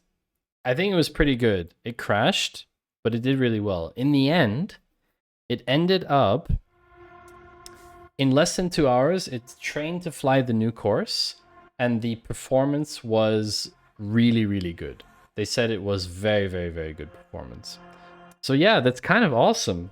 I never knew that this was so advanced already. So I guess putting drones with packages in warehouses is an easy thing. By now, I would say. Yeah. So chat, we have reached that point of today. We have reached that point in the stream where unfortunately I will have to say goodbye. Thank you to that one. Thank you for gifting 5 subs to them. Clarkio was very kind. Thank you to who was it? Jay Walter for resubscribing, and Yost, thank you for gifting a sub to Forex. Really appreciate that. Thank you, Astro, for stopping by. Thanks, Rugmat, for checking a bit. Thank you to new followers, Piyush Masta, Ron Twitch 5, and Trash Puppy. That's super nice. I finally get to raid someone who is part of the stream team. And I think that's perfect timing. I wish you all a great weekend as well. We will see each other on Monday. I can't promise what I'll be doing on Monday yet, but I think it will be cool. Thank you all for being here. As always, been fun. And yeah, stay safe. Have a good weekend. Don't overdo it. Thanks everyone for being here. It's been good fun. I'm happy to be on Twitch, and I look forward to seeing you all next time. Bye.